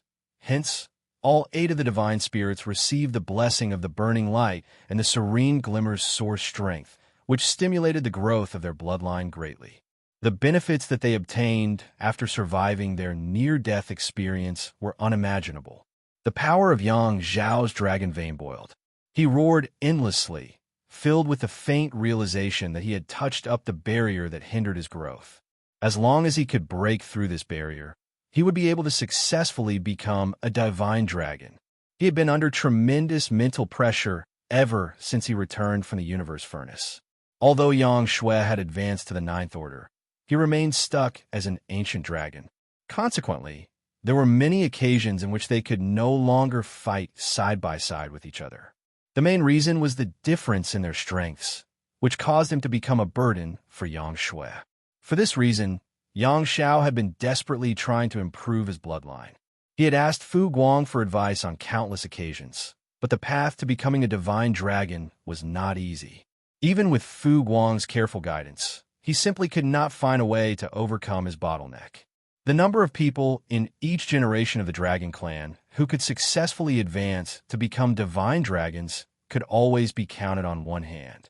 Most of the time, the Dragon Clan had only one divine dragon, and even at the peak of the Dragon Clan, there had only been a total of 3 divine dragons.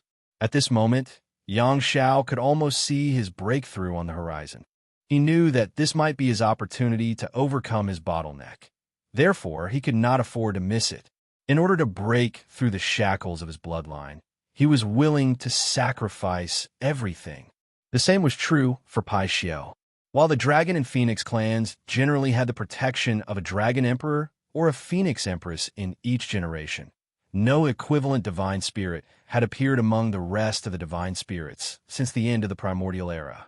The Primordial Era had been the turning point for the divine spirits, who lost the blessings of the heavens and earned the malice of the universe instead. During the Primordial Era, the divine spirits had been the favorite of the heavens. They were unrestrained in their actions, doing whatever they wanted without any fear or scruples.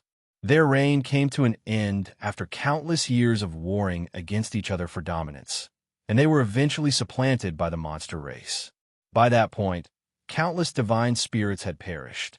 Afterwards, the blessing and favor of the heavens gradually shifted to the monster race. Innumerable divine spirits were again wiped out during the early ancient era when the monster race ruled, and the number of divine spirits who survived was less than 1% of their numbers at their peak.